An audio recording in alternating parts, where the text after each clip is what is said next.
San Antonio, and welcome to the 2023 SCAC Esports Showdown. We are so excited to be here to watch the League of Legends match between Hendrix University and Trinity University. Looking forward to a really exciting game. So I think we're about to start. Looks like drafting is going to start up pretty soon, and then we'll just get right in.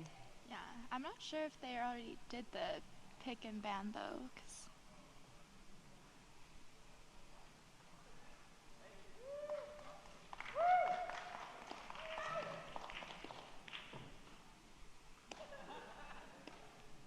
Okay, so I guess we've already picked the champions that they're going to play.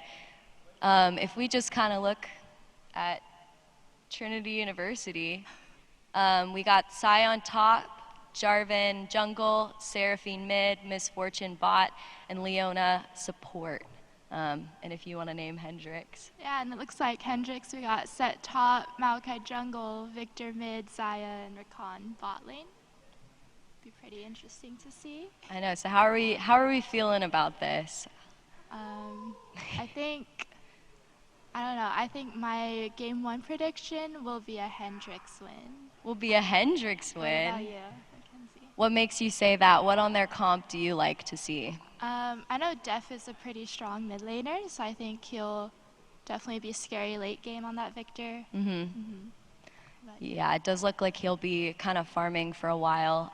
We haven't seen this Seraphine pick out of Love So-So, but I'm definitely excited to see it.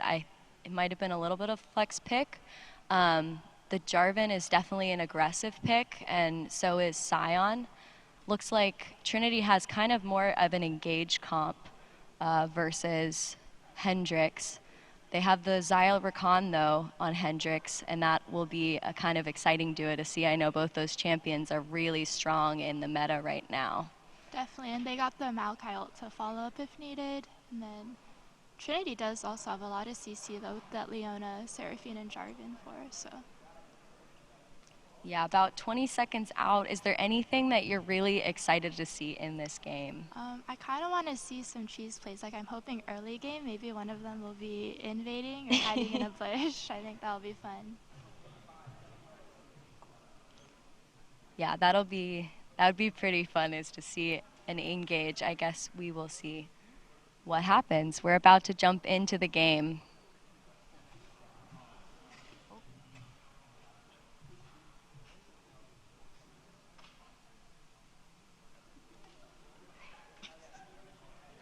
Hello.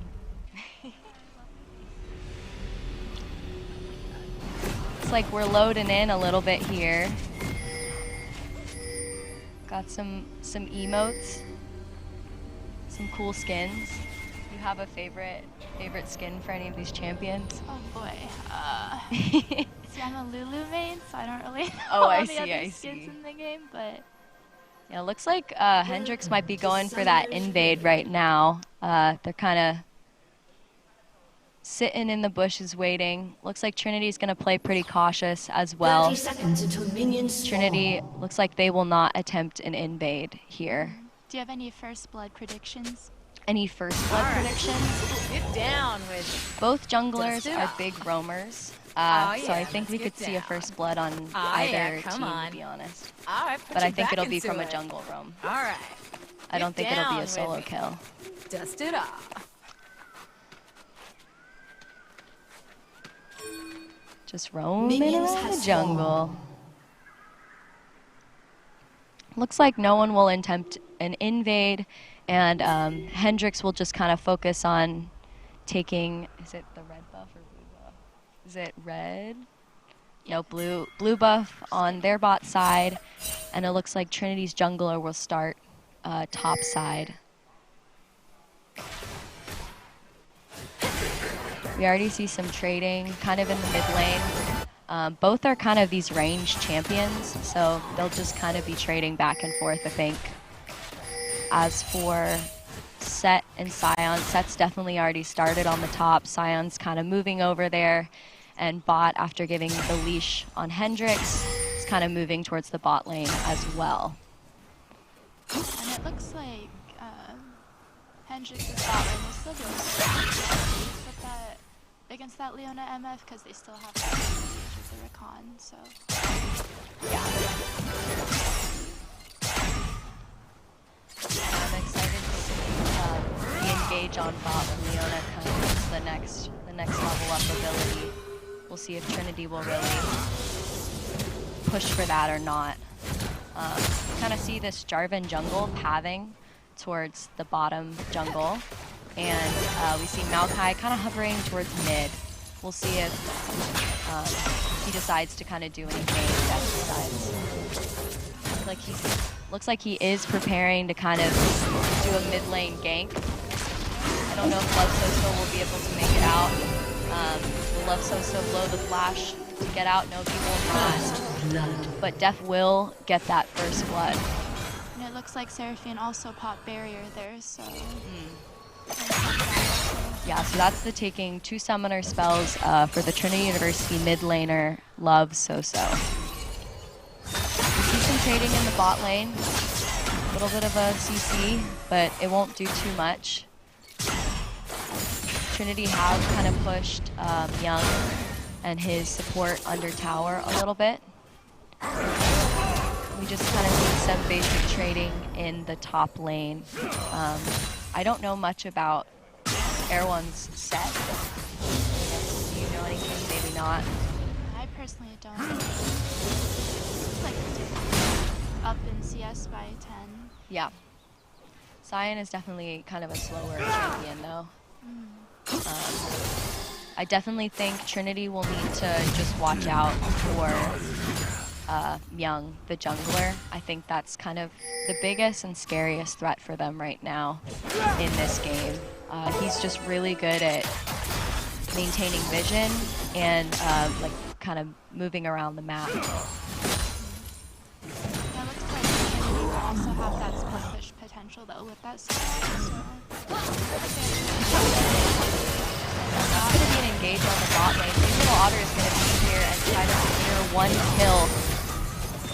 That is a number of flashes out of people. Do we know? It looks like Rakan blew his flash. Zaya blew her flash. And it looks like we have all flashes up on Trinity University. Yeah. Yeah, so again, like I said, Myung just kind of goes that top lane. I do think he's just going to be kind of a problem. He's really good at finding opportunities around the map, and Trinity just has to kind of be prepared for that, know that he might be there, and they're going to have to play a little bit safer. I do think that was a really good engage by Jarvan on the bot lane, but Hendrix was a little too slippery for him. Exactly, and they even got that flash on this Sion, so no stuns for Sion as well, which will be pretty brutal. It's a good point. Doesn't feel like he has much mobility anyways, so yeah, he'll use that TP to kind of get back up there, regain some minions. Again, we see Myung kind of hovering near mid. I think Myung and is it Def will be kind of the dynamic duo of this game, exactly. It feels like. I know they also probably feel like they can abuse top, so I think we'll see very heavy mid and top focus from Hendrix. I definitely want to see a Seraphine ult, near Jarvan, how that goes, team fight. I agree. Looks like this bot lane from Hendrix is just kind of pushing in. We see Jarvan and we see Maokai kind of hovering here, and it looks like this might be kind of a fight. Maokai is going to hide in that bush, and Trinity's going to try to engage, but they do not know that Myung is here. See who comes out. That is a kill for Spurs 21, and they're going to try to get Opticreed as well. Will they continue? Looks like they will back out. Before. That's a nice flash engage for Leona. Yeah. Very clean on Trinity University. Definitely a little scary having Myung in the bushes there, because I didn't know if they knew that or expected that, but they handled it very well and they ended up coming out with a kill. That's exactly what we need to see on Trinity University to match up against this bot lane. It looks like they'll use this opportunity to take a dragon, take the first dragon of the game. Young will just kind of throw a surprise in there for them. Yeah, definitely. It looks like Trinity's game plan is just keeping up the aggression and not being scared to, take plays like that. It went really well for them. Yeah. I know, I will say, as you've noticed, we see kind of in the mid and top, Hendrix is ahead in their CS. Okay, this looks like this is going to be engaged Trinity University. That forces the flash from the set, and Def will be there to stop the Seraphine from going any further. They will be able to save their set, but that is a flash blown for the flash of the Scion. A little bit of revenge. Flash revenge. Definitely. Looks like Myung and you see the support are kind of just hanging out in this top lane. I do think Infinite Stamina is going to be careful. Wee Little Otter's coming, sees all of this happening. I think knows that they're all there, and we'll see what he decides to do. I think they're going to try to see if they can get Erewhon. This is not looking like a good fight for Trinity University, and they will lose 2 players to that top gank by Myung and Opticreed. Otter, he had the right choice of kind of hovering, but then I think once he saw both of them, it was a bit of, I don't know. Yeah. Do I save my teammate or? I think he thought they could maybe secure and 1 kill and disengage, and just kind of underestimated the 3v2. Yeah. But yeah, I agree. I don't think he wanted to leave his teammate there. Hendrix will respond with taking that Rift Herald top. We kind of see this play bot and top. I think Hendrix will be very top focused, whereas Trinity is probably going to focus a lot on bot lane if they can. Yeah, I believe their ADC, Scourge 21, is their pretty strong. They're kind of carry. I mean, he is ADC, but Yeah. their strongest teammate for sure. Yeah. Feel very confident in that ability to possibly carry the team. We do see this roam bot by Def. There is a ward there that I think will catch him, and hopefully Trinity will back off, and Jarvan is there to hover. But if Trinity didn't have that ward, that could have been pretty scary because it looked like he was out for blood. Young's kind of just hovering in that top jungle. We see some skirmishing in the top lane, but Infinite Stamina will kind of walk out of there before anything deathly happens. Wee Little Otter's just kind of sitting in the bot lane in that bush. Looks like they're looking for a gank opportunity. I think they don't want to fall for it. They're a little bit scared, it looks like. Yeah. They are under tower. Want to see if they could bait anything out on Trinity University. Oh, looks like they don't know. They don't have vision in the bush either. Yeah, so there is that gank top. And we maybe see a response on the bot lane. We do. That is the ultimate from the Misfortune, but nothing is secured. Looks like Zaya pops her ult in response to the MF. Yeah, they're just going to focus. Hendrix is just going to focus that top lane.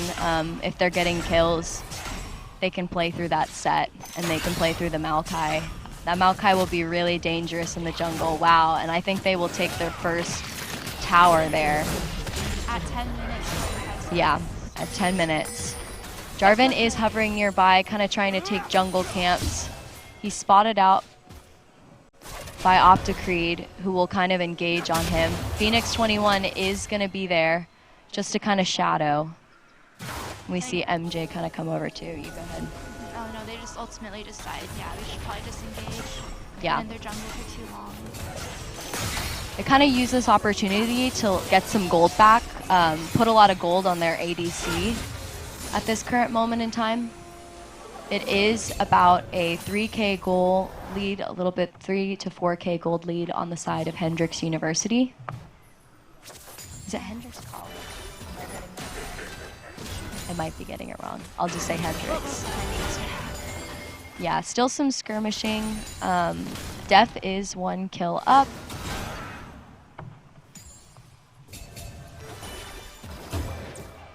A little bit of poking in the jungle. It looks like Hendrix will want to prioritize this dragon. I see them kind of hovering by it. And we'll see if Trinity University Love Soso is not in a good position right now. Trinity's just gonna kind of be there. It does look like Seraphine was able to get out though. They might be able to regroup and get a good ult here. Looks like Trinity will disengage from this dragon fight. They feel like it's not worth it for them. But Hendrix's proactiveness in getting more objectives is definitely kind of scary to watch, especially for Trinity University, who hasn't achieved as many objectives. Oh, it looks like there's a flash there for Victor. the Victor flash and ultimate, and he does succeed in his kill on the Seraphine. Yeah, so I don't know, I mean, Trinity did get a lot of platings in the bot lane earlier, so I feel like right now, really what they just want to do is kind of, turtle a little bit, try to get that gold lead back up. Gold deficit back up. Hendrix is definitely kind of dominating this game. Looks like that's a kill for the bot lane. Oh no. Although that might be a double kill from Young. And he will smites the Leona just to make it hurt a little bit more. Hendrix is definitely dominating on the map. I think that was a good look by the bot lane of Trinity University, but it just did not end up the way I think they hoped. It was definitely there. They got a pick, and then just unfortunately, Myung just happened to be there. Yeah, but that tower just kind of took them down, took their health down so much. So it's difficult because I do think that Hendrix has kind of prepared to play a late game if they needed to with that Victor. But what do you think Trinity University needs to do to kind of stay in this game at this point in time? Honestly, once the objective bounties come out, get some of those, and then kind of, try looking for a pick, right? Yeah, I agree. I do think that is a smart choice. Play it a little bit slower. See if you can kind of catch anyone out with all that CC you have. Yeah. And then just hope for the best. We see this Jarvan hovering bot as well. And the Victor's kind of following, but we see... Okay, so we see Def coming bot. Looks like Jarvan is too far away, and they don't see Def. See if he can pick anything out, but he will not be able to. Looks like we might have a lane swap. Love Soso's not in a good position. He's being chased down by that set, and he will be taken out by the Opticreed and set. But it looks like Jarvan got a kill on Def as a response. That shutdown is definitely really important to Trinity University, who's kind of trying to make up the gold lead right now. Did you see who the shutdown went to? I didn't see who it went to. The shutdown? It went to the jungler, Wee Little Otter. I'll be good for that. Yeah. Young is just going to go ahead and start on this Rift Herald if he can. Just because no one else is taking it. Looks like bot will try to get this tower right now to kind of respond to that Rift Herald take. I feel like objective bounties are not up quite yet. It's 20 minutes. It's 20 minutes that objective bounties start? I believe so. Okay. We'll see in 4 minutes. Oh, it looks like though Trinity, they already have a dragon, so. Yeah, they have one dragon, so it's 1-1. They're okay on dragons, but Hendrix did just get that Rift Herald, and that will give them more gold. I mean, I'm looking at that really low mid tower, and I think they'll probably want to use it there, or they'll want to... I don't know if the plating is gone. I think it is gone. But I would say they could get more plates. I think they'll probably take down that mid tower if they have no other use for the Rift Heralds. That seems pretty convenient. Looks like Jarvan is going to kind of prepare. The gank for bot side. Yeah, prepare for that dragon. Just clearing the vision, getting wards down. Yeah, Rakan will just kind of walk out for free. Infinite Stamina just kind of getting bullied in this top lane by the set. The set is just really strong right now. And the Scion is not. It's hard because Scion is supposed to be a tank. Is that one item that it looks like he's built one item? Yeah, he has Sunfire, or not Sunfire. Yeah, Trinity Heart is just going to try to start on this as soon as possible and see if they can pick someone out. It will be the root on Rakan, but they won't be able to do anything. And Hendrix is kind of coming to respond, which is a little bit scary. That's the set TP. It is scary though, because it looks like Maokai is gonna try to R soon, and their entire Yeah, Trinity team is surrounded. They're going to just try to quickly clean up this dragon if they can, while also kind of And they had the Rift Herald coming. Scion tanks, but that is a huge set ultimate. That's a huge Leona ultimate. They're trying to get more. There's a kill. Little Otter ultimate. Oh my god. Young is just going to go right in, and he's going after Love Soso. Are they able to pick up any more kills? It looks like they won't, and Love Soso will be able to get out as long as the set does not find him, but that set wants the set wants that kill. Wow, that was... And Def is going to go ahead and start. Especially with Myung, he even summoned that Rift Herald in mid lane. Yeah. On top of that team kill, minus the Seraphine. That'll be hard to come back from, for sure. Yeah, we're now at about a 7K gold deficit on the side of Trinity University. Hendrix is up. This is the first game if you're joining us now on the stream. Young is just kind of ravaging the jungle, Trinity's jungle right now. And it looks like they're looking to take this bot lane. I just don't think it's safe for Love Soso here. He will be pushed into the tower. And we'll see if he's able to kind of do anything. Looks like his ultimate may be negated. Phoenix 21 is there to try to kind of negate the damage. And so is Burst 21, but Phoenix will get kind of caught out here trying to save. That's a huge MF ult. That is a huge MF ult. The little Otter will kind of try to go in, see if he can do anything. That is the tower, and Wee Little Otter will shut down Young. He's going after Death. Erwin is there. But Wee Little Otter's just not going to give up, but the rest of the team is there, and Trinity cannot follow up. And unfortunately, it looked like Victor's ult got the MF at the end. Yeah, Hendrix will just go ahead and take that tower. Def just continues, and he is able to kill the Seraphine Love Soso. I mean, at this point when you're Trinity, what are you thinking right now for this game and going into the next game? I think that Hendrix is really good at their ganks. They play very well together. They play very well in the team fight.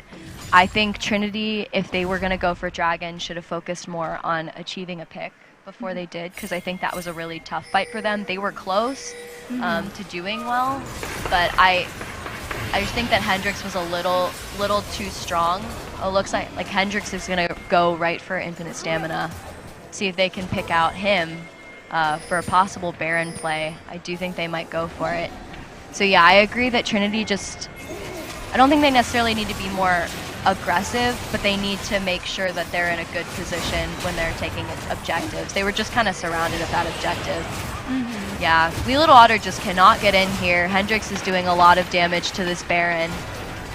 Let's see if he wants to go for a Baron steal or not. Looks like everybody is coming over, but the Xayah is able to just kind of do that Baron. Oh, and he's Wee Little Otter. That's a huge Seraphine ultimate.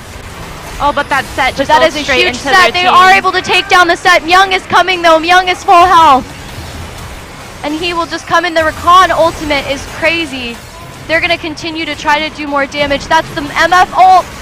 And they will be able to take down Opticreed. And will they be able to take down Myung? Will they be able to shut down the jungler? And that will be an ace by Trinity University of Hendrix University. And that is a lot of gold being fed huge. To the MF. Even though they do only have 2 people left up, that is a really big fight for Trinity University, especially being down how far of gold they were. They were not supposed to win that fight. Yeah, it looked like, I'm not sure if I saw it right, but it looked like the Scion got exhausted instead of the MF during that ult. And that might have been... What? It looked like either the Scion or the MF got exhausted, but I couldn't tell which one, so I'm wondering if it would have been differently if it had been MF. Yeah. But that was huge. Insane gold to MF. Looks like she's now That was a gonna pretty be melting exciting them. fight to watch, I will say. For sure. That Seraphine ult was pretty big. So huge ults from both teams, but in the end, Trinity came out on top. Yeah, I mean, they put a lot of gold on that MF. Her ultimate is going to look pretty scary.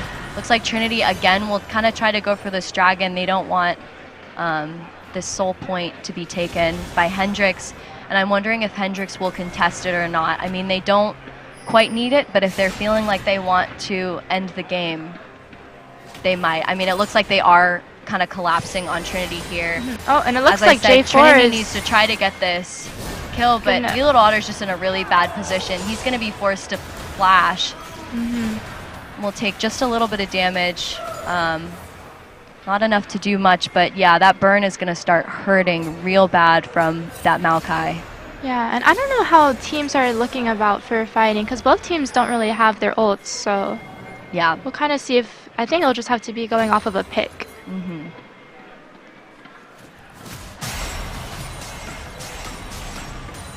I know, after coming out of a large fight,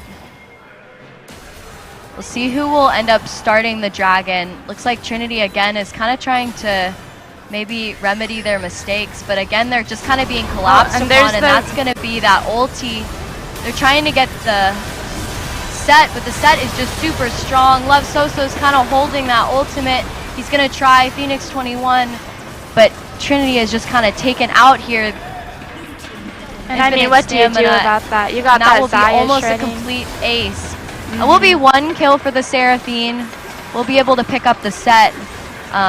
But I just think positioning-wise, Trinity's in such a tough situation being kind of crammed there in that dragon pit. I mean, you got the, like you said, Myung's ult, but then on top of that, you have the Rakan engage. And yeah. That ultimate is just so important to that fight, and he hit everybody. Exactly. You just can't do much about it, so. Right, and then you have that Victor doing so much damage, but then you also have Xayah shredding the tank on the other side. Really hard to kind of choose who you're going to focus there. Yeah, they have the magic damage. They have the physical damage. They are very strong. Phoenix 21's kind of in a dangerous position. They just do not have vision in this jungle at all. I think they know that Hendrix is feeding right now, kind of trying to capitalize on their win. That is a 10K gold lead for Hendrix University at this current moment in time.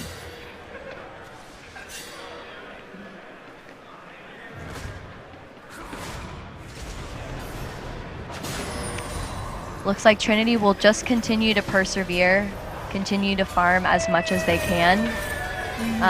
I would say they just need to stick together right now. They're not strong enough to fight alone. For sure. Looks like Baron will be up in a minute 30. So, oh, and it looks like Spurs 21 will catch Opticreed, and they will try to take this if they can. Will he be able to get out? He will. He'll have to blow his ultimate to do it, though. But MJ, the only one, was there to. That was good. Good on Opticreed. I don't think he blew a flash. Yeah, he didn't blow his flash. He stayed patient. Very well done. I think also good look for Trinity to try that. Definitely, that was a good Leona R actually. Caught the Rakan like mid-dash. Unfortunately, though, he has so much mobility. Hendrix is just kind of looking for this Scion. They're just kind of looking to really abuse this pick. Abuse the weakness of the champion at this current moment in time. And they will look to take this tower. Young is but here, it looks like so the rest Trinity. of the team is here too. They'll only let them get away with one tower. But it kind of gives them the opportunity to possibly pad down to this Baron. Maybe they're looking for a pick so that they can... I guess Baron is the only objective that will come up at like soon. I mean, right now, you're right. That Xayah is super scary. That Victor is really scary. Young, just that ultimate is not good at all for Trinity. Oh, and it looks like right here. Oh, Young will be spotted. Looks like he wanted to maybe get a cheesy little ult there. Looks like they're going to be waiting, and oh, they sweepered the bush. They don't know. Oh yeah, no. that is the Myung ult. And there's that That will MF be ult the shredding response with the the Seraphine Misfortune. ult. They're going to try to do some damage, but all of their people ended up dying here. Will they be able to do very much? He's almost able to get MJ, but not quite. And it looks like that's a triple kill on the Victor. And it looks like, I don't know, that might be game with this. Actually. I do think with the timer, that makes it very hard for Trinity University to come back. Nothing is impossible. It does look like, though, they are pushing to end But they right here. will push to end here. The Leona and Wee Little Otter will be up in a second or two. That does look like it is go to game. salvage the base if they can. Erwan just goes right in. He's just so tanky. A lot of kills. Wow. And that will be a win for Hendrix University, Game 1 in the Championship League of Legends match. Thank you for watching so far. Can we take these off? Okay. Good kill. Oh, they said something to us, but I wasn't sure. This is, oh yeah.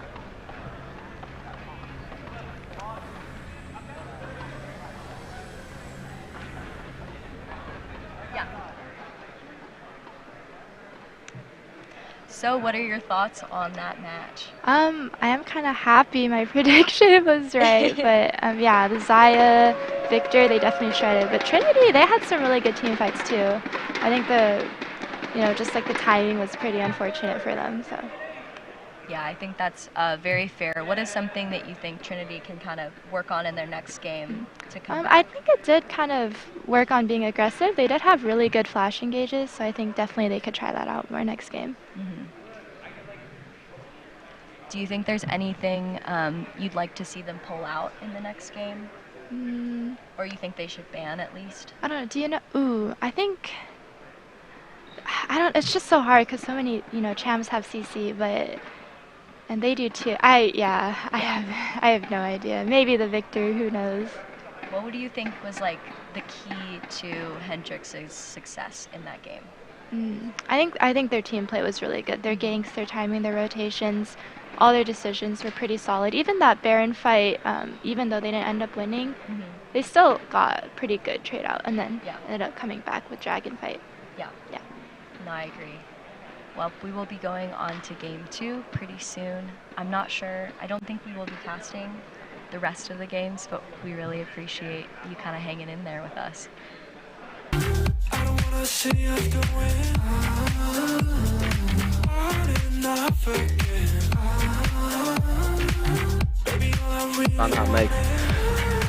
First ban is going to be Darius.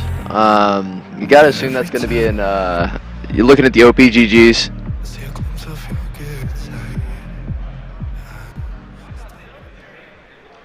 Okay. We see a Zeri and Gragas coming out. We didn't see second ban is coming up. And we didn't see pick ban last game, so I don't know if this is similar to what it looked like last time or not. But Zeri, Ornn, obviously both being very oppressive picks. And then Gragas, Darius got to be targeting that top laner, right? You got to think. So far, both sides have banned a top laner and another top laner. Yeah. You got to think that they're going to... Yep, okay. There's the Zaya ban. That was quite a bit of an issue in the last game. And they're... Okay, it would be interesting if they first pick Jarvan. I feel like he's alright right now. Jarvan, Maokai, maybe it's just a handshake. Yeah, I think that's what it's going to be. What's up, guys? I'm Isaac, otherwise known as Fortuity, and today I'm going to be joined by... I'm Owen, also known as Mr. Martyrman. All right, and we are going to be commentating the next couple games of League for you, hopefully. And we're looking forward to it. I always like to cast League. It's always a good time, and we're excited to bring this to you. Meanwhile, we see a Maokai and a Caitlyn on the side of Trinity. And then the MF Jarvan. I apologize. The Jarvan MF on the side of Trinity and the Maokai Caitlyn on the side of Hendrix. Looks like they're just sticking with comfort picks at this point.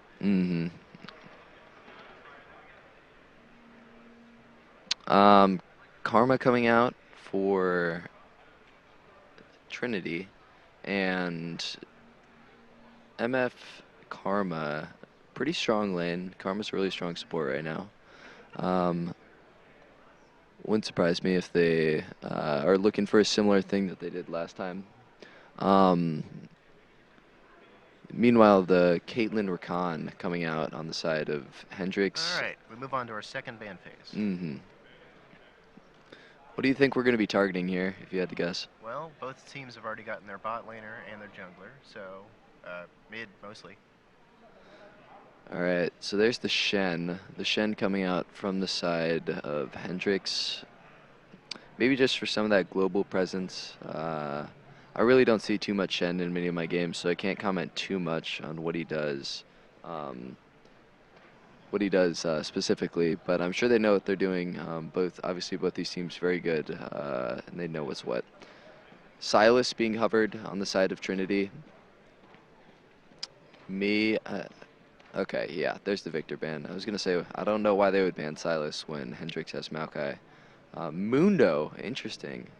Haven't seen Mundo in a while. Gangplank Victor and Shen Mundo. So that's 3 bans. That's a lot of bans being thrown towards the top lane, I gotta say. Well, I think that's what they're worried about. Yeah.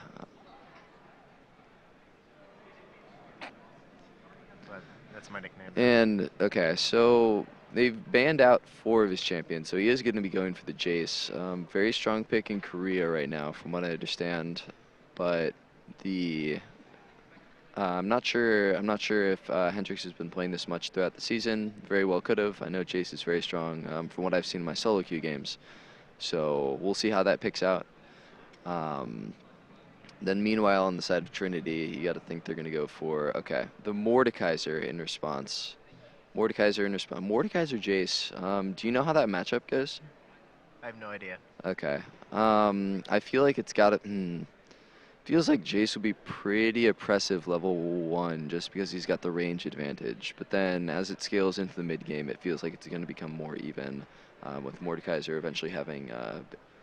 Oh, no way they're flexing this mid, right? No way they're flexing the Jace mid. That's actually... Okay, I like that. Especially if you can put... like they're target banning the top laner and then they end up putting him on Fiora. End up putting him on the duelist top lane. If you can gap with Fiora, They really want to win this top lane. they want this bad. The fact, oh my god. Okay, I'm excited to see how this top lane's gonna go because they put so many resources in this pick ban phase towards targeting the top laner, and then only for them to pick up the Fiora, not even the Jace. So that's gonna be Hendrix very did not interesting ban one a to see. single mid laner. They really focused on top lane. Let's see if it reflects in their strategy.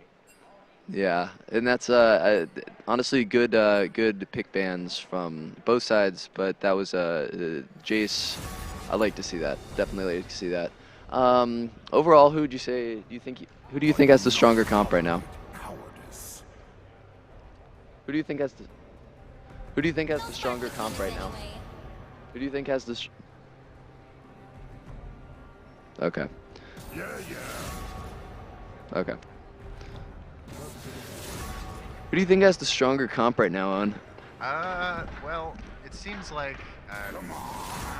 Trinity's really focused on top lane, and I look forward to seeing if that reflects in their strategy. Yeah, definitely. I am glad that we're not seeing another Zyra Khan game because that lane is oppressive. I have played against it multiple times, and I've been beaten by it multiple times, and I think that they're recognizing that they just don't even want to have to deal with it in the first place. So that's good. It's not surprising to see them together very often. Yeah, I mean they're lore accurate bot lane, right? So Really designed for each other. yeah, and they are pretty strong right now, given that Kate Lux got nerfed last patch. Varus Karma got nerfed a little bit indirectly too. So If I had to guess, I'd say I'm favoring Hendrix on this one. yeah, especially given the the Jarvan last game was. Oof. It did some things, but it didn't quite do. I don't know. I mean, when it comes to engage, Maokai's really good. Maokai is, and especially you get the engage and then you just keep them in the same place, right? You just the CC, like, and the other thing I'm thinking about too is that Maokai, even if he falls behind, he still has the utility on his crowd control. So even if they're, by some miracle, You don't need any items to catch someone as Maokai. Yeah, no, you do not. You can just run them down. Caitlyn Rakan. I actually have no idea how this goes. You gotta assume that Rakan would be able to set up with the knockup for the Caitlyn traps. Seems like it would require some finesse. Yeah, I think that given that they've gotten this far, you would think that they would have some finesse up to that point. So I think that we might be able to see something. And Caitlyn, obviously being a very strong early game champion, might be able to match the Misfortune in terms of damage output. Really strong early game. I think it almost comes down to a skill matchup. So that'll be fun. That'll be fun. Orianna, what do you think about Orianna in this comp? I know that this player's really good on Orianna. So, and they didn't ban a single mid laner. Fair enough. Either Fair they're enough. very confident or they're very scared of the You got top your lane. pick of the lot at that point. And the other thing okay, so they do have the Karma speed, right, from the shields. But then also you have the dive from Jarvan. So that could be a form of a ball delivery system for the Orianna R. That's a good point. Which I'm sort of just now starting to realize, but that'll be... Yeah, if they can get that big wombo combo off, MFR into Orianna R into I think both teams have really solid team fight. I think that Fiora is going to be a bit of a menace in a side lane that I don't know if Mordekaiser... well, if Mordekaiser falls behind, it's going to be incredibly difficult to match, right? If Mordekaiser can always 1v1 someone even in a team fight. So That's true. That's true. even if he gets crushed in lane, he'll always be at least You can always isolate the AD carry, right? You can always isolate the AD carry. Or worse, the support. Yeah, maybe the AD carry is just a little bit too strong this one game, and you gotta Take what you can get. take what you can get. That's a good way of putting it. Stomp to Mordekaiser. And yeah, what do you? I don't know much about mid lane, but do you, Jace, Orianna? I think both of these are very scary champions with the ability to chunk people really well. I think it's same as they do. I think it's another skill matchup. Same with bot lane. Yeah, and they do both have the range. I know that Orianna scales very well into the late game. If either one gets fed, they're just really difficult to deal with. Oh Especially my Jace. goodness, yeah. Fed Jace can just, especially one that's going to be in the mid lane and not just isolated to the top lane. We are sort of forced to split push almost, right? The fact that you're going to be able to team fight, you're going to be able to skirmish a lot more in that mid lane. If the Jace gets fed, my God. I expect to see Jace a lot on these early dragons. Oh, definitely. And who do you think has the early dragon? All else equal. All else equal. Gets the early dragon? Yeah. It's like I said, both mid and bot are very much fluctuating. So I think it's whichever one gets a priority, and they'll just go for it. Yeah, I think I agree with that. The thing that I'm noticing too, though, is that, okay, MF, notoriously an immobile champion, right? Only has the W that gives her the increased move speed, right? So the Caitlyn, on the other hand, does have a dash, right? She has a dash with the E. So if she needs to, I think that goes over Jarvan wall, right? Yes, everything goes over Jarvan wall. Yeah. Okay. So she will be able to escape that at the very least. So maybe Jarvan loses some of his utility that he had. I don't think it's too much, but I do think that it's definitely a point to be considered. I think this when Jarvan looking player at knows these. how to position their ult, so it's always going to be useful. Yeah, and I mean we saw that last game. Even though there was, the game didn't quite go their way. There was a lot. The Jarvan was playing well. Very frequently blocking off the dragon pit. Oh, That's definitely. a very common thing you see. Yeah. And then top lane, I have no idea. Fiora, Mordekaiser. I expect to see I Maokai expect- coming top a lot. Yeah, I think there's definitely an angle to play around the Fiora. I think that Fiora definitely can be a win condition in this game. I mean, Really? Fiora's you have to be a really good Fiora player to position Mhm. yourself from laning phase to team fight, Yeah. because Fiora is so much of But her kit what's is saying you need a team fight, right? Why not just isolate? Why not just constantly pressure a side lane? I mean- Force the 4v4. that's an option. I think it's decent. All right, so we are going to be loading into the game here. Trinity versus Hendrix, game 2. And we do have a score update. Hendrix, the 1-0. We'll see if 5 points are going to be coming out here. Do you think either team's going to try to go for an invade? Well, we didn't see one last game. Yeah, that's true. If I'm at this stage, I'm just going to be looking to 5 point. I'm going to be looking to make sure that nothing janky happens too frequently.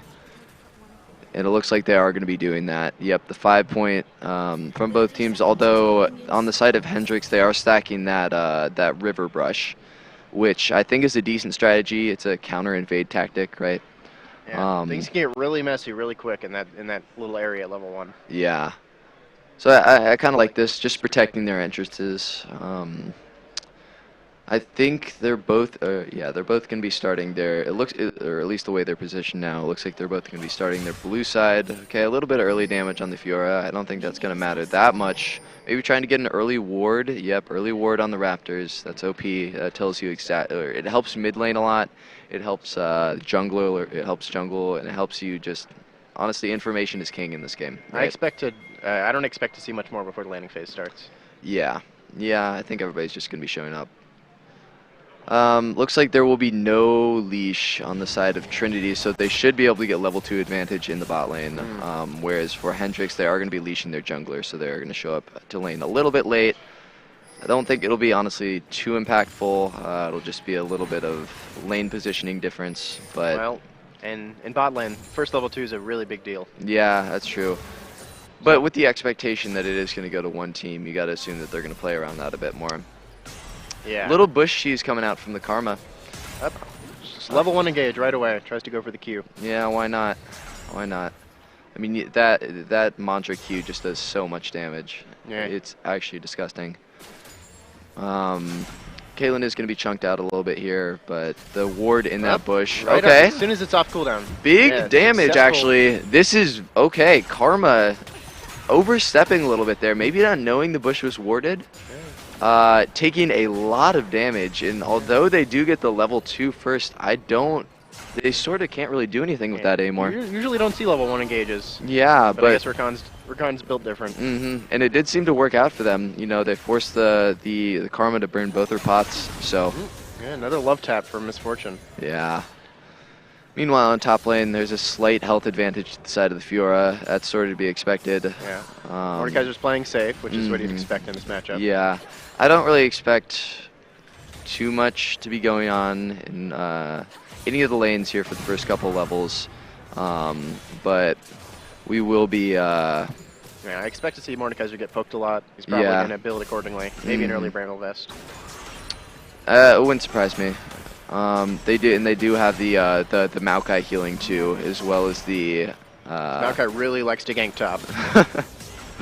He's a very, very big fan of that.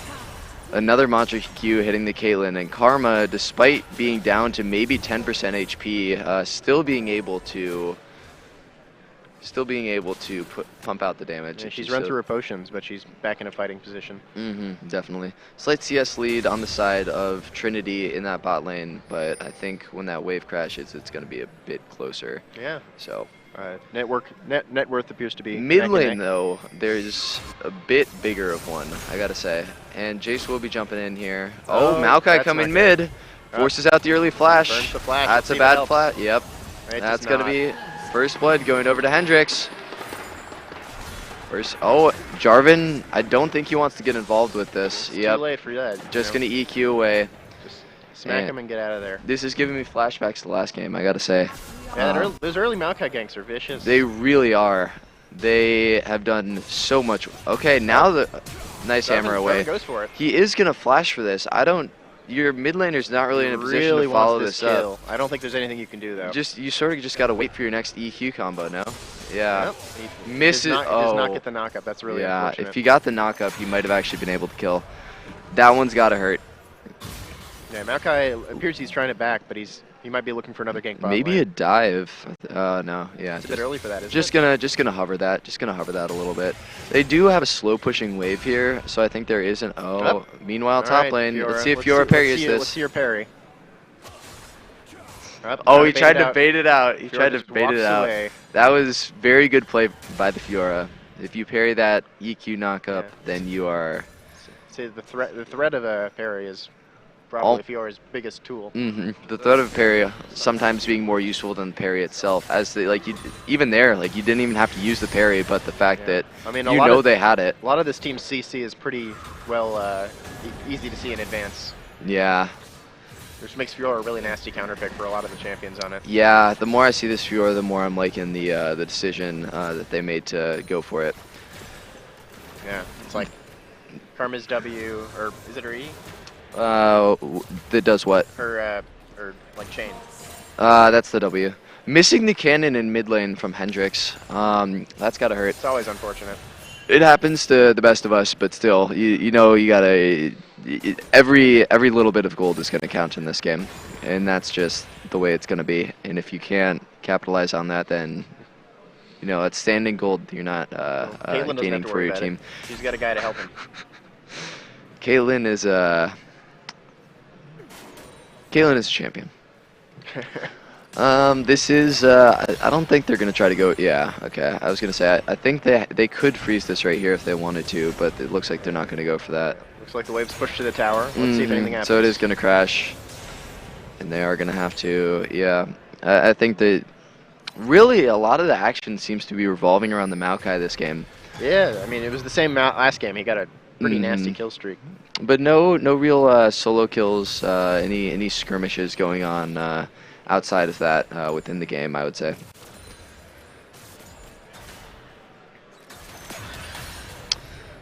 They are going to be slow pushing towards the bot lane turret. Might be looking for, it probably doesn't have to recall it here. MF having that pickaxe as opposed to just the Dorans and longsword on the side of the Caitlyn, on the side of Hendrix. And this is, okay, so they are going to look to be taking first drag. Yeah, I think that's a smart decision. I think they have prio mid, they have prio bot. They should be able to take this pretty freely. There's no vision on the side of Hendrix. They might just be deciding to give this up because it is the Cloud Dragon, which isn't the... dragon. Yep. I mean... It is Cloud Dragon, so Cloud Dragon's good sometimes. Sometimes.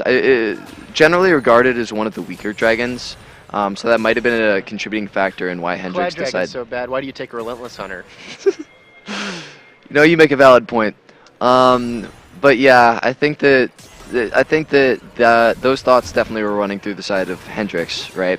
Yeah. And they were thinking about that, and that might have been a reason why they decided not to contest it. Maybe, yep, okay, so the Maokai is going to take the jungle camps. What do you think about pickaxe before Noon Quiver?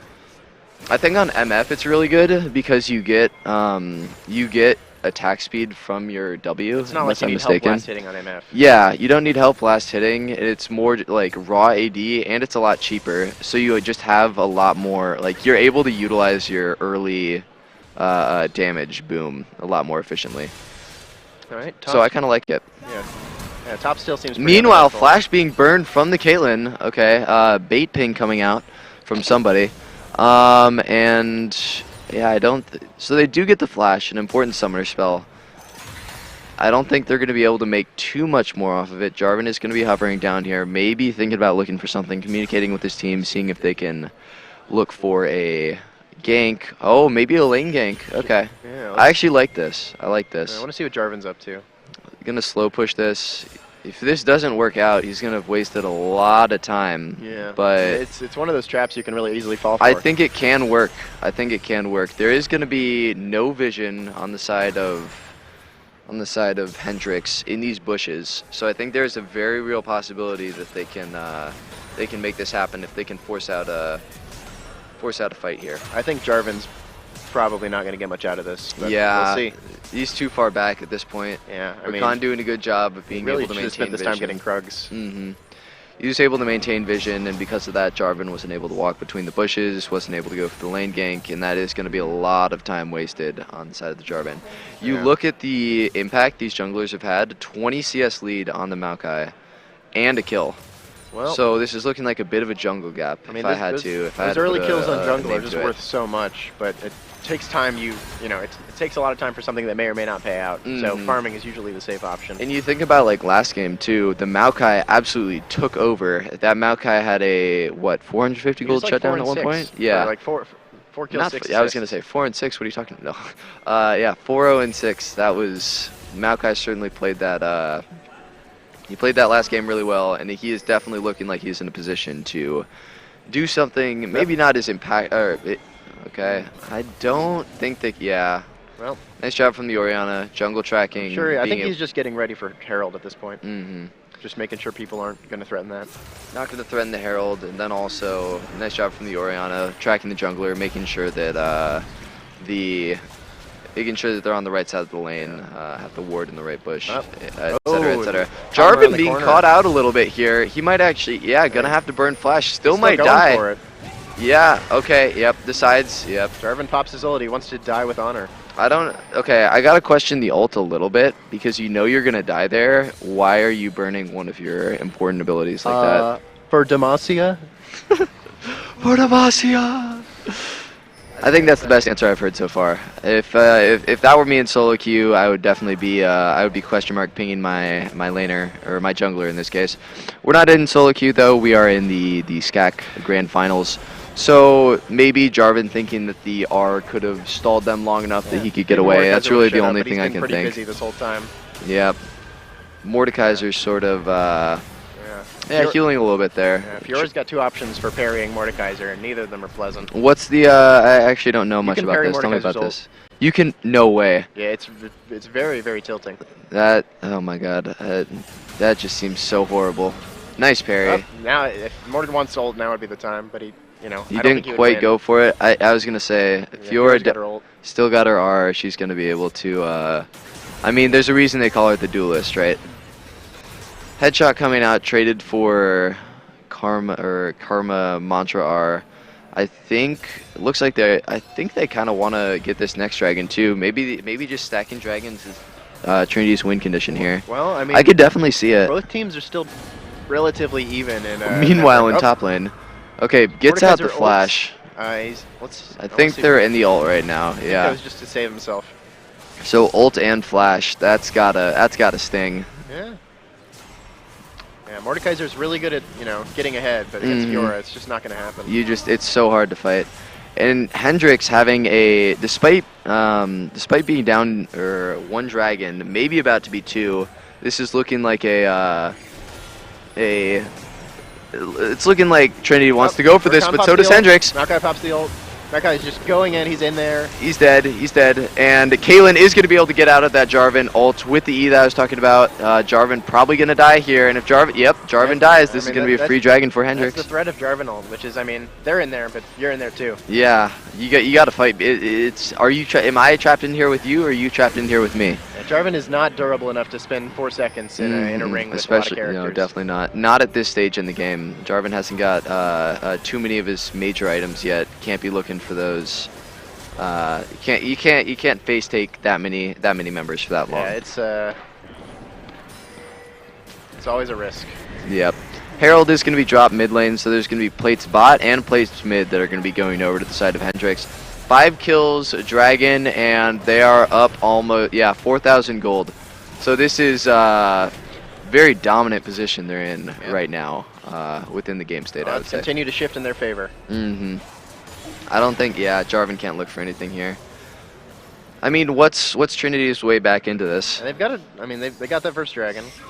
It's not like Mordekaiser is going to be available for the next 10 minutes. Yep, definitely a good start. The first dragon, it is going to delay a lot of that dragon stacking. I think you just play around MF and try to get a good team fight combo.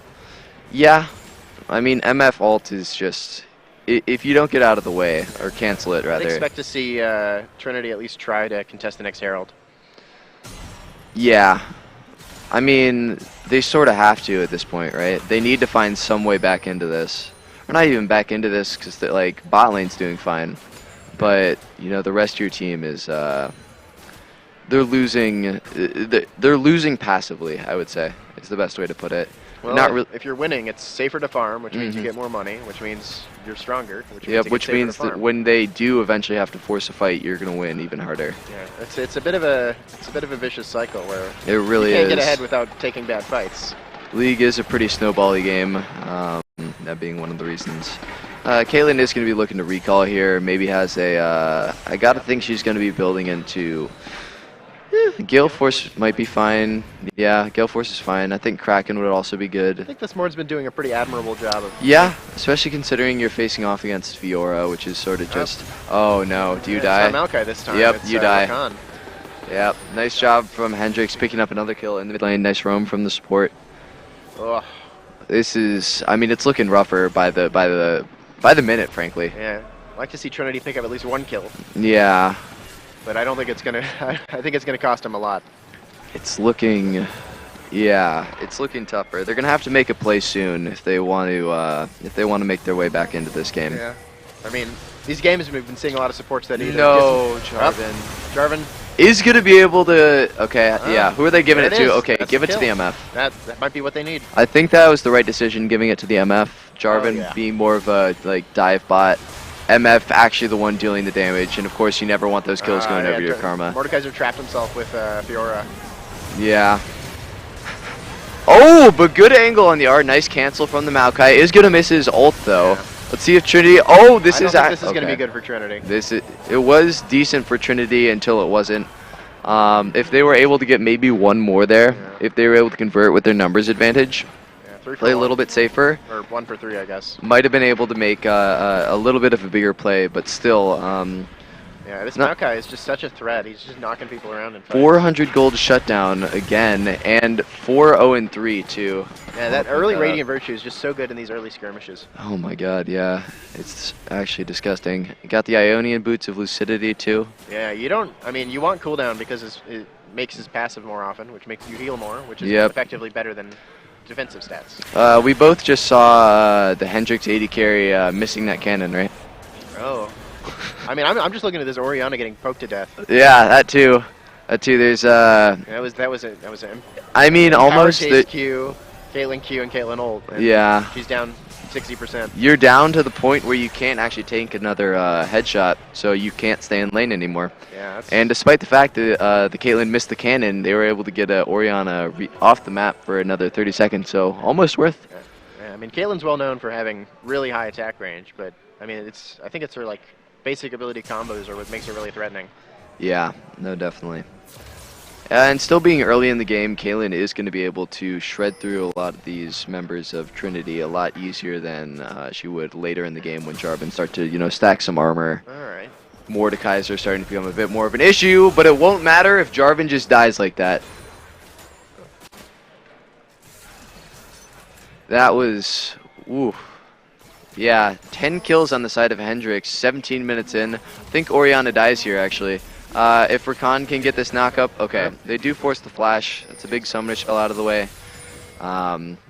Even though they didn't get the kill, it's still a good play, right? Just cleaning things up for Dragon. Mm-hmm. I don't see a world where Hendrix or Trinity is able to contest this. Yeah, I don't think anyone on the team is especially great at going for those big steal plays. Mm-hmm. And of course, the Caitlyn being able to trap off all these angles too, something we haven't even talked about too much. But that being especially makes it even easier to. Well, it forces you to go in through a choke point, right? Yeah. Okay, so they are going to try to trade out the Herald. I don't know. I think that's the best play they can make at this point. Yeah, the best play they can make is they're definitely getting going to go up, but it's going to be too late. Where do you think they drop this? I mean, looking at the map, I think the best play is either just all of them go to one lane and try and take a tower or two. Yeah. So probably mid, because that seems mid isn't terrible. I could also see dropping at top lane to try to get your Mordekaiser to be able to stand on like equal footing. I mean, the problem with that is that top lane's basically the tower's basically untouched, so you won't get that much out of a Herald. Good point. Good point. I mean, the dream with the Herald is you use it to break a tower and then you use it to slam into the second tower. Yeah. Ideally all the way to the Nexus, right? In magical Christmas land. You get Shelly to dance. Always a fun time.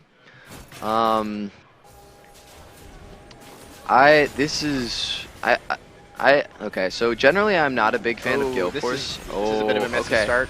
I think this is actually, I feel like this has to be a bait. Yeah, Maokai is just himself, not going to die. There's so much happening to him. He's just not going to die. He's actually healing from this Able fight. to re-engage. MF is going to be to shred a bunch here. I think this is going to be really bad for Trinity. Yeah. Oh god, that's 2 kills. They can probably get, they can push out all the lanes at least. They might just look for Baron. Okay. This is things are not looking good. I mean, if they get Baron here, the game's pretty much over. And not that it wasn't already. They're down. I don't think there's any way they can stop this Baron. They're down so much gold right now. I think this was the plan, was to kind of clear out the area around Baron before it spawned. Yeah, this is looking. Yeah, they're not even going to test this on the side of Trinity, and that is going to be a pretty much a 20-minute Baron. Yeah, I don't think Herald can turn this around. I don't think Herald can turn this around either. I think the fact that you traded Herald for Baron is just, I mean, the fact that I'm even having to say that is bad for Trinity, right? Trading anything for Baron is bad. Trading anything for Baron is bad, except maybe like, An ace. there's a few exceptions, If but you get Baron, you all die. It's not really worth much at that point. None of those happened in the last 2 minutes, so. I mean, you can still look, okay, so. My question is, who is killing this Maokai? Maokai? Who is killing this Maokai? I don't think anyone's going to kill this Maokai. Nobody, it doesn't... I think he could survive 7 seconds with Mordekaiser. I don't think, despite the fact that and Bloodthirster being completed on the Misfortune, oh, does he die here? I mean... No, okay, has to ult. But this Maokai's already got 2.5 items. He's got 5 kills. He's really the all-star here. He's looking pretty big, and I'm just thinking to myself, like, you have the Kraken on the MF, but you know, even in that last team fight, he was face tanking like 2 members, waited for his team to teleport. For his passive. It was like, if you can't kill the Maokai, you can't win the game. He got jumped by both Jarvan and Mordekaiser, and it didn't do anything. You gotta assume they're gonna ban that out next game. Oh, like, I hope at so. this point, you have to be thinking about picks and bans, right? Yeah, I also want to point out that Jace got a Serpent's Fang, which is an item you don't see very often in pubs. That's the lethality item, right? It kills shields, is what it's for. And there is the shield on the Jarvan. There is the shield on the Shield on the Orianna, Mordekaiser, and the shield on the Lots lots of shields. It's a really good item. Oh my God! Wait, there's just going all the way downtown. Maokai tanking that turret, and that is going to be the 80 carry dead. The only person who might have been able to put a dent in the Maokai's armor. Yeah, this Maokai's not dying. They're going to get inhibitor here. They're probably going to get tier 2. Okay. Let's see if Herald helps him out. I mean, it's like a pseudo wave, I guess. Right? You gotta drop it. Pop it, don't drop it. Yeah. Use that Herald. Using it is better than letting it languish in your inventory. I'll agree with that one. 100%. Does Radiant Virtue stack? Because Rakan also has one. I think it might. I think that they, or at least if it didn't, it would be communicated, and still the conscious decision maybe it's being diminishing made. returns, like with heal. Yeah, I believe that too. I mean, okay, Trinity trying to look for something here, trying to defend the turret, but they're unable to do so. Yeah, sort of just left faltering around a broken castle. Yeah, I mean, the thing about Baron is you can push and they can't really stop you unless they kill you, which is hard because they got Baron.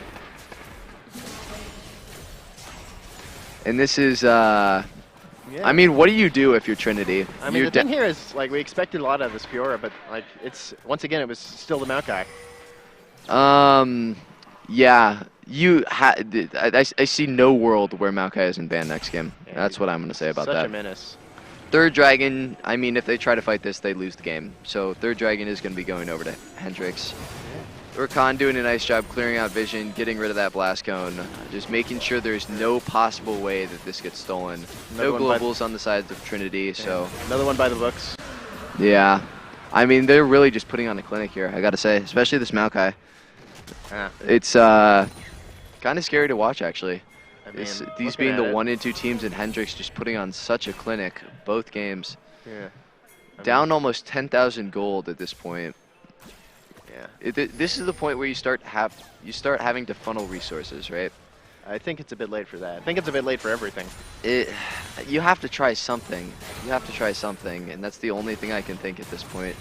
Because Caitlyn's just so long range, so hard to get a pick on her. I mean, like, Maokai can walk wherever he wants. I mean, Jace and Caitlyn together is just really good poke. You don't even have to engage. You don't have to engage, and especially because you just got Baron, like, you can just siege so efficiently. Baron's expired at this point. Yeah. They got a lot out of it. Yeah, they did get a lot out of it, and they're probably, like, I see no world, like, barring some crazy throw, I don't see a world where they get the next one, or where Trinity gets the next one. Yeah, they all collectively decide to run into the fountain. Yeah.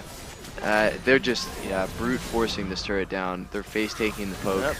Jace versus Mordekaiser. Meanwhile, in the top lane, big. I don't think he had to flash for that. Well, but you know, I think looking for an engage. This is a smart play. This is a smart play. They have to look for something here. Unfortunately, I mean, that's probably the best chance they're gonna get. Yeah, Orianna getting forced out of that fight. Nice Shocked disengage. no one died.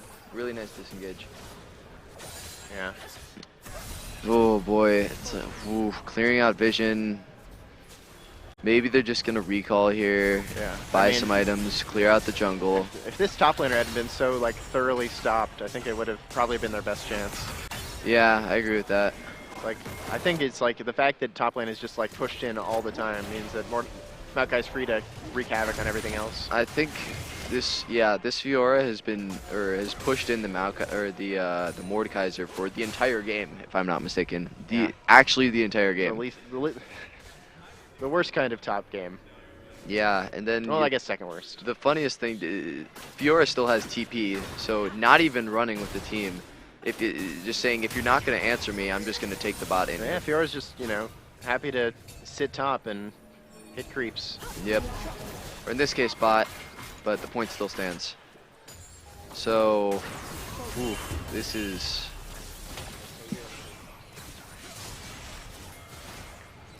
Oh my god.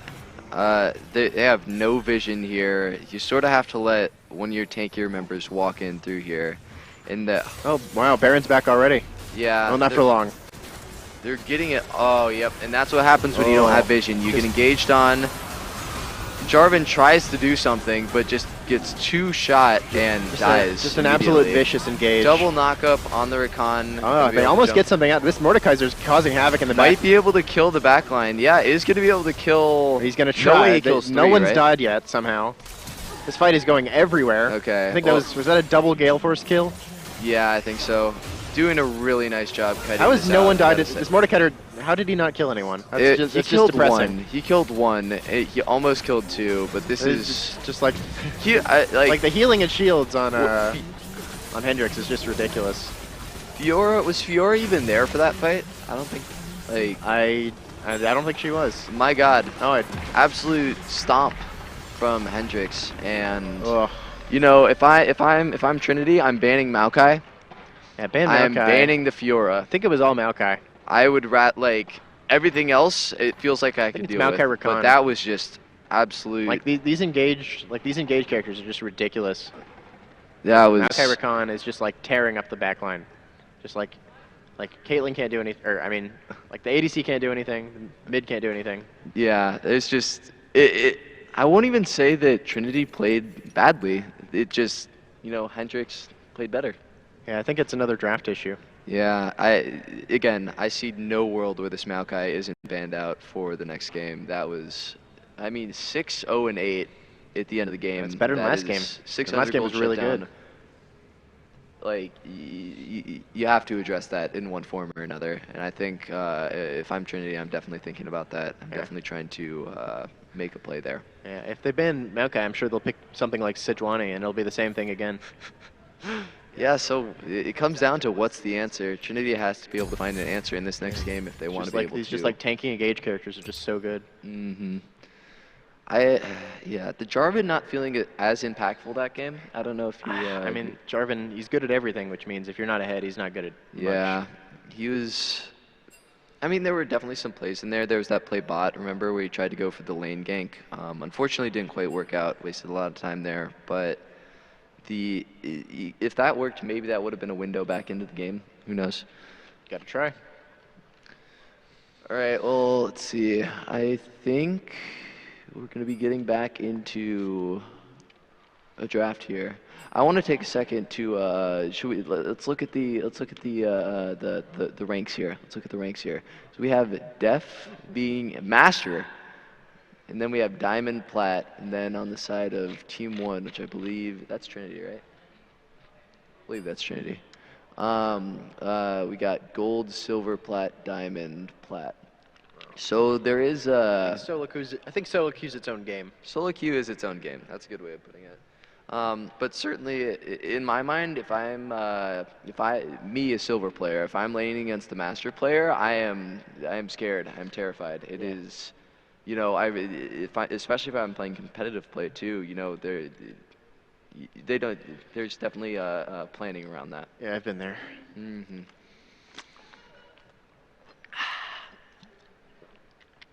Yeah.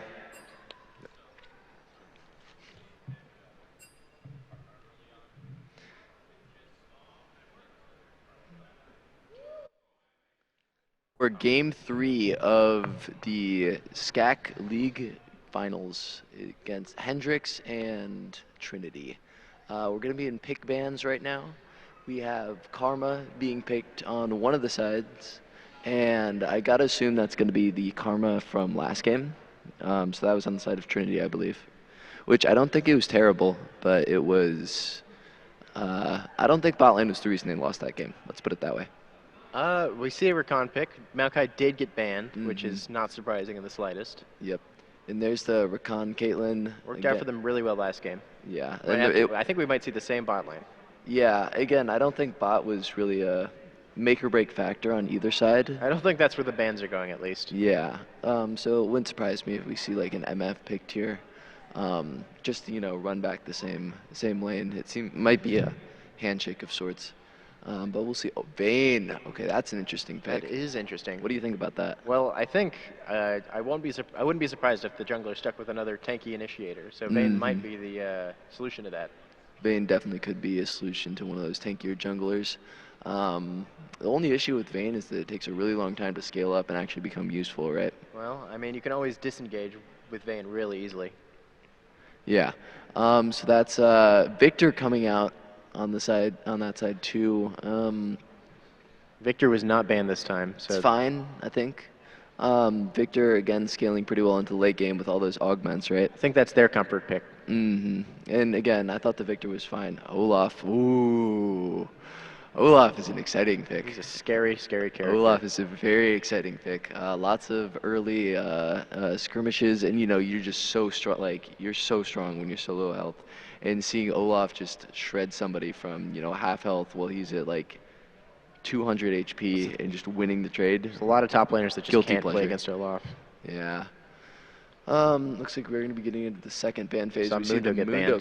Yeah, the Mundo. I think. I mean, do you even? Yeah. Don't underestimate Mundo. If Mundo gets to the mega late game, he becomes a very big issue. I will say that. But I mean, we haven't seen these games go that long, so I don't know. Zach. Okay. Yeah. Gangplank coming out, so more bands coming to the top. I mean, same band. We have the looks Darius. Like Trinity already has a pretty late draft. Like that's when they're like late game sort of draft. Which isn't what you'd expect. Yeah, Wukong coming out too, so 2 jungle bands coming out. So there's another tanky initiator that you were talking about earlier in the Wukong. And that's, given that the Maokai was banned, maybe they just want to cover a few more bases. That's the only thing I can think there. It's going to be interesting to see what they pick into the Olaf, because the Victor has been blinded here. Ahri, I think that's a fine response. I think Ahri can sort of just fit into any team comp. LeBlanc, okay, so I think they're just doing this to kill the Vayne. I think the LeBlanc is just anti-Vayne. All right. I think it's always good to draft Poppy into a team with at least 2 or 3 You don't see dashes. LeBlanc too much anymore, but I think that she hasn't really fallen off. I think the meta just hasn't really favored her. I mean, it's going to be good against LeBlanc and Rakan. Yeah, okay, Poppy. I guess that's just to stop the Rakan dashes, which I think is fine. I think that's a good pick. Viego. It's okay, Poppy top. Yeah, okay. Top lane Poppy. You don't see that much anymore. I feel like a lot of time it's more common in jungle. I only play Poppy as a jungle. Really? Huh. Yeah, maybe just Garen. Please play Garen. Please play Garen. There's more walls in the jungle. Garen is so fun to watch. Garen is so fun to watch. I don't know exactly. Yes. Okay. So I know they recently changed Garen. I'm not sure exactly what they did, but I know that they recently picked it in the LCS for I believe the first time in history a couple weeks ago, and it absolutely ran the game. It was a menace that nobody could deal with. Garen is he's sort of just he's like a fly that you can't quite swat. He can always just heal with that passive, right? And then he gets like Dead Man's Plate. He has the movement speed from his Q, so he can sort of just like run. He can like he's like, oh, I'm gonna take the tower, and then he can run away. and he can just keep doing that ad infinitum, right? I think Garen's a very safe pick. Oh, definitely too. I think that Garen is a super safe pick. I think that Garen is. He also does decent damage too. If you build like Black Cleaver, he can shred some of those tanks. Yeah. I'm very excited to see this, and I think Olaf especially, because you can get rid of the slow on the Q, right? I think they just picked Garen so they, Olaf wouldn't pop off in lane.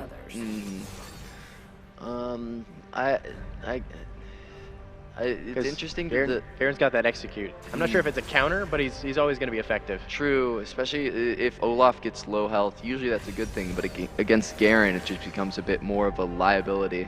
Like you just you can't stay that.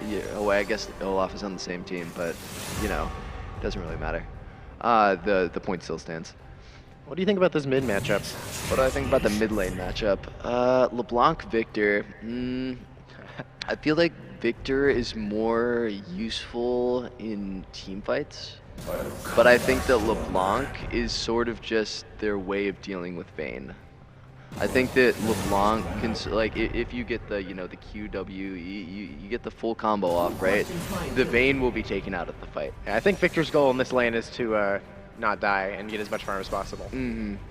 Definitely, and the later it goes, I think the better it's going to be for Victor. So, and especially for the Vayne too. I mean, both of these champs are really good for the first like 3 levels. So we might see some early fights if a jungler gets involved. Yeah, and really, yeah, I really am. Like, I like the Vayne pick. I like the Garen pick. There's a lot of interesting picks in this match that we haven't seen so Did not expect a Viego. Yeah, I did not expect the Viego either. I actually don't really know too much about Viego. I know that he's really popular in pro play. He's every champion in the game. Yeah, and then if he gets if he kills him, he can become him, right? Yeah. Yeah, so he can just reset. Aside from that, I definitely have been on the receiving end of that. Aside from that, he's just sort of like a fighter guy. Okay, bruiser in the jungle. Yeah, I do like this Poppy. I really do like this Poppy. The more I think about it, because do you know if Poppy stops the Blanc dash? It does. Oh, that becomes really good then. I mean, into a team with only 2 dashes, I don't think it's spectacular. But when you think about what utility the dashes have, like LeBlanc does everything from her W, and Vayne does, or Rakan does everything from his dashes, right? Like if you're just not, like you can't like you have to jump into them and then knock them up, right? You can't just, run into them and knock them up. You're not super tanky, you're just really mobile. So I think that I really do like that pick. I think that was smart from that college. Yeah. I'm not sure. Interesting, though. Definitely an interesting draft. I'm really curious to see how hard this Vayne gets oppressed in the laning phase. Because Vayne, like, late game demon, obviously, but not being very bad in the laning, or very bad in the laning phase. You just, you have to take what farm you can get. You can pretty much never fight until level 6, unless your opponent like missteps, obviously. Yeah, I think red side really has the advantage here. Yeah, definitely.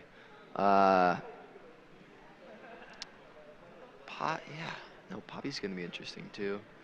So and you do have the extra mobility from the Karma on the Vayne, which is going to be, it gives you a bit more survivability, right? I mean, that's the problem they had last game.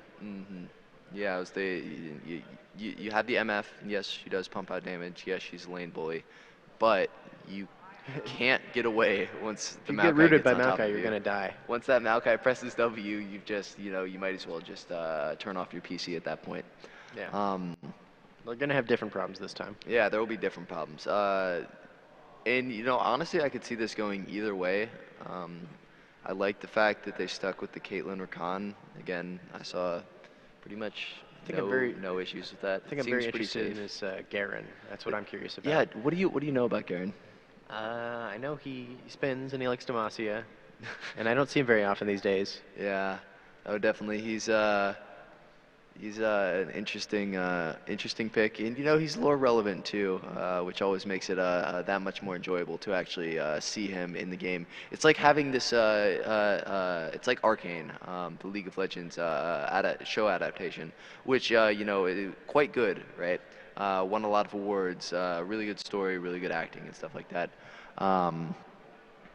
But then also what it does is that champions like Caitlyn, Jinx, anybody that's featured prominently in that show, in my humble opinion, it seems like they have always just found a way to stay meta relevant.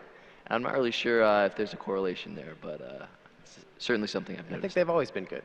And they've always been good, and they'll always stay good because, you know, that's what people associate with League now.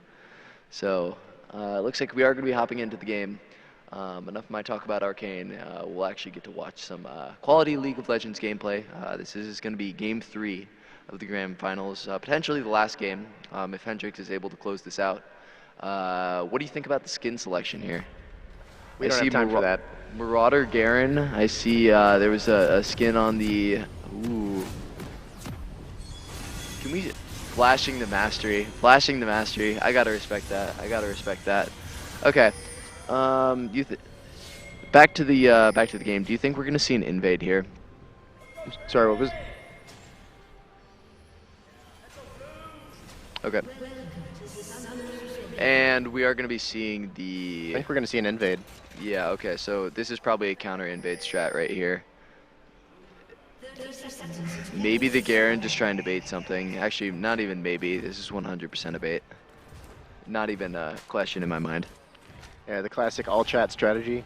Come dance with me. Come dance with me. And then the you know, the entire team waiting in that bush, and you know, you've just given up first blood.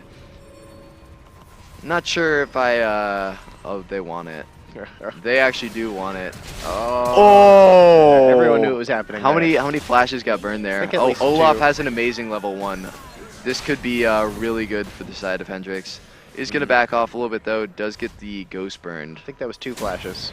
Yep, 2 flashes. 1 on the Victor, 1 on the Viego. Traded for the ghost of Olaf. Recon flashed. Which is 100% worth it in my. Oh, okay. So ghost and flash for 2 flashes. 100% worth it in my opinion. We are gonna be. Yep. Okay. Starting red side, and then you know.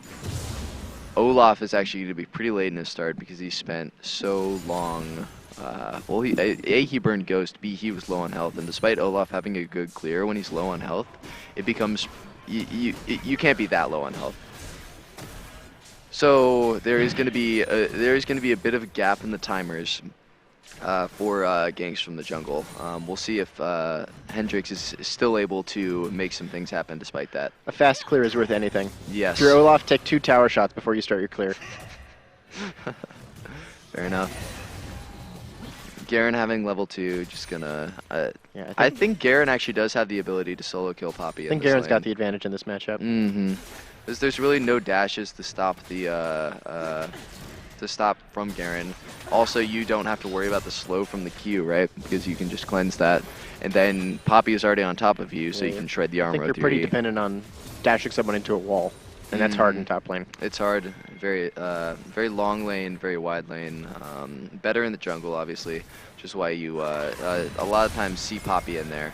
But level 2 Poppy ganks are really funny. Okay, let's see if they can make something happen here. Nice dodge from the Garen. That was smooth, and he still has flash, so he should be able to get away tries here. to get the wall, but it does not connect. Actually able to save both his summoner spells here.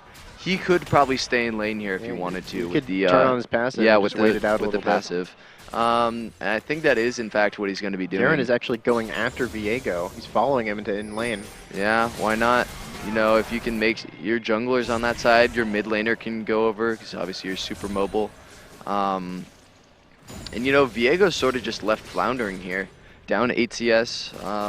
Couldn't really get anything out of that. You made your top lane to use flash and probably weren't quite able to make anything happen off that. Well, that's the risk with early ganks. I mean, it worked really well for Maokai. Oh, he's going to be wrapping around for a second one here. Trying again. This is kind of dangerous. There's no flashes on anyone except for Garen. Misses the stun, but he is able to get the stun here. Does he have the damage? I don't think it's going to happen. Oh, that's so unfortunate. Olaf might be able to run him down here, actually. Little panic ignite. Okay, so Olaf wants to fight this. First blood. Oh, it's disaster. It's disaster. It's actually disaster. Oh, oh that is no. Not good. Oh, it's so... Oh, it's so lost. And just like that. The Olaf gets 2 kills, already has a shutdown 4 minutes into the game. They were so close. And if you were worried about the Maokai, you better be worried about this Olaf. This is, Yeah, I mean, once again, he oh my goes goodness. straight. And a Oh, plate man. going down for the... He's ahead in gold. He's ahead in kills. He's got ahead in farm, Got half an despite item. the fact that he was, you know, like 15 seconds late to starting his blue buff. yeah, Actually, the fattest jungle gap I've seen in a minute. yeah. I mean, I think it's only going to get bigger. Yeah. I mean, after those 2 kills, if you don't make it bigger, you're not doing your job, right? I mean, that's like the dream with these snowballing junglers is you just get fed a few kills early and then you can take over. This Vayne is just getting oppressed in this lane, my god. They lost half the health, staying shoved under turret, and probably going to lose at least 1 plate, maybe 2 if they're greedy. Yeah, Maybe 2 if they're greedy. yeah. We'll see, though. Viego might come and cover the bases, but Oh. Olaf is using his advantage to just go straight for Dragon. And Cloud Dragon actually being, despite not being a super strong dragon, is very strong on Olaf. Because Olaf just wants to run you down, and if you can run faster, it's good for you, right? I love Cloud Dragon. I love being fast. I love moving to camps faster. It's all there. And especially, too, because a big thing about Cloud Dragon, if you get the early Cloud Dragon, you don't actually have to buy boots as quickly. I've You never can considered- delay your boot purchase by quite a bit. I've never considered that. Yeah, there was, you know, LS? Yeah, he was talking about that on his stream the other day. LeBlanc just going to be clearing this out. I really don't see too much happening mid. Maybe the LeBlanc just like chunks out the Victor, but I don't think there's going to be a another early gank coming out bot. Decide to call it. They were too far back in the lane. Didn't really have position to follow up on that. Yeah, Seemed Hendrix like. got pretty good disengage on their bot lane.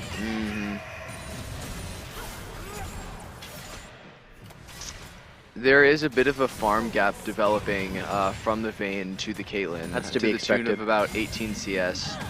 Oh, Okay. interesting. I think this is mostly so he loses the wave, which I actually agree with. I think that's a good decision. You know, if you can starve this Garen of some resources, give yourself a chance to recall. It takes him a little bit longer to push the wave. Yeah. You know, whatever you can get, it's got to be good, right? Yeah. I mean, I'm not sure about, you know, building early health on this Poppy, because usually you want to build more of a fighter play style, Yeah. but going full tank is pretty tough into a Garen. Yeah, especially if Garen rushes like Black Cleaver. Yeah, you Garen just I think become passively useless. shreds armor with his E, so Yeah. it's really, really good item on him. Question mark pings being spammed on the blue buff of Hendrix. Not really sure what that's about. I'm sure they have a good reason though. Olaf he has the advantage and he's going to use it. Yeah, does Victor make it out here? He does I have flash. don't have I think high he's going to be hopes. forced to get out of here. Oh, he didn't use Olaf his ult. is not level 6 yet. Okay, I'm there's the shut- flash. Oh! Big shutdown from the Viego. Oh, this might be it. Never mind, Rakan's here. Nice dash from the Rakan. That was I good. just assumed Olaf had ult. He's pretty fed. Yeah, same.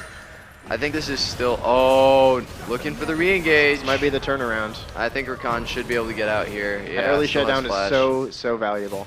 Who'd it go to? It looked like it went to Went the to- Viego. it went to Viego. Okay, And I that's think who you that's a don't- decent member. That's who you don't want to give it to. Really?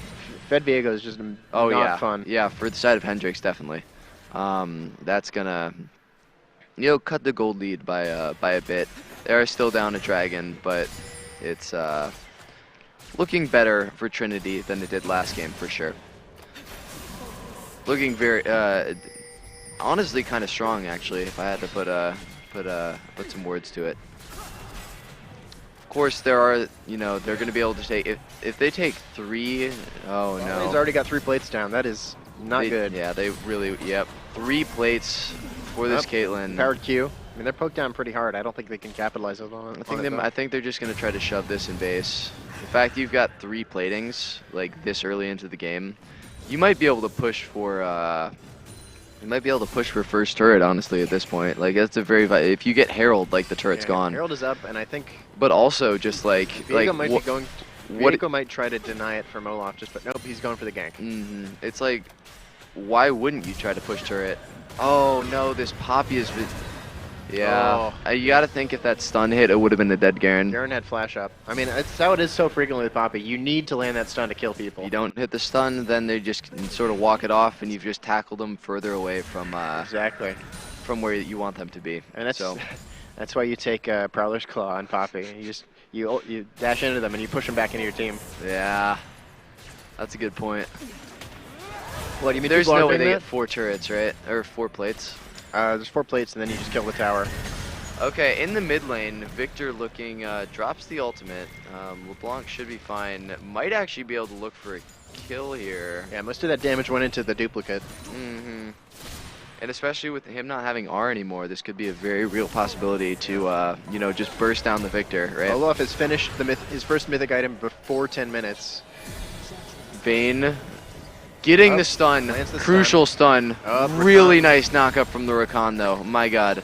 Yeah, that was, I mean, that was just... It's like I said, that Rakan's a menace. Mm-hmm. This is some of the best Rakan play I've seen in a minute. They're, you know, really just taking full advantage of what this champion can do. That's the thing with these kind of supports. You just need to keep going for it, and so frequently it pays off. Yeah, sooner or later it's gonna hit, right? Sooner or later the play's gonna work out. He's been really good about landing it. It's just he does it so frequently. Mm-hmm. It's like we've almost become used to it, but you know, still. Oh no. Yeah. They might want to re-engage this. Yeah. It's hard to go on Rakan, and now Olaf's here. I think, yeah, that's 2 kills going to go over to the side of... Olaf's ult timed out. 3 kills. Oh, plus a dragon. This is... Yeah, that is... That's bad. There's going to be plates. They might even be able to get... Do they get first turret off Garen this? solo killed Poppy. Yeah, meanwhile on top lane, I guess there was a solo kill. Now he's got the lane all to himself. Gonna shove this in. Poppy gonna lose not only her life and some plates, but also a wave, which is, you know, probably the most important thing in top lane. Yeah, I mean, you see so many like high-level players. They're playing entirely around their entire strategy is dependent on how to get as many waves as possible. Mm-hmm. Even if it costs them their life. I'm not gonna go there. Yeah. Okay. There's a very famous streamer that we're not gonna mention that does exactly that. Garen just gonna recall. Yep. This down 4,000 gold at 10 minutes. I feel like we've sang this song before. And this is an all too familiar one for the side of Trinity, who've got to just be feeling dejected at this. I mean, like maybe Trinity has assumed that they wouldn't win, so they're trying to, you know, have something that's stronger. Once they get out of the landing phase. It just and I think that is why they chose the Vayne. But if you look at the bot turret, there's one plate left. There's only 1 plate left. They haven't even taken Herald. Like, yeah, I mean it's the thing with Vayne is like she can't really do anything in lane. Mm-hmm. You slow push this wave, and I'm pretty sure it just dies. Or you can threaten the dive, right? I mean they've got a lot of people here, but I don't think they need them. Mm-hmm. This just and Garen is actually he wants first turret. He wants to be the carry of this game. I mean I'm surprised that Victor LeBlanc is the most balanced lane we've seen. Yeah, seriously, I would have expected that to go one way or the other. Yeah, a lot more snowbally, for sure. And this is, I like what Hendrix did here, because what you can actually do, because you still have plates up for a little bit longer, right? So what you can do is you can actually intentionally not take the turret until plates fall, so that, or like right before, obviously, because you want the plate gold. But you can wait for that to happen, and then you can just run. You can just run at them. When you're this far ahead, you can actually force them out from under their own turret. So not only do you lose the turret, you lose waves in the process because you're deciding not to kill it. Yeah, at 14 minutes, like a fully damaged tower loses like 200 armor, and you can just break it. Yeah. And it's like there's no threat of the turret anymore, but it's still killing the minions, so you need to like be there. Yeah. Okay. Diego he has to flash away from that. Yeah, I got a flash. I don't even know if he can like threaten a gank here. Yeah, this is death. Yeah. This is death. Viego wants to do something here, but they've had to send 4 members, but the mid laner is just gonna match. So they're just getting forced. Just getting forced off of all this. Crazy. This is actually like we've said it before, but this is really good Rakan play. Yeah.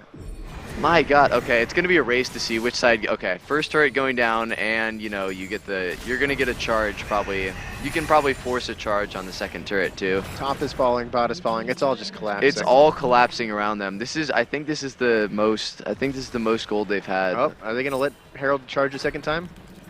I mean, Garen is not letting him. That is unfortunate. Garen is saying, "Fight me." Like, I'm gonna get this Herald to charge. Yeah. I think he just walks this off too, actually. Like, they're not even gonna be able to catch him. Garen is just not someone you want to gank. He's just not pleasant. You can't. And they don't even own their own jungle anymore. That's how you know it's bad. If you're getting bullied off your own jungle oh my God, there goes the jungler. Might be, okay, yeah. Decide not to go for it. That's going to be the entire top side taken. I mean, I think that's why they picked Poppy, is just to like disengage people off Vayne, and it's just not working. The Vayne is so far behind, and so is the Poppy, so it's like, what do you do? If Garen takes the blue buff, I'm going to lose my mind. I just want to put that out there. I think, like, considering the circumstances, Vayne has done a pretty good job. Like, Garen... She started Cole, and she's still, like... She has a finished item. That's impressive. Yeah. Thing is, it's just... It might be too little too late at this point. Well, yeah. And by might be, I mean probably is. It's still impressive. It's still impressive. 120 CS if you're getting shot by Caitlyn every second. Yeah, no, definitely. That's definitely admirable, I would say. Admirable performance from this Vayne. 450 gold shutdown on the Caitlyn. Yeah, we might see it. 200 on the Olaf. I mean, with Rakan protecting Caitlyn, it's just so difficult. It's like what do you do? They've tried to shut down this Caitlyn, and Rakan just multiple comes in times. and stuns everyone. Yeah, they did just they sent 4-member spot like a minute and a half ago. Oh, it's Rakan bye Vayne. 1v1ing a Goodbye. Wave bye to the Vayne. Wave bye to the tragic. Vayne. Goodbye. Goodbye. This is okay. 10 kills. They're up 7,000 gold at 16 minutes. This is. You gotta play it out. What do you do? You gotta play it out. What do you do? They're just gapping them everywhere. Maybe not mid. Yeah, mid seems pretty even. It was interesting. Yeah. I mean, I know this Victor's really good, but there's not much you can do to kill Yeah, him. it's like you need something to play for, and there's nothing to play for here. You can't play for your bot lane because your bot lane is massively far behind. You can't play for your jungler because the jungler doesn't even own the jungle anymore. You can't play for your top laner because the Garen's just running you over. What do you do? I mean, you try and get Garen, he runs away at 600 move speed. Yeah. And then he heals back to full. I just want to point this out. This is going to be 3 dragons at 16 minutes. That's the dream. That is the dream. This is... It's Hextech Soul too! Oh my God. The Shyvana experience. It's not even like it's going to be... This isn't even going to be a... They're going to trade turrets, but it's not going to matter because Hendrix is going to trade one right back. LeBlanc looking for the assassination is going to be able to get the root. And... Blast cones directly into the Garen. I mean, even if LeBlanc doesn't pop off, she's just good at catching people. Yep. And there was the utility right there that we saw from that pick. Oh. Yeah, Vayne can't even, like, Vayne is being forced out here by the support. Rakan's immortal. Just want to put that out there. Like, I think he can... Oh, I don't even think it matters. I don't even think it matters. I think they actually just kill them both. Yeah. Oh, nice stun. Nice stun from the Poppy, and they are able to get the kill onto the LeBlanc, overstepping a little bit there. That's why you pick Poppy. That's why you pick Poppy. You stop the stun, you stun them into the wall, and then they die. Definitely well done from the Poppy. Tries to push Garen limit testing a bit here. Garen dies. Oh, limit testing just a tad. Yeah, feed that Victor. See what happens. 6,000, 10,000's been cut down to 6,000. That is significantly better. Significantly better. That's almost winnable at this point. Almost. Almost winnable. Still down 3 dragons. Yep. And Baron's coming up soon. Baron's coming up soon. And the thing is, you're on soul point this quickly. You can just say like, okay, yeah, like take the dragon. We don't care. We're gonna get Baron. We're gonna end the game. Like we're gonna make it so. I mean, I'd like to point out, even though Hendrix has been really struggling, they've still taken 2 towers. Yeah. It's pretty good. They took the top turret when when Hendrix was going for the 3rd dragon. So they were able to get something off of that. Yeah, it's like you asked the question earlier, what do you do? And I guess that's what you do. You gotta trade. I mean, it's not ideal, but it's something, right? Yeah. And especially if you're scaling for late, you know, you need to get gold somewhere. That's like when I'm playing my game. That's why I call Herald the consolation prize. Yep. Even though it's like a losing play, it's the only thing you can do, right? If everyone's on dragon, go do something else. Yeah. Playing the opposite side of the map. That's what I've been told that's called. Yeah, you gotta imagine that Hendrix is gonna be positioning for a 20-minute Baron fight here. Oh, 100%. 30 seconds. Yeah, Rakan walking. think Really right now good play here. Walking behind the minion wave, gonna be able to get a really nice flank off here. Baron McCon looking to pick someone off. Yeah. Okay, McCon maybe a is bit so overextended. deep. He has to flash. Does he? He might die. Nope. Nope. Nope. His There's dash the gets stopped. Poppy, and he still gets out. He still gets He out. saved his dash for when Poppy used it. That was, I mean, we said it before, but yep. Okay. Here Olaf comes goes in. He Olaf. runs at 5 people. This and is then a he runs out. 5v3 right now. I just want to point that out. I gotta say, this is a little bit int from Hendrix. No one's died yet. This is a little bit int from Hendrix. People are just running out at 5% health. Until it isn't. Rakan's dead. Victor's Yep. Okay. dead. Big shutdown on the Rakan. Everyone's so low. Poppy uses W. Gale Force. You still have Gale Caitlyn Force. tries to make a pick. Caitlin's already used ult. Yep. I mean, they get mid turret. Everyone for mix it this. up. Mid turret. I don't know if they have the health. That was for only 2 Baron. deaths in that fight. Can you believe Yeah. that? I cannot believe that. That looks so much closer. These teams are so good at peeling. And, you know, the 6,000 gold now coming down to, oh, LeBlanc killed the Viego off And, screen there. I mean, you have to think, it's like these teams always fight with a purpose in mind, and this time it's Baron. Yep, because although, like, yes, you didn't kill him, but you forced him to back so you can get the Baron, right? Yeah, exactly. Yeah, this is, again, pretty much a 20-minute Baron from Hendrix. This is... That's what you do. Recall, you know, you can either, I mean, you could probably end the game right now. Or you could just, you know, play for soul. Play for soul. And although Trinity is going to be able to get vision control here, it's going to be... Maybe they can hide in a bush. I and pick someone don't off. think they're going to have to cheese something out here. Yeah.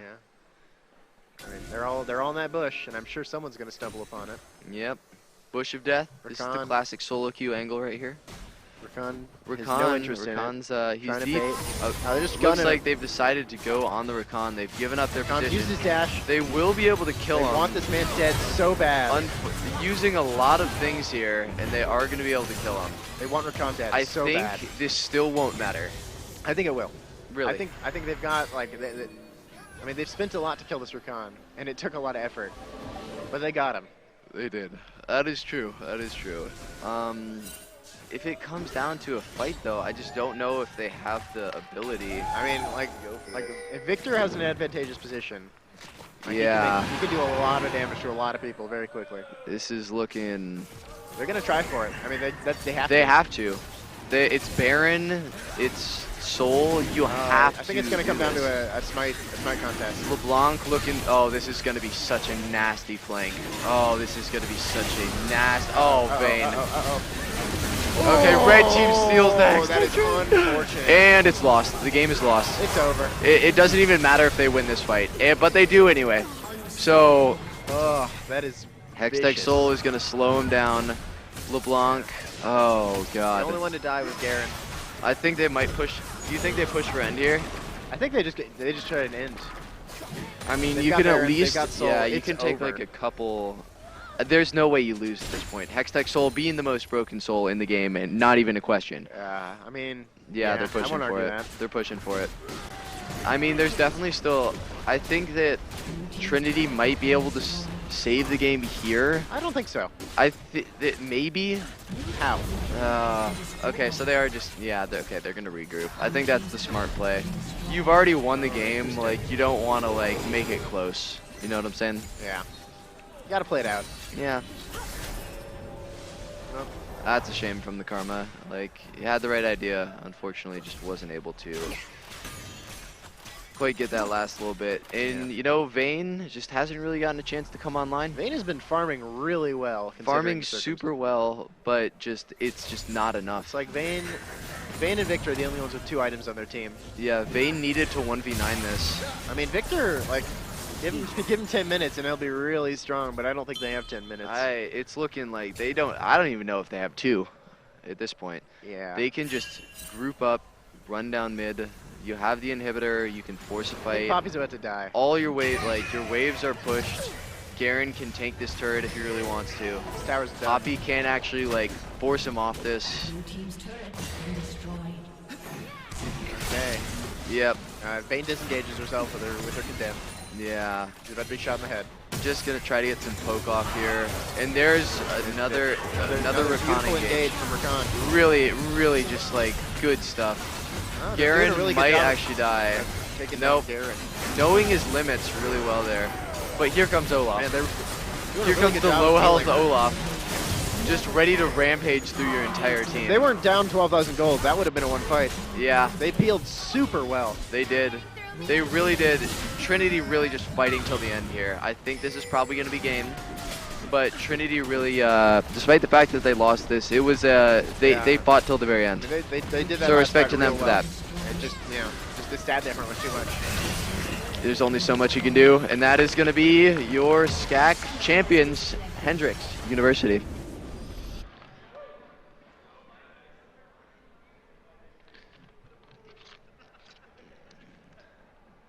And we're back. We just saw Hendrix win in game 3. It was that was a game. And certainly GG's to Trinity. They fought till the very end. There's only so much you can do when you're down that much gold. And they certainly tried everything they could. Yeah, it was a good showing by all involved. Looking at the damage graphs here, Caitlyn was a bit of an issue, which, yeah, they played it game 2, and I feel like it wasn't really the reason they won. It wasn't the reason they lost. It wasn't the reason they won. It was sort of just neutral. But this game, becoming a lot more of a menace. Yeah, that was. I mean, I'm still gonna. Well done to Hendrix. I'm gonna still stick to the idea that Rakan was the all-star in that game. Oh, definitely. Insane plays from the Rakan. That was some of the best support gameplay I've seen in a while. Like I keep saying, but really, you can just repeat it as many times as you want. It doesn't change the facts, right? That was really good. You ban out the Maokai, go to the Olaf. It just. Yeah, I mean, even without their Maokai, they shifted strategies really well. And that was, yeah, 3-0 from Hendrix. And, you know, we all see the damage graphs here. We see where the problems were, but, you know, it doesn't do it full justice, but it definitely points you in the right direction, I would say. Yeah, I don't really know if there's much else to talk about. That was, you know, GG's to both teams. Well done to Hendrix. Well, folks, taking that in dominant fashion. You've frankly. seen it here. League of Legends. Yeah, there we go. Always been a pleasure. We're going to be going to break. Hope you'll join us back after we come back. There will be plenty more action for you today, and we hope you join us.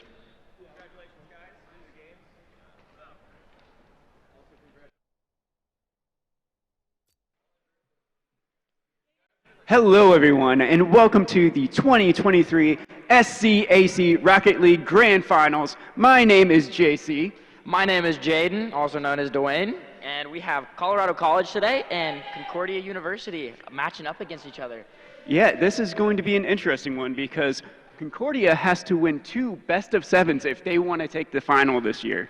Do you think they have what it takes? I think they definitely have what it takes, but they're going to have to dig in deep, find it within them to, you know, win 2 best-of-7s, not only 1. And Colorado College was the top seed in the Rocket League rankings this season for SCAC, so definitely no easy feat, but not impossible by any means. Yeah, if I remember correctly, Colorado has only had 1 game that they've lost this season? Yes. Not 1 match, 1 game. 1 game, and there were actually 2 own goals from Moses in that, one of the Colorado College players. But it was against Concordia, so if anyone's going to do it, it's going to be the team we got today. All right, so I think we're waiting on the officials to get this matchup. Yeah, it looks like we still got some players warming up, but in terms of Colorado College and Concordia, what do you see in these teams? What do you like about their play styles, if anything? I see Colorado playing much more as a team. They're less selfish on the ball, But at the same time, that creates gaps in their defense that can be exploited, very similar to how FaZe exploited Gen G in their defense. Yeah, because I mean, when you have two players upfield trying to make a play together, you're leaving someone back. And if that pass is made, the second player has to commit. You're forced to leave a third. But as long as they're not missing those team plays, it usually helps close those gaps up a little bit because the rotations stay clean, right? Yeah, and that's the other thing that I've noticed is they maintain their momentum and their boost advantage very well. I think that's going to be one of the key things that we see is fighting for that midfield boost between these two teams. Gotcha. Any keys to success for the side of Concordia? I think that they're going, again, I think it all comes down to midfield play between these two teams. 100%. Getting control of that mid boost is going to be a lot because these teams know how to keep pressure on each other. It's just a question of if they're going to have the boost to keep the pressure, no? Yeah, the other thing is I believe this is their first time playing in a LAN setting like this. So how do they handle the mental pressure? I could not tell you. I've never played in a LAN setting, but hopefully the coaches prepared them a little bit, gave them a little feeling of what's to come. And I mean, with yesterday, people were standing around all the Rocket League matches that were happening in the other centers. So I mean, I think they kind of got used to people being behind them watching, but playing on the stage with casters live, it's going to be a whole different ball game. I know that the crowd here is definitely looking forward to this match because this has been a much anticipated series all throughout this season. 100%. It should be a good one. I'm unbelievably excited for it. I'm a Colorado College representative, but unbiased caster, I promise. Biased casters can be pretty fun, though, aren't they? Yeah, just a little bit, just a little bit. Have you seen the Colorado College or Concordia play together or play against each other? I have. Like I said, I think it comes down to that midfield. Okay. Concordia has to have that control at the midfield, but Colorado Colo can get away with playing a little bit more of a boomer ball type play style.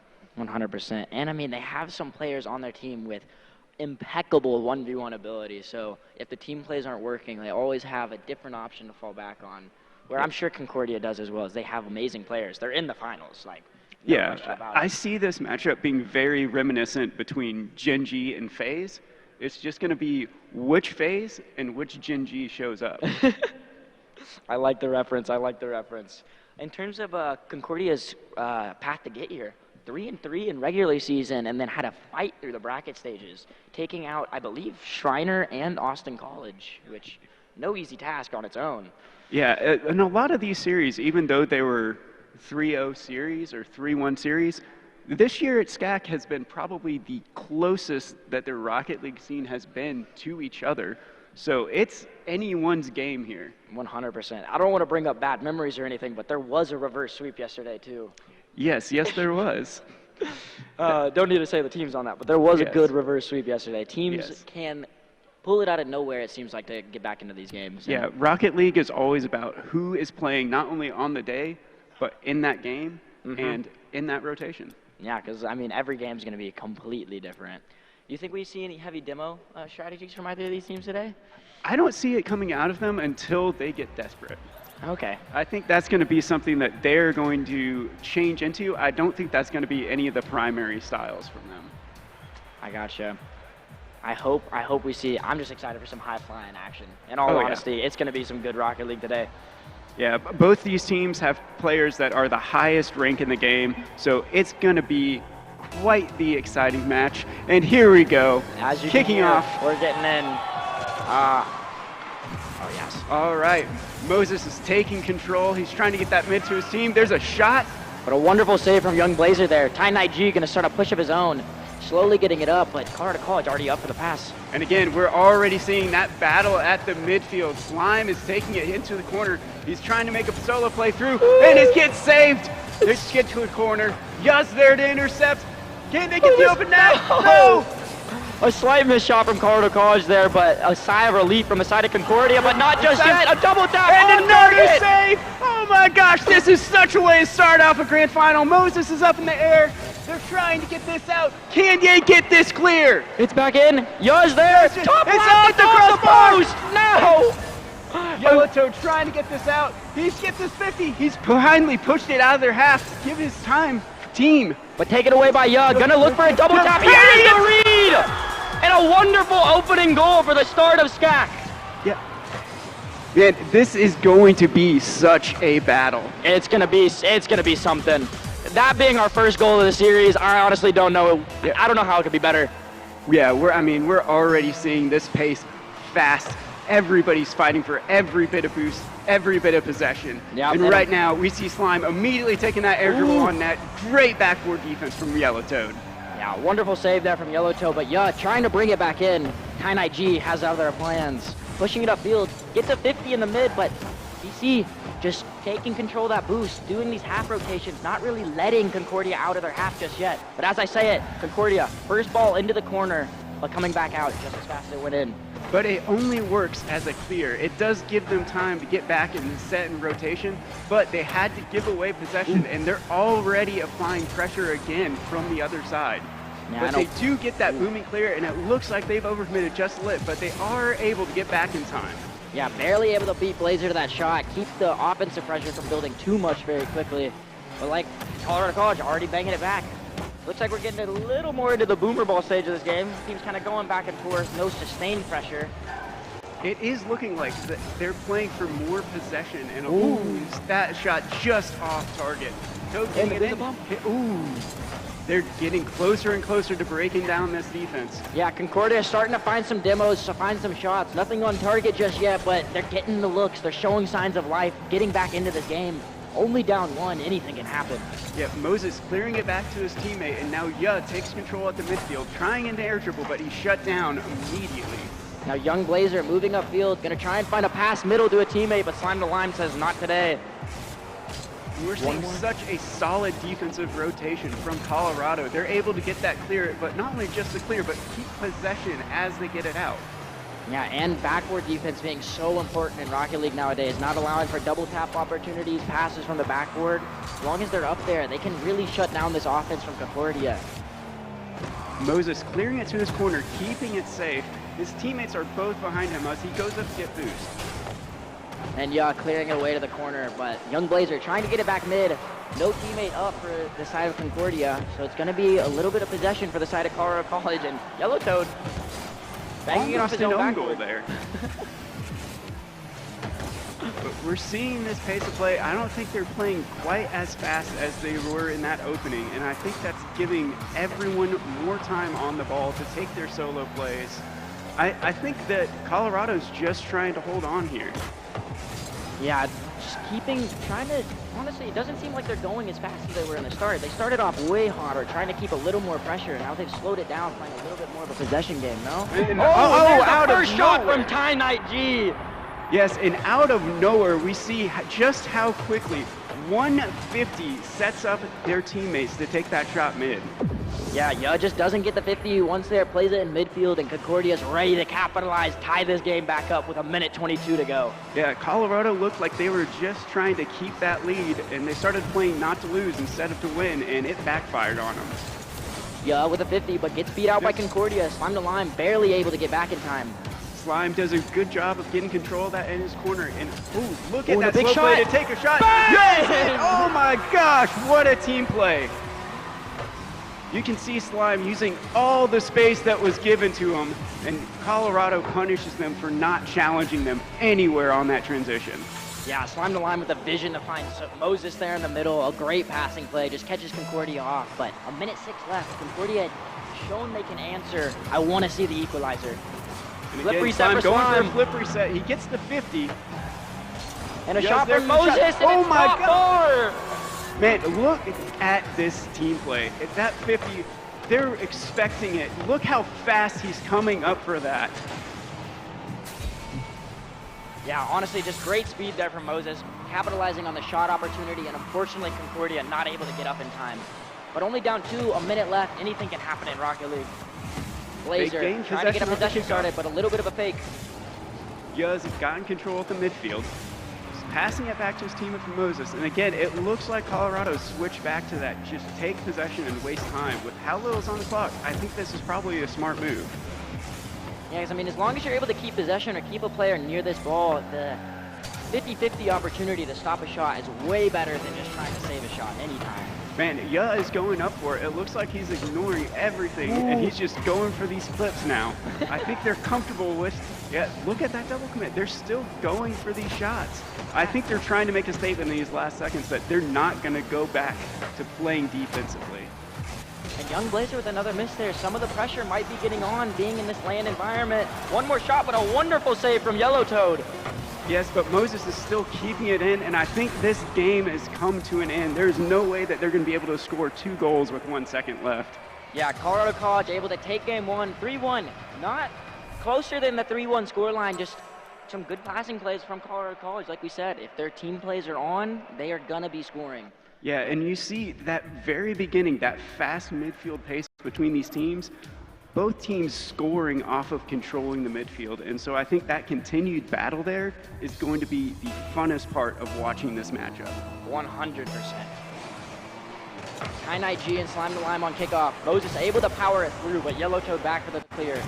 Up to a teammate. Ooh.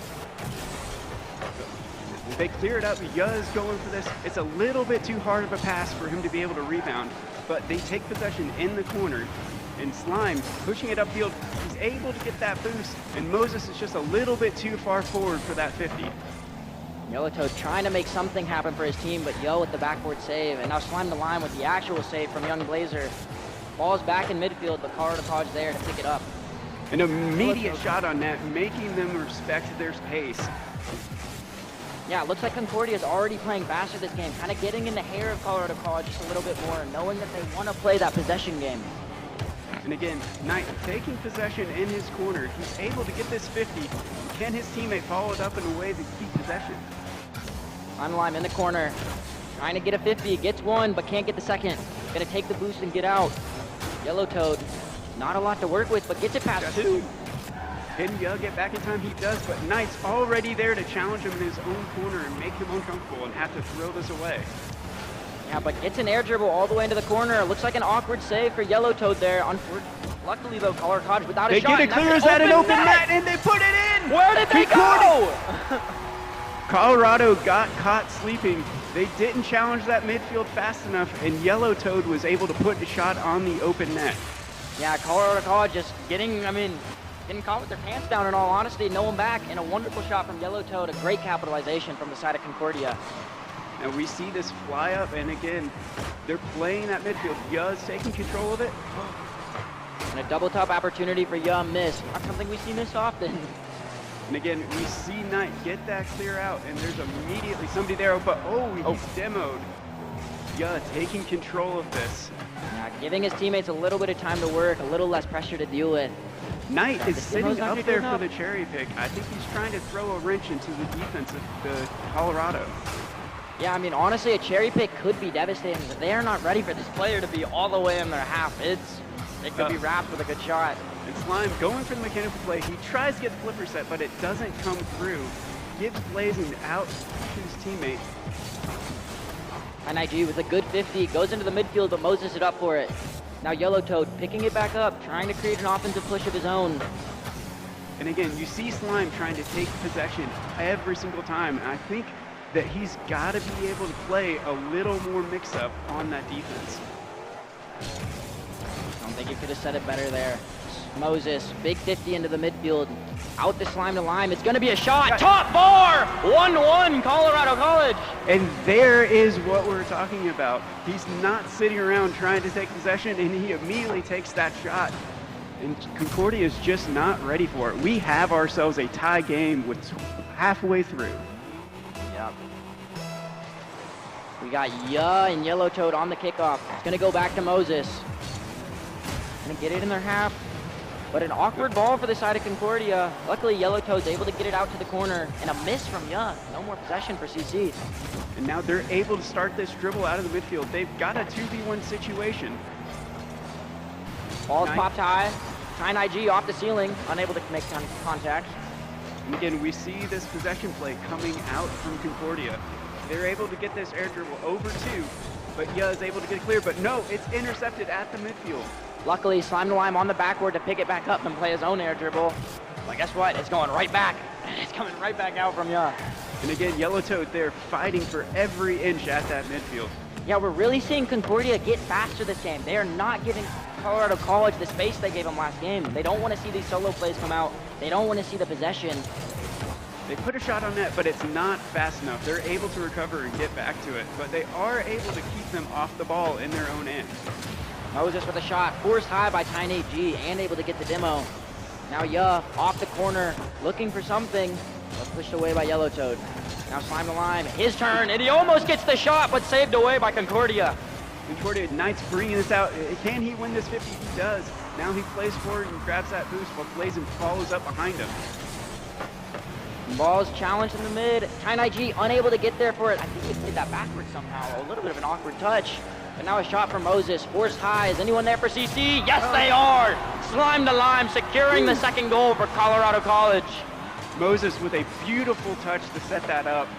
He had to play the shot there because if he doesn't, that's just a free open net, and that just sets them off the backboard. Yeah, great decision making there from Moses, and a great follow-up from Slime the Lime. But Concordia only down 1. They can bring this back. Yo misses the boost. Oh, but Slime bails him out with that demo. Yellow Toad takes an air dribble. He gets one touch around another, setting up his teammate. But is there a follow-up? No follow-up from the side of Concordia. It's going to be Slime the Lime banging it back into the orange half. Now off the corner, and a slight miss from Concordia there. Luckily, no one from CC able to capitalize. And again, another near open net, but makes the save. Looks like CC's getting pushed up a little more aggressive than they're expecting to, kind of getting caught out on this back third man defense. Luckily, hasn't punished them this game, but we saw it last. They're doing a really good job of trying to keep this in their corner, but Yellow Toad goes for a fake, but Concordia doesn't bite. Yeah, no one from Concordia to follow up that fake from Yellow Toad. Would have been a little bit of possession, but now 3 seconds. Concordia needs to keep this ball up and get it into the blue half if they want a chance at forcing overtime. They're able to keep it up so far. Can Knight get to this? He does. does. Oh, so close. So close. And that's going to be Colorado College taking game 2. Anything you're seeing Concordia needs to do? I think Concordia has figured out what they need to do. They just need to stay consistent at it the whole game. They fought at the midfield, and that's what gave them that first goal. And then as soon as they started to back off and give them space, Colorado just immediately punished them for it. Yeah, that pressure was really throwing a wrench in the plans of Colorado College. Like you said, they didn't know how to deal with the midline pressure, the constant 50s from the side of Concordia. But as soon as it stopped, CC just bounced back in it. They're right back in their game, playing their own thing. Yeah, I think, do we have a timeout from the team right now? Do we? I don't know. All right. If you're a timeout here, what are you calling it for? Or what are you calling? Okay, so yeah, we are going to be taking a quick timeout.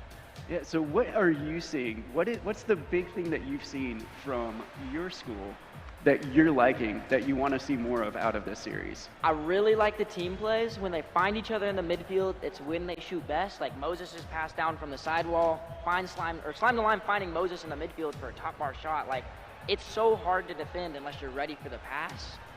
But in terms of anything else, I just like the speed they're playing at. They're trying to keep it fast, try and stay in Concordia's face, and not really give them any time to think, because if they don't have time to think, how are they going to answer for the problems they have? Yeah, I would say the one thing that I'm seeing from Concordia that I want to see more of is those 50s. Every time they've had a 50, I could hardly call it a 50 because it's pretty much been a dunk that's going the other way. Almost calling them 100 zeros today. Almost. But every time they're able to get that 50, I don't know what it is, but that seems to be where they're winning out, especially at the midfield. Yeah, and I think we got to take into account this land environment. We know 50s are something these players can do, but if they're looking off right now, they could just be getting used to it, getting settled in. We're only 2 games in, so by no means are they down and out of it. Hopefully those nerves are settling, though.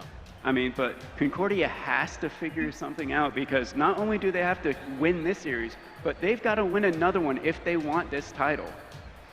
Yeah, I forget. 2 best-of-7s required of Concordia once this first place spot, but down 2-0 right now. Gonna need some kind of answer. I wonder if we see any preset changes going into game 3, because as we know, Rocket League players love their presets. Yes, placebo is not only a bad thing, it can be a good thing. Yeah, 100%. Because I mean, you switch to a preset that's faster, like, it's faster. That's plain and simple. Yeah. If it's a fast preset, it's a fast preset. Do you think anyone switches from the Octane to the Fennec or the Fennec to the Octane? No, but I wouldn't mind if I saw someone switch from the Skyline to an Octane or Fennec, in all honesty. I love me some Fennec and Octane gameplay, but I'm just not a big fan of the Skyline. Yeah, honestly, I kind of want to see a Centio because, you know... Okay, are you a Centio main? I am not a Centio main, but shout out to Zap. Okay, I personally think the Centio is one of the goofiest looking cards in the game, besides the Scarab and Grog, but I do like the Centio. I like seeing it. It'd be something new, something fresh. I think I have one up on you. The Proteus is definitely goofier with its little tiny claws up front. Yeah, you're okay, you're right. Yeah. Yeah, 100%. Oh, yeah. I think Concordia definitely taking the time out here. Just hopefully they settle those nerves down. Going down 2-0 has got to be stressful in a grand final scenario with the live crowd, new environment. Do you think we see any game plan change coming out of Concordia, or maybe a demo heavy, pass heavy? I think they're going to keep the same game plan. I think they're just going to focus on those demos as they rotate through, like just looking for them a little bit more and being able to stay upfield to apply that off-ball pressure.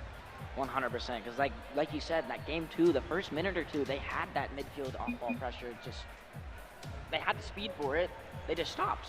They just decided, no, we got our one, let's play passive and win this game. Yeah, I think the biggest thing that Game 2 showed is Concordia showed up to play.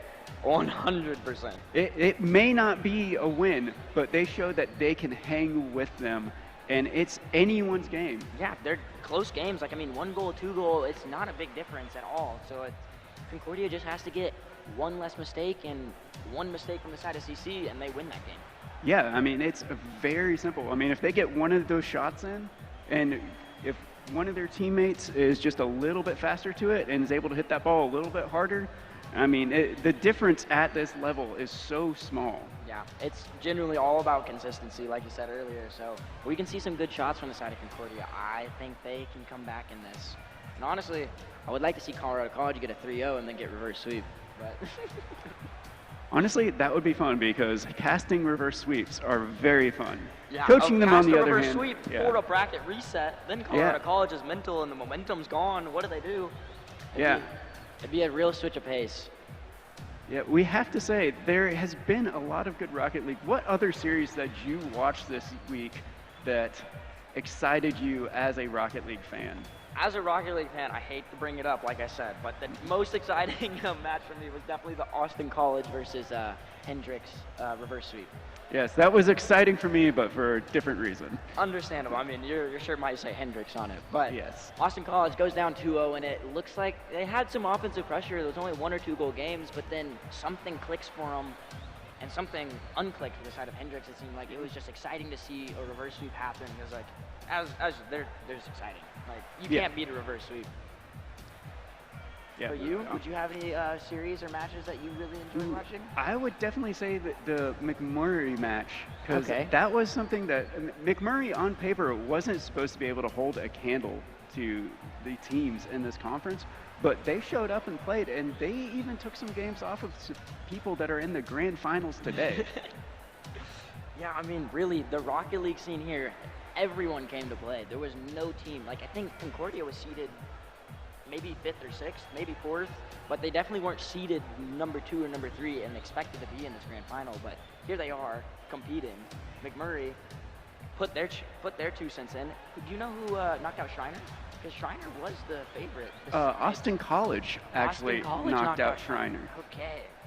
And Austin College got beat by Concordia, so it's really been all over the board. Yeah, I mean, it's been, Colorado's just been that tiny bit better on the day. Yeah, I think I might have some bias saying this, but Colorado College has been the team that Pedans don't want to play. Definitely the team you want to avoid throughout this bracket. Yeah, like I said, they're kind of like the Gen G, but is Concordia going to show up like FaZe did? Yeah, I know. They just got to answer back. Was that series a reverse sweep? It was almost a reverse sweep. Oh, yeah, because they brought it back to Game 7 and they choked it. Yep. Yeah. Are we going to see like that today? Did we accidentally prophesy what's going to happen today? I hope we did, because that would be exciting. I want to see a Game 7 today. I want to see a Game 7 as well. Hopefully. It looks like we are having some technical issues. that have finally been resolved. Whoop, whoop. Getting some motion from Colorado. I don't know what's happening. Well, we're ensuring that all the cables are connected and we don't have a typical glitch. Honestly, if you really start losing, just unplug your controller and throw it. Say disconnected. Mm-hmm. So I think for Colorado College's game plan here, gonna need to see. Hopefully this timeout doesn't kill the momentum they built up the past 2 games. Because in terms of Rocket League, a very momentum streak-based game, I would say. Oh, looks like okay. But yeah, momentum-based, streak-based game. So this timeout being so long, maybe a tech pause at this point. Not too sure. Could kind of take Colorado College out of their groove. Do you think it's a possibility? I think it could go both ways because we saw Concordia starting to get in their groove as well. That is true. That is true. Do we know if this was a timeout or a tech pause too?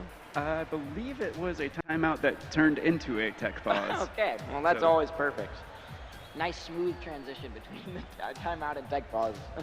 I mean, at least this time it's not a psionic server. Yeah, man.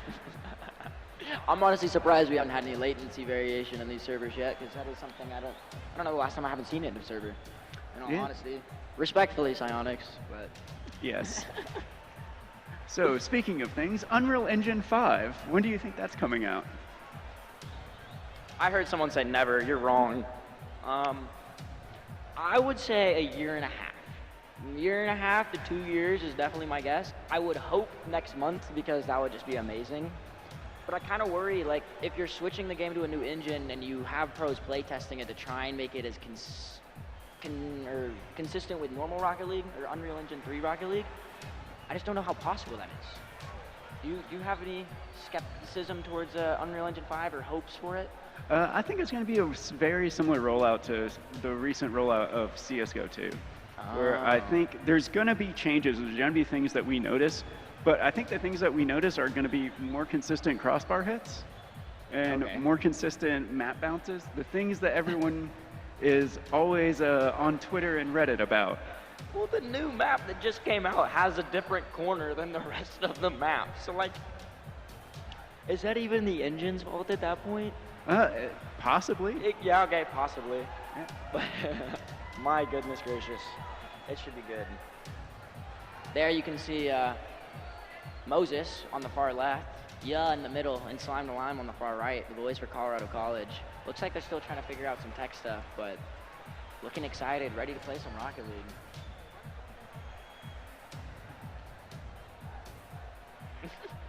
So which one do you think is going to be the impact player for this next game once we get started up? In my own personal experience, Slime the Lime is a hard carry. There's just something about the way he plays. He is always there, always an option, and if you mess up, it's usually Slime the Lime's going to be there to help you out. Like, So he is the squishy of this team. Yes, 100%. I would say is the Justin, Moses is the unmechanical Garrett, respectfully, and the who's our Justin would be the freestyler. I mean, relatively speaking, anytime Justin is on the team, you are the unmechanical player. Oh yeah, 100%. Like, you don't have an option. Like, Garrett G's amazing, but it's just not one of those young guns learning the mechanics like everyone else can. Yeah. All right, it looks like we are ready to go, and the countdown on this kickoff has started. And Slime immediately winning that kickoff, but again, Toad there at the midfield line to pressure that. They're already taking a shot on net, and they're winning those 50s. Knight getting it back, and Yellow Toad there, pass to his teammate. But Almost able to get back. able there. Yeah, it's going to be in this orange half now. Trying to get something going for the side of Colorado College, but Blazer and both getting demos of their own. Going to slow this offense and defense down. And again, we see those 50s again favoring Concordia.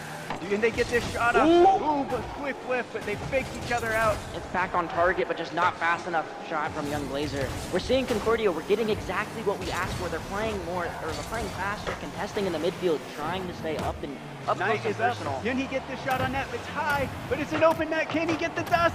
Knight is there, and they get the save! A wonderful save from the side of Colorado College. Tainai G almost having the read on that cleared away. Trying to keep this ball in the blue half now, but Yuz gonna pick it up in the mid. Gets dunked by Yellow Toad. Just unfortunately, no one from Concordia to follow it up. Moses getting bumped off, and Blaze is pushing down the field, but oh, look A at huge all demo. these demos. Yug getting that clear out to Moses. Moses passing it back.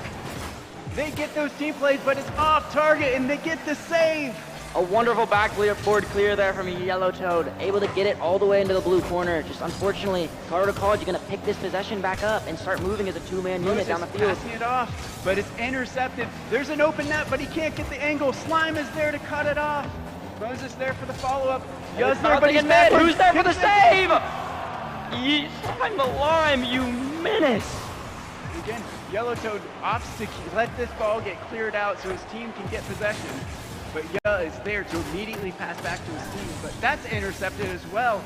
Man, look at that pre-jump on Moses. Yeah, Colorado College just jumping early for these balls, not wanting to give Concordia any time or space. But Concordia, I feel like, has the same game plan for Colorado College. These teams are just playing fast. They want to be in each other's face. Moses dumping that off to Yug. Yug getting the clear. This is an open net. Can he find this angle? No. But Toad is there. He gets the demo. Can he get the clear out? No. But Blaze is there. Yeah, Concordia getting this into the blue half finally, but it's going to be a little bit of a back pass from Young Blazer, it looks like. And Yellow Toad getting dunked by Slime the Lime, gonna try and follow this up. Gets it out mid, gets a bump, but the shot is off the corner! Toad able to clear that into his corner and get possession. He gets past Yug. Can he get past another? Yellow Toad with the flick up. Moses able to read it and find Young on the sidewall. Gonna look for a musty. Can we get the double? So they're able to get that clear, but it's 50 and it's sitting in front of their net. Oh, they're intercepting every single pass. And a good set of defensive rotations there for Concordia, getting on the backboard, getting in for the midfield passing plays seemingly everywhere. Not giving Colorado College a chance. Seeing some wall dashes from Slime the Lime there, just trying to keep his speed up. Now the light touch, but gets cleared away by Concordia. Is there to intercept at the midfield. It looks like, man, how is this game already down to its last minute and 40 seconds? Where did the first 3 minutes go? My goodness. This has been such a fast-paced game. They get the clear. They're trying to set up this counterattack, but it's intercepted at the midfield. Intercepted at the midfield again by the other team. And now Ty G finally getting it into the blue corner. Yellow Toad with the shot on net, but a wonderful save from Colorado College. Moses trying to start that solo play, but again, just intercepted at that midfield. We are seeing a midfield battle for the ages. Yeah, Concordia not allowing Colorado College to start any of these possessions that they've been giving them for free in the past 2 games. Really showing that they are going to be a nuisance to CC and make them work for this win.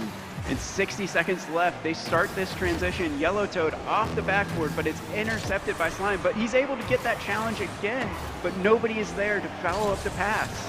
Young Blazer eventually following it up, trying to get another, forces Ty G to get it back middle, but Colorado College there to keep it in the corner.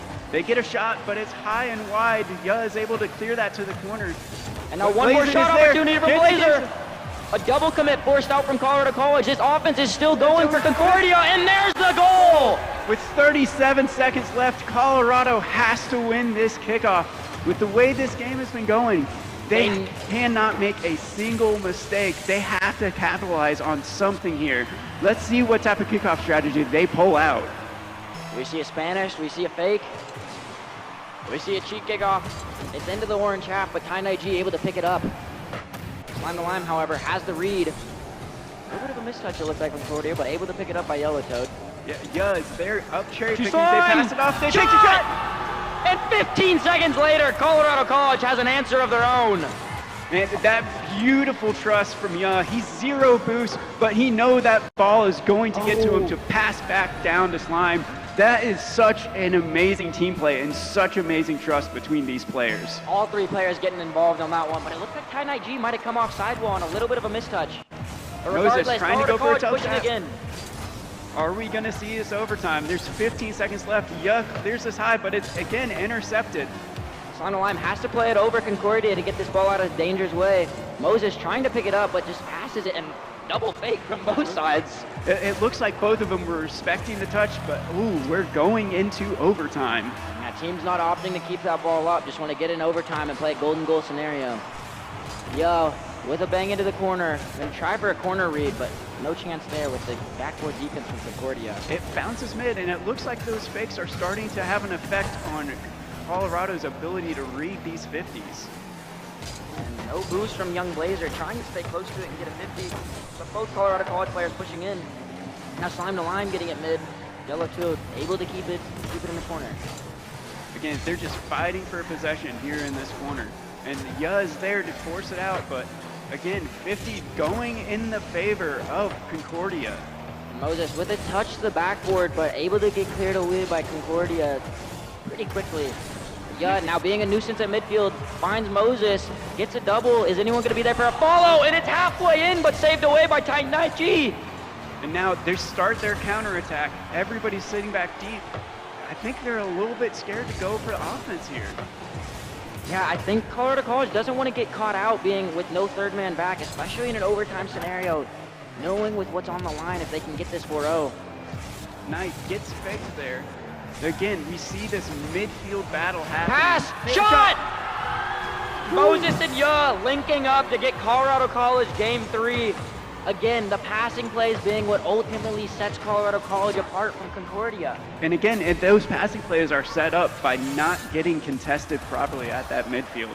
Just unfortunate 50s. They get behind that ball a little more, force it a little upfield. Colorado College can't capitalize on what they have. And again, this is starting to get very reminiscent of a certain series between certain two teams that we were talking about earlier.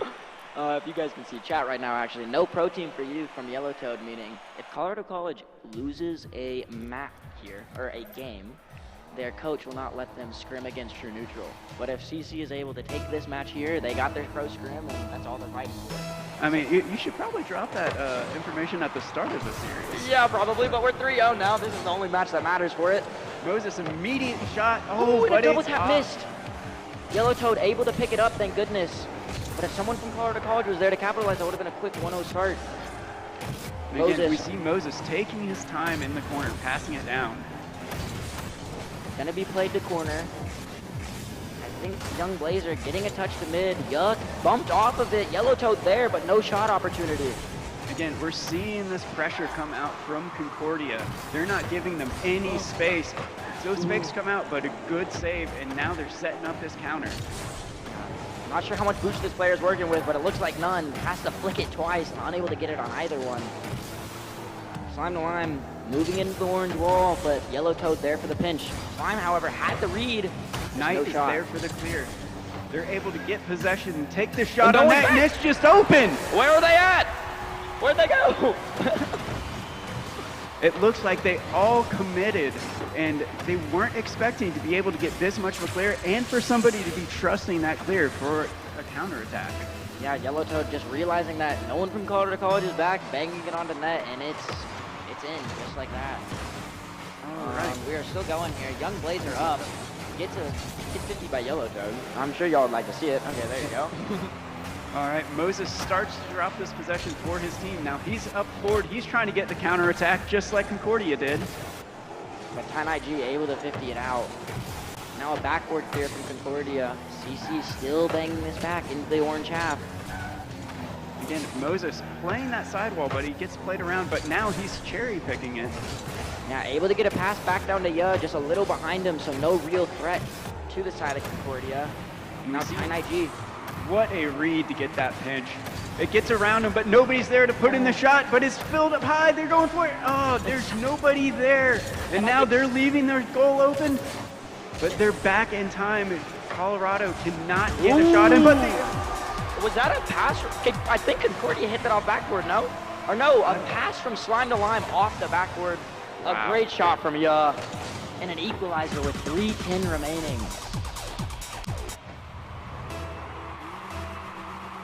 All right. It's like a kickoff between Titan IG and Slime to Lime. Ya back to pick it up. Gonna look for a double tap opportunity here. Gets it in mid, but a wonderful save from Yellow Toad. Shot Yes. wasn't on target, but definitely in a threatening position. All right, and now they're starting to take these 50s again. Moses gets that clear, and again, they leave that net open, but he's not able to convert. And Slime to Lime following up on it, but shooting it wide. The pressure of winning the series is getting to Colorado College. The shot's not looking as consistent. Pressure not looking as lethal. Yellow Toad drops that mid, takes for 50, and it keeps it in. Is their player able to follow up? A big demo from Blazer, but Ya's there to pick it up. but all 3 Colorado College players on that 50. Again, we see Knight, he's taking this ball forward. He gets it behind Ya. He has to take an awkward touch into his corner. Blazin still following up, trying to set up his team, but they're able to clear it to their own corner. Now Ty G looking for someone in midfield, is able to get Young Blazer after CC passes it to him and bumps on goalie, but the shot's off target! Toad able to push this back into the corner and keep up this pressure. It spills out mid. Can they get this shot off? A double commit confuses their team, and now he's down there for a cherry pick. Oh, and Slime to Lime not able to find the shot, but a pass to Ya. Forced high. And a good save. Now Yellow Toad starting their own counterattack. This is becoming a fast-paced game by both teams. Yeah, both teams getting shot opportunities and both teams making even better saves. Some high-action Rocket League and low scoring, exactly how we like it. They're starting to take more and more of these possession plays. They've slowed it down a little bit. They get this off to the corner. He's not going to be able to read this man. That would have been a wild read from Ty A G drop there. down pass from Ya. It's starting to see some team bumps. A little bit of panic setting in from the Concordia side. Yeah, knowing that time's ticking down, they need to win this game if they want to stay in the series. I'm sure the pressure's building. Knight going for a double tap, but it's Red off the wall. Playing very close, trying to get these spillouts mid. Blazer with the 50, but Slime to Lime's on backboard to clear it away. And again, Knight contesting at the midfield, keeping up that pressure. Yeah, Ty G doing a good job getting up there. Now, trying to stop this push from Slime to Lime off the wall. Able to get it down to Yellow Toad, but it's going to be free possession for Moses. He gets an air dribble started. Is he going to get the flip? He hits crossbar, but Ya finishes the shot! My goodness! We're starting to get some chemistry here. And it looks like so is Colorado with this type of play. And Moses with the flip reset pass to Ya. 2-1. We need Concordia to answer now. We have 42 seconds left before this grand final could be over. We're seeing the demos come out. Moses taking possession, trying to get it to the corner. A pinch play! Oh my gosh! They're just styling on him now, trying to make a statement that they are absolutely the best team in this conference. They are that team to beat, and they're showing why. Going for a full field pinch there and actually getting it on target. I do not see those very often. That was a wonderful goal to get not only a second goal lead, but a cushion. 30 seconds remaining. And we see they're going for another pinch. Oh my gosh, they're just freestyling on them now. It's almost like one of them is a freestyler. Yeah, one of them could be a freestyler at that rate. Blazin taking possession. Able to get it over one. Has It's possession. good. If he can It's get a open. flick. But Moses It bounces with the save. mid. Does not get the shot off. Shoots it high. That was the shot they needed. And it looks like they're going to drain this clock down. We have 3 seconds left, and it seems that this series is over. Ya keeps it up, but at this point, this series is over. And that will be Colorado College taking the grand finals 4-0 over Concordia, Texas. A wonderful series. The games were much closer than the series score says.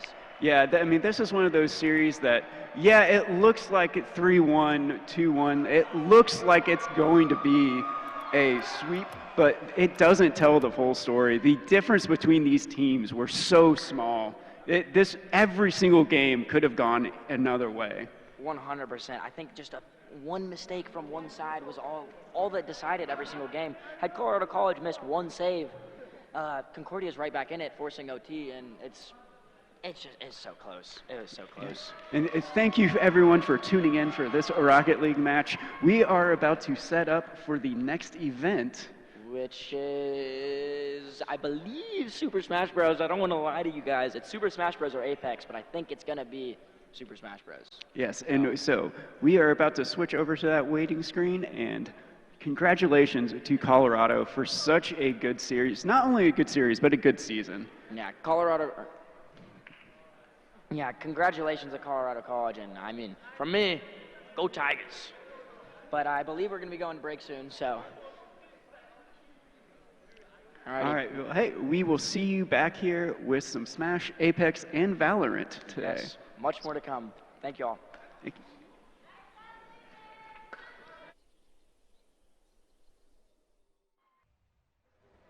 And welcome back, as we are set for 3 matches of Apex, and now we're about to get started here in a couple of seconds. Yeah, this time we're not actually lying. This time we are indeed hopping in the match. Finally, the wait is over. And it seems like the teams are starting to load in, and hopefully we actually get the map that we wanted, and hopefully nobody crashes this time, and we actually get started, you know? It's just complicated. The technology is very complicated here. Yeah, no, for sure. Right now we're just waiting for the screen to play Apex, but regardless, I heard that the teams are in. I heard that the map is loading, so the wait won't be any longer. The anticipated Apex match will be getting started. 1, 2, 3, 4, 5, 6 teams. Yeah, we have 6 teams. Yep, 6 teams. So we are finally starting Apex. Right now they're selecting their legends. Ooh, look, Valkyrie. I've seen 2 Valkyries and 2, 3 Valkyries, about a few Pathfinders and Bloodhounds as well. It seems like those are, again, the favorite ones, the favorite legends, the ones the teams prefer the most. Regardless. I saw a toss stick, and I think that's an interesting play. Yeah, and here we go, loading into our map, trying to figure out where the teams are going to drop, and we're going to do our best not to call out the positions of any teams. That way nobody gets an advantage over another team. Regardless, here we view the bots flying into the ocean. Oh, and here we see the teams dropping in. Let's see where the teams go, where the teams like to loot, and what they get. And we are on Kings Canyon, right? I believe. 100%. I mean, last time I remember seeing teams grabbing gold off the bat as soon as they landed. And here and there would be a few teams actually landing right next to each other, so we would see early engagements, but then they would run away. Yeah, the touchdown has been made. We are on our way to start the loot, start finding, you know, all the heavy, all the energy, all the light ammo, finding the good weapons. Maybe we will see wingman action. Yesterday, we saw a lot of bow action, and the action was crazy to see. I think bow popped off, the charged rifle for sure made it. Oh yeah. Ooh, and right off the bat, we have some teams fighting. An engagement between 2 teams. And we cut off. What happened to the fight? We are not sure. Here we see how Team 4, which should be Shriner, is healing up. Took a few shots. We are going to see a lot of the pinging, as it's easier to communicate with the pings, as teammates will be able to see instead of just call out where they're at. So they will visibly see where they're at. And we see a scan from Bloodhound here. Yeah, and here we see the scan go off, revealing the location of 2 of the players. But here we have 2 enemies fighting. And here we see 1 player goes down, another one going in. Second player down, just the 3rd one left. It should be a 1v1 here. Ooh, Shriner trying to stay alive. But where is the last player? Oh, there it is. They start shooting, putting in a little bit of damage. But it seems like the Shriner player is stuck inside. Trying to look, trying to stay alive. And here we see some of the things happening. Going for the and there it is. Yep.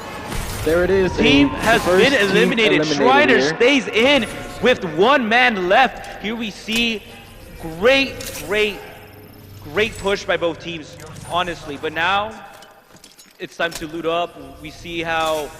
Ooh, I forgot the new ability. You can now revive a teammate and both of you stay invisible for a few seconds. Oh, wow. I didn't know that, actually. Yeah. That was a very good first fight to see there. Whoa. As you see here, we have Concordia here. Very stats early on. Yeah, very much well stacked. Purple armor, and blue armor. Not that bad, and they're going in here, trying to get some loot, you know. Still not done looting, even though you have the great armor. And, hey, it seems like action very early on. 1 team already eliminated. Yeah, that is very surprising to see. Yeah, not fully sure what team that was. Regardless, Shriner in the lead with kills and damage after that encounter. Yep. Although they barely made it alive, now they're in a good position for the scoreboard and the leaderboard. As we pan back and forth between point of views, you're still going to see a bunch of teams looting here as they try to get more looted for more engagements and fights as they move on. Yes, and here we see a player. Here we see the action happening. How every team decides they loot their own way and they choose fighting is the way to go. They've set up traps. They've got a pretty good team right there. They have a scout. They have their Valkyrie. They're ready to go. You see here's some 42 in my opinion, a great way to find loot, because not only are you just shooting, you're doing something other than just running around, you know? Yep. But hey, action is action, and we're here for it. Plenty of loot on the ground. Now, let's see. Ooh, purple materials, a few cool gadgets to add on. It seems like that Team Concordia will be stacked. They are going to be stacked. They're going to be ready to fight, just like you should be, honestly. But here we see back Team 7. We are going to see a lot of sniper rifles, charge rifles, and bows here, as most of the teams do want to play distance and try to get that damage off. Yeah, it seems like we're seeing a few flatlines and a few. I think for the most part, I see a lot of mid to short range weapons. And I feel like that is very handy. I haven't seen that many shotguns. At least I haven't seen a player with that many shotguns. Yep. See Team 11 here getting shot from. No, they're being attacked by the doghound. Oh, they are? The ones in the forest. And it's taking some damage, which is unnecessary damage, to be honest. But hopefully they can find some better armor. It seems like we have a few teams that are very, very well stacked, and then you have others that seem to be missing some good armor or some good weapons, and even a good amount of ammo. So we get to see both sides. You see here a far rotation from as the circle is closing in now. Usually in a huge match, like, here we take a look at the map with possible encounter. We're not going to call out the teams or the players, but, you know, anything can happen. Regardless, like I was saying, usually, even if you have a low amounts of loot, you could get lucky in defeating a team or third-partying another team. Yep. However, because we only have such limited amount of teams, it's going to be harder to actually third-party, as teams will not find themselves that often. But it seems like they've spotted, and here we see some charged rifle action. As we saw from the map, there was teams close to each other, and now we see the engagement now. But we do see a charge rifle. Charge rifles deal lots of damage. Ooh, here we see some more snipers being pulled out. It seems like this team isn't afraid to have a long-range fight. However, it seems like one of them is left behind, and they might try to make a run for it. It seems like the zone will cut them off, and they might re-encounter themselves further past the mountain, but we don't know. We will have to wait and see what happens in that situation. Regardless, here we see how the teams are rotating back into circle, back into zone, trying to stay away from the danger zone, basically. And care package over there. As y'all heard, there's a care package. Maybe the team makes a play for it. Seems like they will. Yep, they are. Right now, it seems like we have more people in search of other people, trying to find their next targets. You know, it's almost like they're a hitman on a hunt. We see a lot of sense of awareness from each player as they pan back and forth, left to right, looking around, see if they're safe or not. And that's a big key here for when the zones get smaller and smaller. Awareness comes in a big play. Yeah. Talking about awareness, I mean, it seems like every team is just almost paranoid looking around, but realistically we all know that they're just not only looking around to see if they're being followed, but also if they can spot anybody. Again, everybody's looking for their next target, looking for the points, looking for the kills, and you gotta do what you gotta do. Right here, we see a lot of looting happening, not too much action going on. Regardless, it seems like a peaceful map, you know. We have So a far. beach, we have the water, the nice little wind blowing. Almost like a resort of some sort. But the circle is getting smaller, therefore forcing more teams to push and, you know, enclose into what later becomes a death zone, a fight zone, And a as war the, zone. as the circles get smaller and smaller, we'll see more encounters of each team going against each other, and which will be very interesting to see of how the other teams are stats with their inventory. And Yeah. Well, without trying to reveal too much, maybe we have two teams that might come in contact with each other. Maybe we have three teams. Maybe we have two opposite sides. But it seems like people are pinging. The setting is perfect. I will defend it. Regardless, it is nice to see how these teams are trying to go around and loot. Oh, the movement right here being shown on the roof, like Batman, you do not trying to wanna- keep the high ground the way Obi-Wan intended it. you don't want to stay still in this game, because if you stay still, then you will get Yeah. shot. You will get shot, and we did see a team with snipers, very good long-range weapons that will do a lot of damage if you get hit by one or two of those shots. Regardless, here we see the teams taking a cup of tea, enjoying time, enjoying life. Cheers to that. You know, it is a very interesting situation we are in. We see teams As we see, the approaching. second circle is now closing, so that'll bring more teams into the smaller circle. Yeah, we see teams approaching each other's and other teams almost next to each other. It's just crazy to see. We don't know what's going to happen exactly. We are here to watch, here to spectate. If you look up, you will see a dragon. If you look down, you will see ground. Regardless, the action does not The stop. scenery in this map is pretty nice. The Yeah. scenery is very nice. I mean, if this was a real place, I'd visit. Look at the water. It's beautiful. It's clean for now. Once the bullets start shooting and, you know, bodies start dropping, we might see more blood in the water. Ooh. Oh. Shots are Oh, being wow. fired. Charge rifle. Now, finally, we get some action. We see as that team flees, trying to look for cover, trying to get to safety. However, Team 13 is Oh, not giving big up. hit. Great shot. Here we see the sniping popping off. We see how that team is just running into cover. But hey, some damage is better than no damage, putting in the pressure to whatever team that is. And off in the distance, we hear more shooting happening. Perhaps it is time for teams to be eliminated. Now, we wait as both teams have a little standoff, waiting for one of them to make a move, trying to, you know, predict the other team. Regardless, Oh, I believe they're getting closer and closer. I've got an Evo shield It looks here. like. It's cool. Level 3. well, we hear the gunshots in the background, and we see some of the And we gunshots see in the more background. shots being fired. Ooh, it seems that they're picking off that team from a distance. It seems like we might have a three-way engagement here, what some considered a Mexican standoff.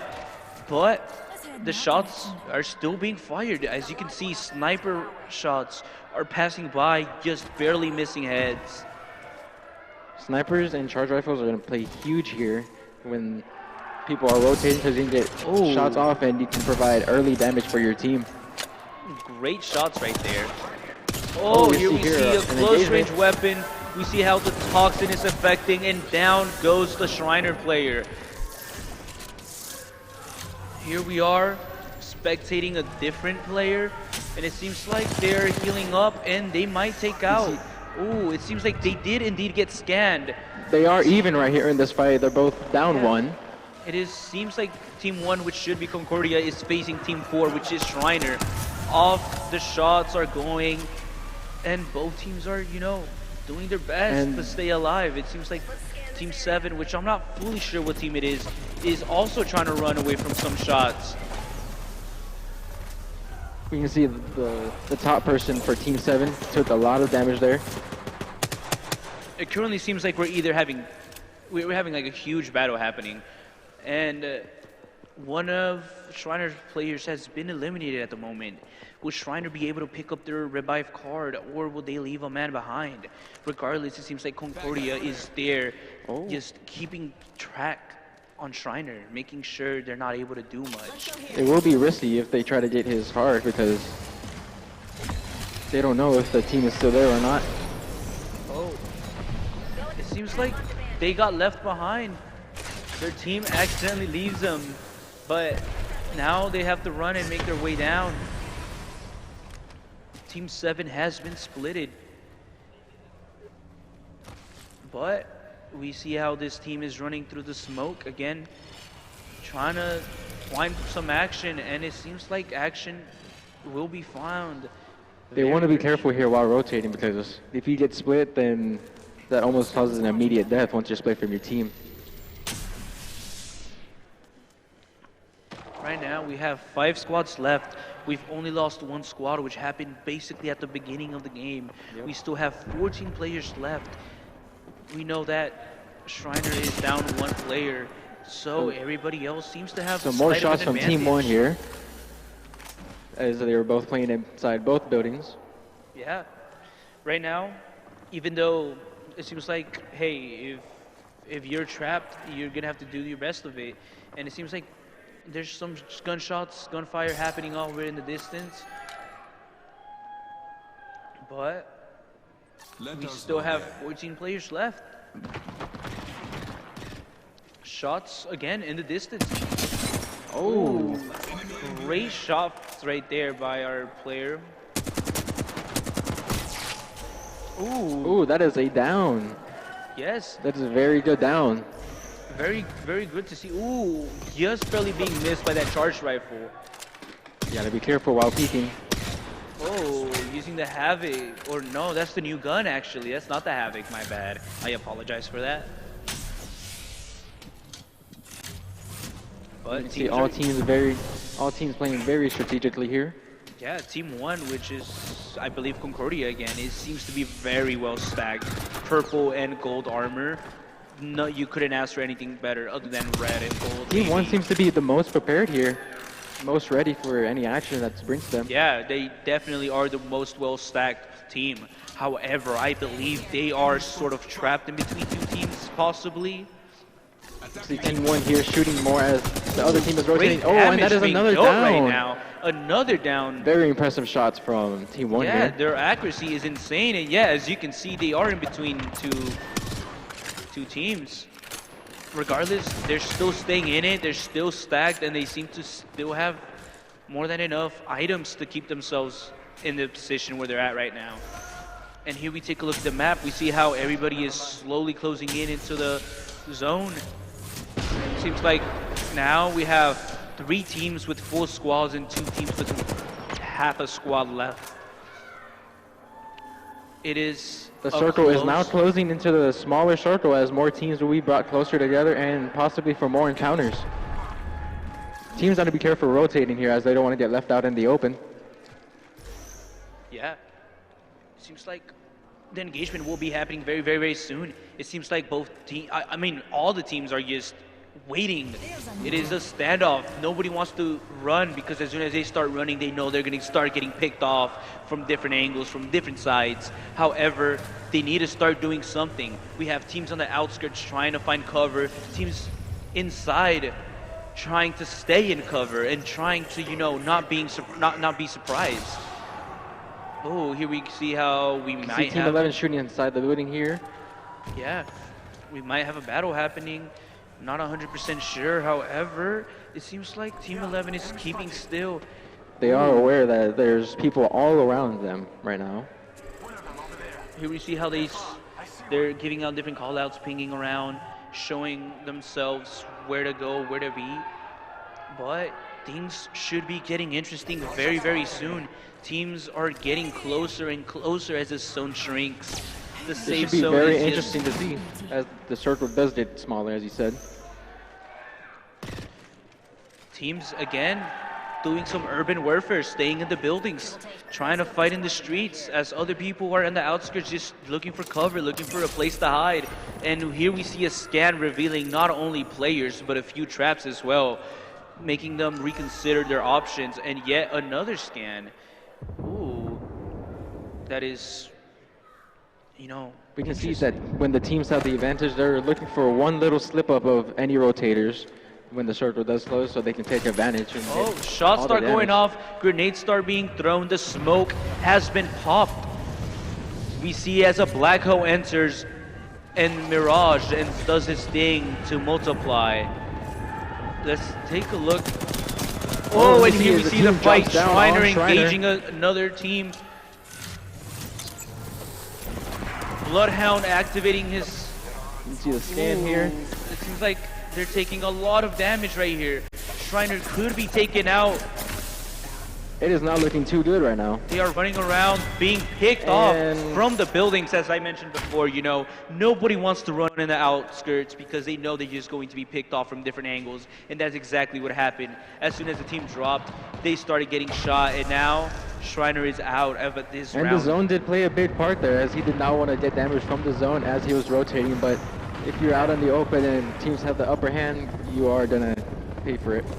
Yeah, and cutting back into the action, it seems like Concordia, although SCAC is being attacked from multiple directions, they are standing their fort, you know, protecting what's theirs, trying to, you know, avoid getting attacked from multiple directions and just trying to fortify themselves in their position. However, it seems like there's multiple teams there fighting. Teams in the one building, yep. Here we see Team 13 with the high ground, dropping in bombs, shooting with the charged rifle, just keeping up that pressure high on the enemy. We see a great scan right there, revealing multiple enemies in the area. High ground does play a big part in the end circles, as if you have the high ground, there's very limited cover from above. Here we see how the teams are peekabooing each other, you know, see a person, shoot a person, and then go back to hiding. It's an interesting match. It is. All the teams are on each other, however, nobody is engaging too much. Because as soon as the engagement starts, as we saw with Shriner, they get eliminated. Scan on scan. Oh. Ooh. Oh, just barely misses that sniper shot. Oh, we see how they're healing each other as they're waiting behind cover just to pop out and shoot each other yet again. And the circle is at its smallest. From here, there is no more safe zone. It shrinks and death comes to everyone. We will see which team will be the fearless, which team will be the toughest, which team will stand and win against all the odds possible. We see as the zone moves a bit more, shots are being fired. Hey, having the high ground is an amazing advantage. They gotta be very careful here, as when they rotate inside the smaller circle, they gotta be careful of running into people. Ooh, great shots through the smoke. Amazing damage being dealt. Team 13 again keeping the high ground, keeping dominance, keeping their territory, which is helping them out a whole lot. Here in the smoke, it seems like it was not enough. There they get the elimination, fully finishing the player. 4 squads left. It seems like 2 squads are engaging down at the bottom. Team 13 is just going to clean up. Another 2 squads have been down. Team 13 going in the last squad. Both squads shooting each other. It is going down to the last man, and boom! Team 13 takes the win, takes game 1 out of 3, showing up for their college. Could we perhaps know what team won right now? Great performance by the team right there, putting themselves in an amazing position, keeping the high ground the way Obi-Wan intended, and just raining down, clearing the entire lobby whenever they saw their opportunity. That was a very chaotic and hectic ending there, as you saw a team drop down from the building on high ground and they met the other team on lower ground right there. Yes, very well played right there, and that will be game 1 out of 3. So What were your thoughts on the first game? Here we can see Team 13 had 5 kills, Team 1 with 6, Team 7 with 1, and ooh, it was a close match. It was. We can see Team 1 here with the most kills. It seems although Team 1 had the most kills, Team 13 still won the round at the end, which is kind of what matters, you know. It's not always just about going in and getting kills, but, you know, surviving and becoming the champion. It's last man standing, or in this case, last team standing, and Team 13 showed up. Team 13 did play with a lot of patience there at the end. They were waiting and waiting, taking any shots that they can, and waited for the final fight right there, and which they did win. Yeah, I think although they didn't get the most kills, as you can see, they definitely got a lot of damage in. Just waiting up in the rooftops, shooting down constantly, getting damage, again, adding them points, racking up, and then getting the most possible points by getting champions. That's all that matters. And that definitely takes a toll on other teams, as when they get hit, they're trying to scatter and trying to recover as fast as they can with shield cells or shield batteries, syringes, or anything they can. Yeah. So it kind of takes a little bit of their time to recover, and if they're still getting shot, then they might just have to fight it right there. Yes, indeed. Especially the ones that were low down rotating, because as we saw, they were in like that beach area, they were scattering everywhere, and we saw more fights happening down low. Yeah, I feel like playing Apex, you always have to choose whether or not you want to carry extra ammo or extra bandages or, again, shields. It is a huge choice to come, and finding a bigger backpack doesn't always solve that solution. You want to have more than enough ammo to go around, but you also want to make sure that if you can take damage, you can recover. And it seems like, regardless, a great first game. And we're getting ready to start that second game real quick. I'm surprised I didn't see very many throwables happen, like grenades, thermites, and arc stars at the end there. Yeah, and I think we're loading into our next match. We have the players loading into into the map. We are playing Stormpoint. Oh, we are. Which is interesting, honestly. But it's a good map. I mean, I think it's pretty open. I don't think it's too big, and it's just overall a good map. What are your thoughts on the map? Personally, I haven't played this map much because I haven't played much of Apex lately. But from what I've seen, like, it's a very good map. If you have the low ground on this map, then it looks like you're done for, completely done for, and because there's not much cover here. No. Like if you're on the beach, there's just water you can try to swim in, I guess. Try and swim, yeah. But regardless, I feel like in this map, you have to be very territorial. If you want cover, you're going to go and find buildings. But yeah, if you stay in the buildings, you might get pushed. Regardless, you have to choose whether or not you want to be out in the open or have a building. Sometimes open is the way to go as the zone moves, but if you're in the safe zone, staying in a building and, you know, keeping your ground, it might be the better option of the three. This is your champion. Remember me, friends. And here we see the champions of, I believe, last game. And we are about to be underway here in game 2. And there we go, off into match number 2. We will have an amazing time here. We're seeing how everybody's just scoping out where they want to land, what part of this beach, this island even, they're going to. And let's see what happens, ladies and gentlemen. Jumps. We're just trying to see where people will go. And here we have a quick look at the map. We're seeing how these people are, these teams are just landing all around. Not too many teams landing near each other, which may be good, may be boring, but perhaps we will have an encounter happening very soon. I do think it's ideal to land at the same spot, because again, if you do, and it's like a high tier loot area, then you will get a bunch of loot and your whole team will be stats, as we saw last game from another team. Touchdown has been made and two teams did indeed land next to each other, a very hot spot.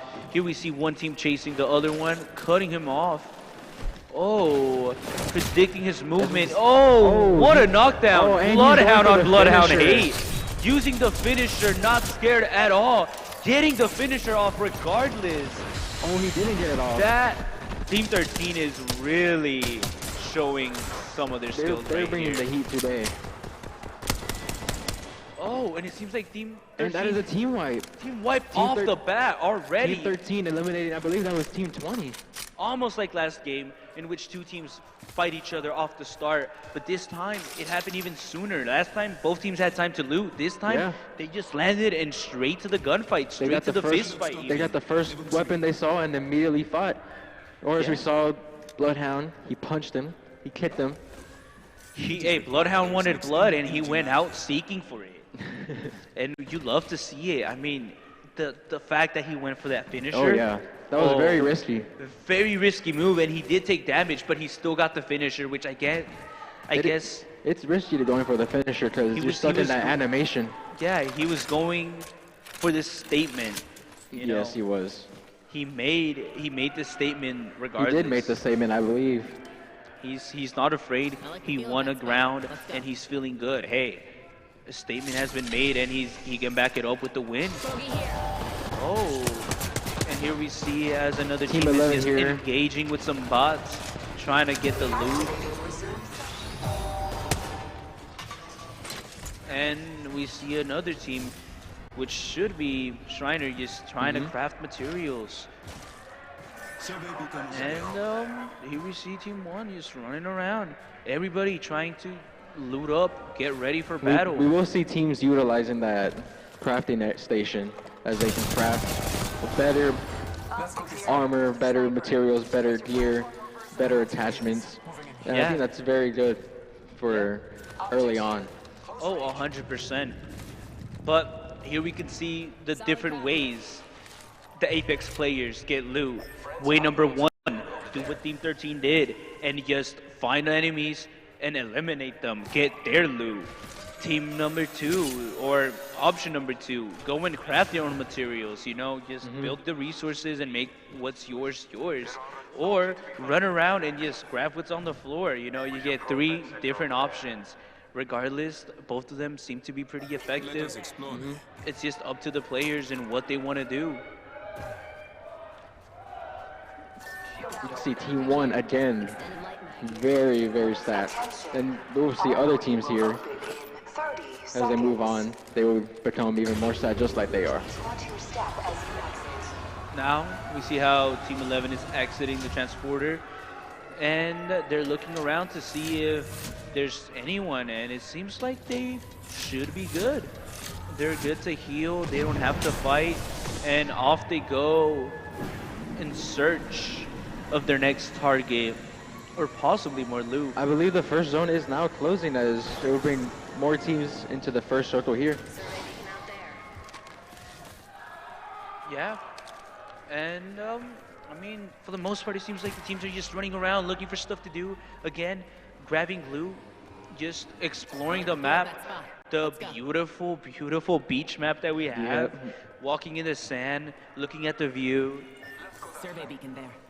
It can tell us the future. And seems like the teams are, again, just watching what they can do. But here, observing the map real quick, we can see how the teams are pretty spread out for the most part. Not that many teams are close to each other. It seems like nobody is really on zone.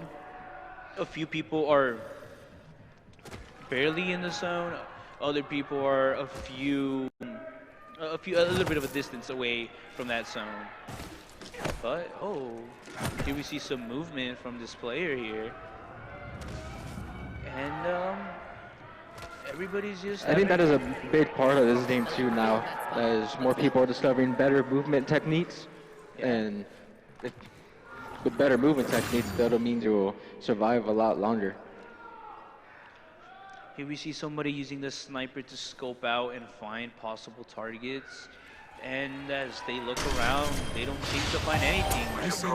And here we see another team entering the looting fight zone, you know, fighting some bots, eliminating them to get that sweet, sweet loot. I think for the most part, we don't see any team that's overly stacked. However, we did see a team trying to run away from the zone, trying to go back into the safe zone, running away from the circle as the circle is catching up and doing a little bit of damage. But again, the zone does play a big part in rotations, as it does a fair amount of damage to only your health. Yeah, it seems like there's only one team really away from circle at the moment. Actually, two teams away from circle who are slowly making their way back. But let's see how things go. The team that was it seems like they're gonna get pretty well looted with some purple and blue stuff. Regardless, they need to make their way back. Really good gear that they're finding. They need to make their way back before things get a little bit too close to danger, you know? You don't want to take unnecessary risk. Oh, we can hear the dragon in the distance just giving a little roar. We can see more awareness coming from each player. Yeah, we see how our teams are just, again, looking around, a little bit anxious, a little bit paranoid, not knowing where their next opponents can come from. They could be pushed from any direction, or they could be the ones to find someone and get the surprise attack on. Regardless, everybody's just doing their thing, running around, looting up. I'm still very surprised to see that no one's really taking the arc stars or frag grenades there. Yeah. Again, looking at this beautiful map with the beach, the water, and the sand. Oh, here we see Valkyrie being used to get into the circle. Wow, just the sound, at least here in the arena, sounds amazing. I do think Valkyrie does have one major disadvantage, is when you fly up, it's easy shots you can be taken at you, and it'll deal more damage for the other players to have. Oh, and here we see more crafting being done by this team. Seems like this team has... I think I've only seen one or two people with purple armor, which is strange to see, because last round we had people with purple, gold. You know, teams were kitted out. It seems like this round, both teams are pretty even for the most part. Nobody really too much armor or too much, you know, too much going on, and nobody's too far behind either. Both, all teams right now, all 5 squads that are left, seem to be fairly even in the amount of resources they have. Yep. And now that I think about it, we did see one team get eliminated off the bat. I wonder how they're feeling, having to just sit here and wait. Waiting for the action the way we are. I believe Team 13 is coming up on someone here. Yes, they are. Team 13 getting shot at first. And it seems like we have second contact here. Bombs are being dropped. Everybody's getting ready to start fighting. Oh, and it seems actually like they choose to back off. Yeah, both teams are choosing to back off here. Yeah, they might feel like it's too early to start a fight, or maybe they're not sure if there's somebody nearby that can third party them, and they choose rather not to take the risk. Again, a very understandable choice, a very reasonable choice. As one team was prepared and the other team was not prepared to engage just yet. Yes, but you know, great. Team 7 here with the charge rifle. Shot right there with the charge rifle. We can see that they traded damage here, as player from Team 7 took half their armor. Again, if you can almost treat this like boxing, in which you do the most damage, land the most hits, and avoid getting hit, you will stack up the most points. This is what these players need to do to indeed go up in points and go up in score, and, you know, have the possibility to win. With my eyes. You can see Team 7 now finally rotating after them peeking for so long, trying to get that extra damage off. And it seems like we might have a team pushing another team at the moment, and shots are being exchanged by both teams. It seems like they are going to, in fact, push each other. They will find a reason to fight, and there is fighting happening over here. shots being exchanged from afar. They're getting closer and closer. They are about to face each other head to head. Again, you got to be very careful. Like your movement has to be precise on how you rotate in the open. Well, let's take a look and see what happens. IMC Armory over there. Okay, so it seems like the team's engaged a little bit and then backed off, but regardless, I feel like we will see fighting continuing to happen. And Let's go that way. it seems like here we see a team closing in on another team. Most teams taking it slow with engaging with the fights. But if you take a look at the map, the circle is closing down. The zone is becoming smaller and smaller by the minute. So these teams are being pushed into facing each other, and here we are seeing how shots are being fired yet again. A few hits right there, 324 damage hits. Very well done by Team 13 right there. We see how they keep firing off on each other. 2 hits again. Getting in that damage, getting in those points. Very, very good. Will they push? That's the real question. They do a scan, but I believe the scan has been made a bit too early. Team 1 taking a lot of damage right there. And it seems like the fighting is going to get started. It seems like teams are hearing the fight happening in the background. Some choosing to wait, some choosing to maybe engage. We don't know exactly what will happen. But as you can see here in the circle, there's not much cover now in this circle. The only cover in the circle is on the outsides. Yeah, you can hear the bombs going off in the distance, and here on the arena you can almost feel the energy. You can feel. And that was a down I saw on the top right in the kill feed. Yeah, you can feel the momentum. You can almost feel like a little earthquake happening as we hear these explosions going on. Team 1 now with 1 person down as they're in a disadvantage. Down goes the smoke and the shots keep being fired. Everybody trying to get that damage through the smoke. And still the teams are just shooting from a distance. Nobody wanting to fully go into a battle in which they know they could get third partied. Oh. Uzi has one of the traps because it gets activated. However, no damage is being done. Team 1 now detected by Bloodhound. Yeah, Team 1 did lose a player right there. But we still have 5 squads left, 14 players left. I'm interested to see how Team 1 plays this out when they're down 1 player. I believe they might get pushed in a bit.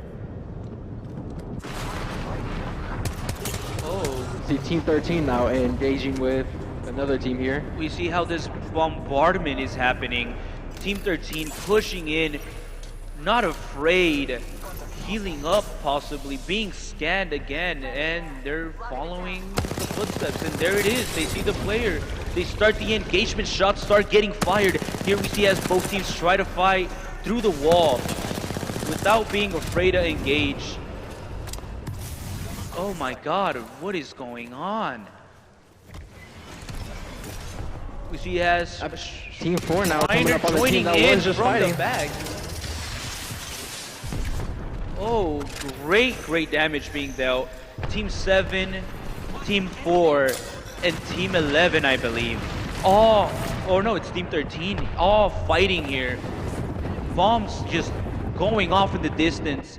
The gunfire, the gun smoke, everything happening all at once. Here we see as there's 4 teams now. 4 teams are now here. 4 out of the 5 teams are currently engaged with each other. Fire. Fire, shoot, and go to cover.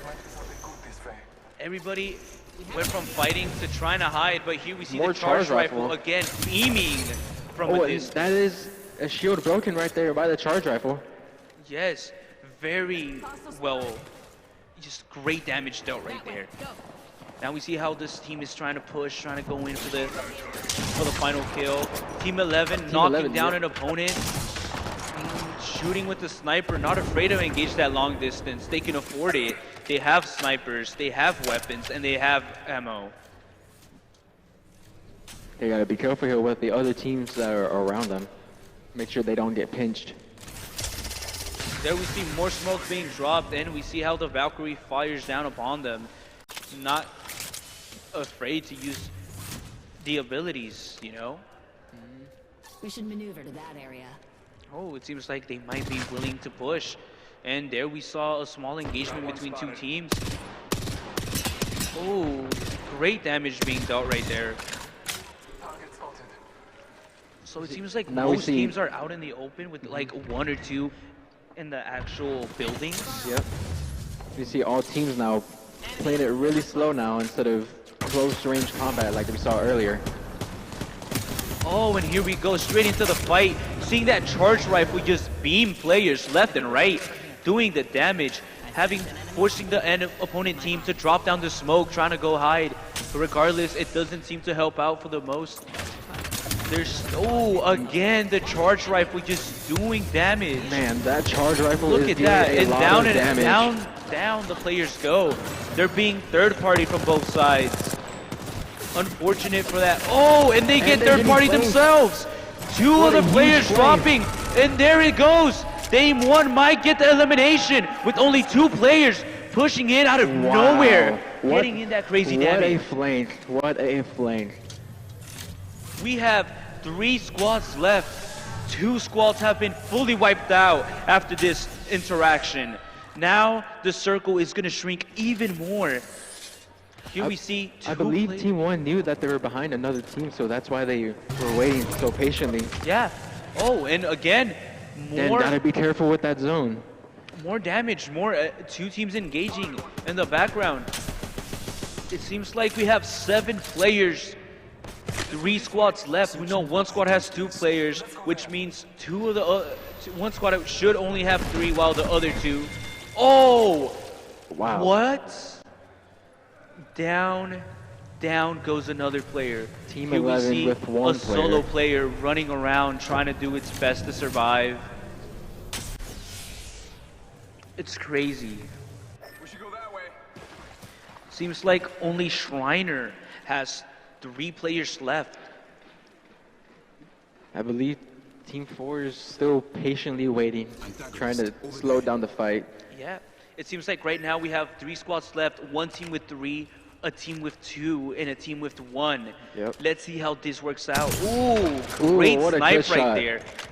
And then you don't want to stay still. He is not afraid of engage, going in, getting that damage, getting in those kills, you know. It ain't over till it's over. He's going to fight to the last breath, and that's what we want to see. Yep. Here we see how everybody's trying to sneak around, not trying to reveal their locations, because again, 3 squads left. Whoever third parties is going to benefit insanely from that third party. We see smoke being dropped in the distance. Oh, great snipe right there. Almost eliminating that squad. However, they are still alive, just barely hanging on to their life, but it seems like they might go down, and they go down. Shriner getting another elimination. Team 1 playing very safe, and yep. Concordia and Shriner left. Last 2 teams, and here we go. The final standoff. We see the engagement happening. Both teams going all out, not afraid. They're fighting. Here we see how, the engagement keeps happening. Team Concordia not afraid. Shooting, using the wall as cover. Shriner a bit more exposed. However, the fighting continues. It seems like the gas is doing a lot of damage to Shriner players. Now, down to a 2v2. How will Shriner be able to do this? They traded down to 1v2. Concordia down to 1 player. Still, the fighting continues. Using the... He is hanging on. Hanging on, and there it goes. Very, very well played by the teams. You know, Concordia giving their best, fighting to the end, getting as much damage as they could. However, it seems like Shriner does come out on top for this second match. Well played by everyone. Shout out to my boys. You know, shout out to your boys. Shout out to Concordia for coming out in 2nd place right there. They almost had it. That was a very close fight. Almost getting that last kill, yeah. They eliminated Shriner. They got in a lot of damage using the toxic gas. Hey, it was very close, and it seemed like he could have potentially won. He had the high ground. At the beginning of the fight, they traded downs, and then there was one who was a speck of health left. Yeah. But then it was still a 1v2 advantage where the other player just came in full armor, full health, and took him down. Here, let's take a quick look at the stats. It seems like Shriner, Team 4, had 4 kills. Concordia, Team 1, 3 kills. Team 11, 3 kills as well. Team 7, 1 kills. And Team 13, 4 kills. You know, even though Team 13 got eliminated 4th, they did get 4 kills in, which is very, very helpful. It is good, and along with the damage that they dealt for those kills. Yeah, but second match is over. We are getting ready to hop into the third match. It seems like we are going to have an interesting third match. We have 2 teams, you know, 2 completely different teams making it to the final. But regardless, it seems like we will be hopping into our next match very shortly. Game 2 was very interesting to watch as the circles closed. There was less cover now on that circle than the first match. Yeah, I think like game 1, Game 1, it was just chaos. Yeah. Everybody was too afraid to engage. It was too open, and as soon as one team started attacking or started running, started moving, the other teams would just, gun them down.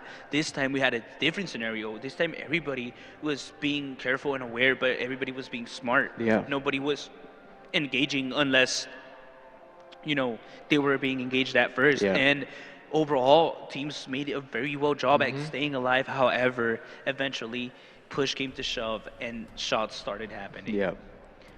But that is game 2. Shriner taking second win. And it seems like we will be going into our third match very shortly.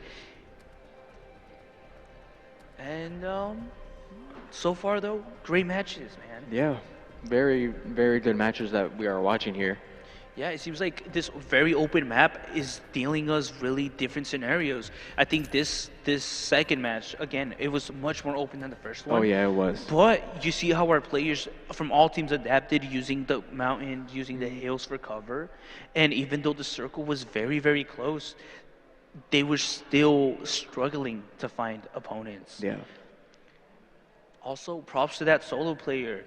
Going in for that sniper shot, not afraid to engage. Very, very bold move. Very risky maneuver, but very well needed, But here we go, loading into Storm Point yet again for our third and final Apex match. We will see how things turn out. We are ready to see how the teams, coordinate, attack, and potentially see who comes out on top. I believe this third match will be the best match that we had on Apex. But again, just waiting to load in. Waiting for the legend selections. Yeah, if only we could wait any faster, but it seems like now we will be loading in with just 3 seconds left as the map, comes up. Here we go. Teams are starting to choose their legends. It seems like for the most part, everybody has kept the same legends they started with. Nobody really changing drastically. Everybody's got what they use, what they're comfortable with, and for the most part, they work better with the legends they pick, so why not stay? As we saw in the past 2 matches, Bloodhound a major factor of the game. Yeah. Especially in those end circles where they use the scanner and they see pretty much everyone in the final circles. But here we see our champions of Game 2, Shriner. And we are off down to everybody again. The most exciting part of Apex, the looting, the drop zone, the landing, and off we go. Teams are starting to drop. Be aware that there's some bots going into the ocean, going for a swim. They will catch us later on. And as you see other teams scouting out the area, looking at where other people are dropping. Very smart play, so they are aware of where they're at. And it seems like Team 1 is going down. We might have another possible early elimination as 2 teams seem to be landing right next to each other or exactly on top of each other. And it seems like we can see an early separation here. Behind. Early separation here from one player on his team. But teams have landed. As y'all could see in the map, it seems like two of the teams might have landed on top of each other, but are they aware what two teams they are? They may or may not know that they're in their existence. And we also see on the map, on the top right, more teams being around. However, I believe Team 1 is retreating as they realized that they had the late landing and they weren't able to attack you don't that. want it for the third match.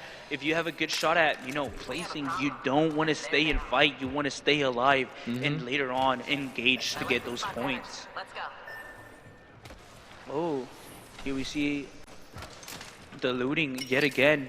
There we see the two teams that landed together, how now they're on two separate islands, not wanting to engage each other. They want to stay alive. And we can see more teams now landing outside of the circle. But, ooh, there we see Nessie up in the sky on the top right of the screen. That spot's calling for. And now we're going straight into the looting. We see how a team has entered the, bot farm, as I like to call it, because, robots drop down, you shoot them, you get loot. Essentially, what farming will look like in a few And 20 we've seen years. that same location all throughout the 3 matches, so you no. know what that area brings.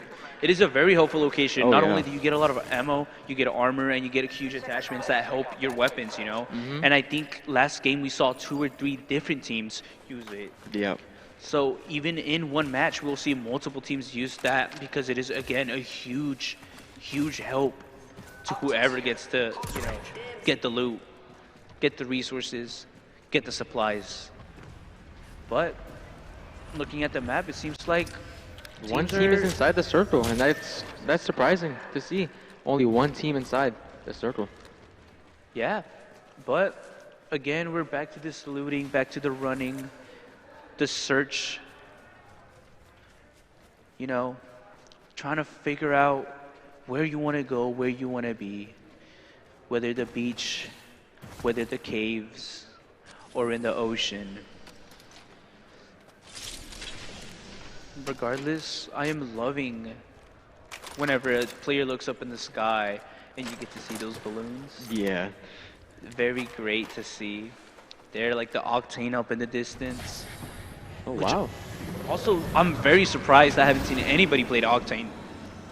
Oh, yeah, since his fast movement speed, and it's very hard to shoot him. Yeah, he's fast, he heals automatically, and he has a jump pad that can help you do some pretty cool trick shots. But it Team seems 1 like getting we're shot at while they're rotating in that vehicle.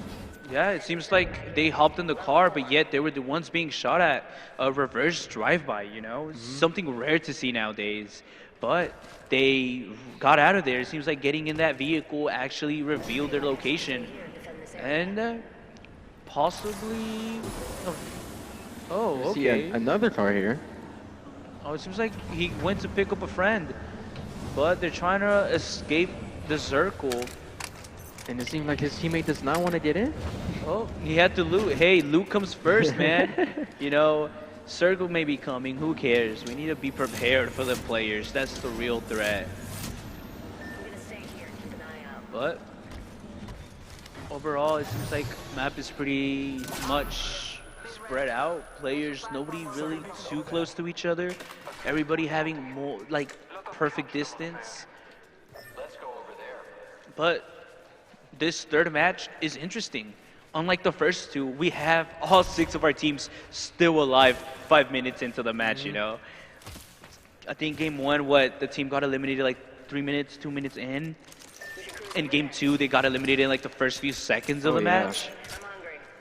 After now this match, all teams playing it very slow until the very last circles. I believe most teams are trying to play placement now. Yeah, but we see these players running around, just having fun. Maybe we get to see a few heirlooms. I mean, earlier we saw Bloodhound with the cool heirloom. We saw Pathfinder with the boxing gloves. Hey, I personally love Pathfinder's boxing gloves. I feel like they're pretty cool. Hits their opponents with a meep meep. With the 1-2. With the 1-2 combo, the 3-piece chicken combo. But hey, it seems like teams are crafting, teams are running around trying to loot. Except Team 7, you know, they're different. They don't like to walk. Walking is for peasants. They drive. You know, why walk when there's vehicles in the game? That's what you got to do, you know. And where are they going? They're going out and around, exploring the map, looking at the beautiful, beautiful ocean, you know, just enjoying what they're doing with not too much care in the world. You love to see that. And going back to a different team, running around in the jungle, trying to figure out whether Curious George exists or not. And now we see another team just, you know, scoping out the area, trying to figure out, oh, here we see the heirloom. But my bad, you know, I got distracted. Beautiful heirloom again on screen. Check that out. We've seen a bunch of heirlooms now from pretty much every team. But it seems I like like Wraith's heirloom personally. seems like this team is again on snipers, looking around, trying to figure out whether people exist or if it's just their imagination. Maybe they got to check the doctor out.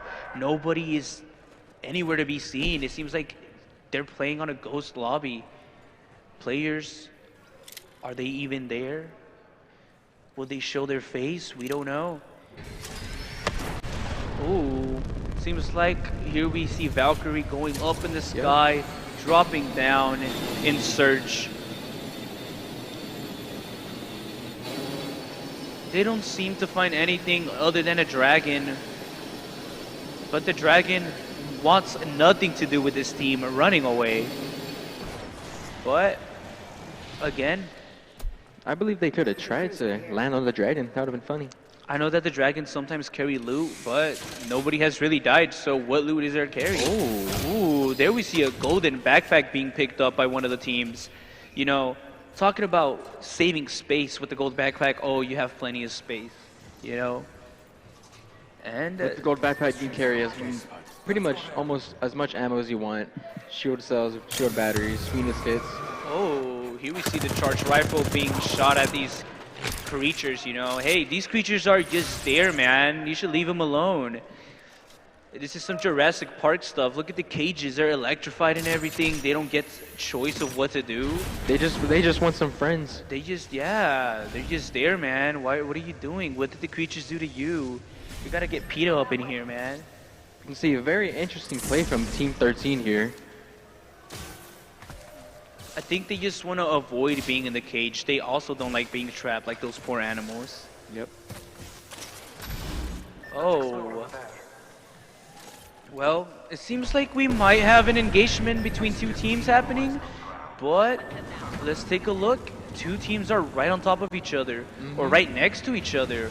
They may not know that they're there. Back again with the car, with the vehicle, choosing not to walk like a peasant.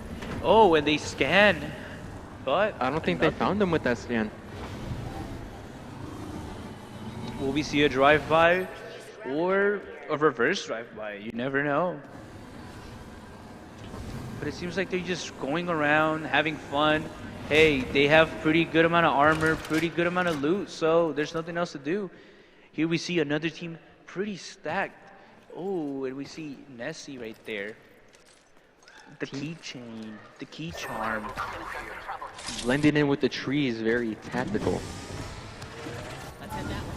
And again, the team hopping back in the car, perhaps? Oh, they have a designated driver. They have a DD. That's what's up.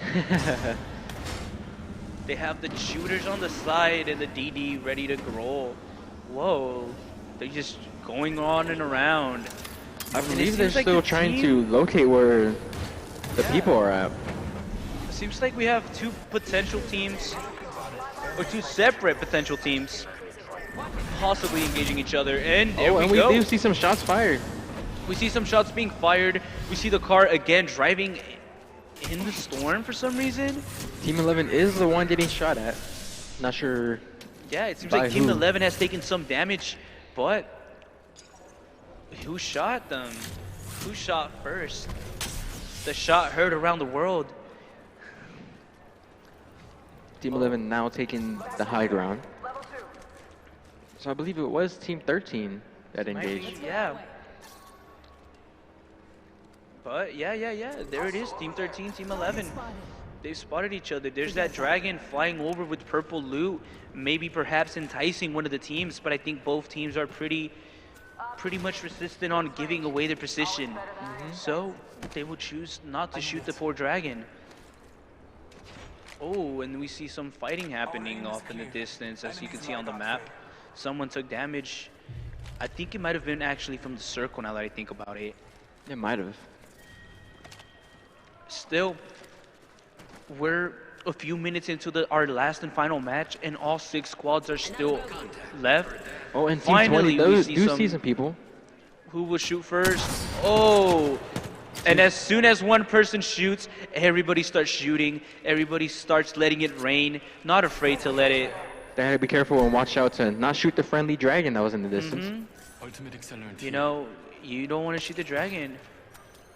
Oh, it seems like somebody's using the ultimate accelerator to recharge their main ability, and here we see the more crafting being done. We see more crafting in the middle of fighting, but hey, you know, you always gotta craft. Yep. Gotta get that diamond sword. But regardless, no teams are engaging each other. We've only seen a few shots here and there, but again, nobody wants to fight. Nobody wants to engage. Everybody's too afraid. Everyone wants to play that placement. They want to get at least top 3 here. Here we see how they choose to take the zipline trip. And up ahead, you will see the infamous Nessie flying over that rock. Oh, now Team 1 aware of people nearby. I think this Team 1 is tired of waiting around, and there and that is a shield broken. Concordia going in for those kills, trying to fire at their opponents. They're thirsty, they're starving. Oh, and big damage dealt. Big damage dealt indeed.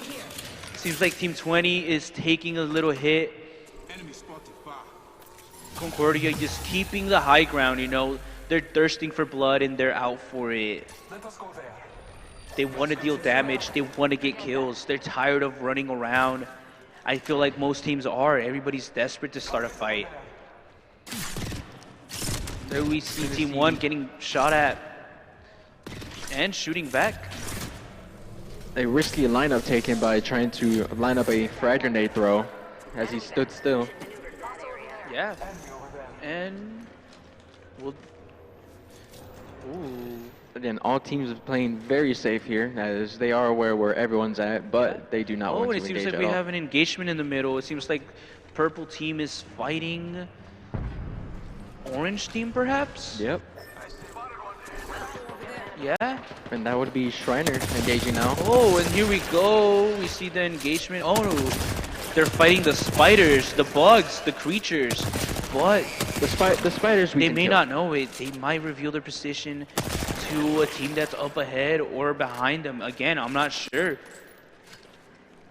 But oh, and there it goes. Sniper shots are being dealt. Seems like Team 11 has lost the man. Wow. One man is completely dead. But regardless, the fighting is continuing.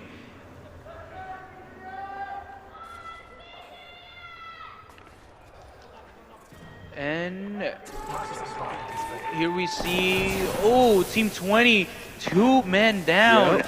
1 man left fighting for his life. Ooh, great bow shots right there. Amazing. Wow. Wow.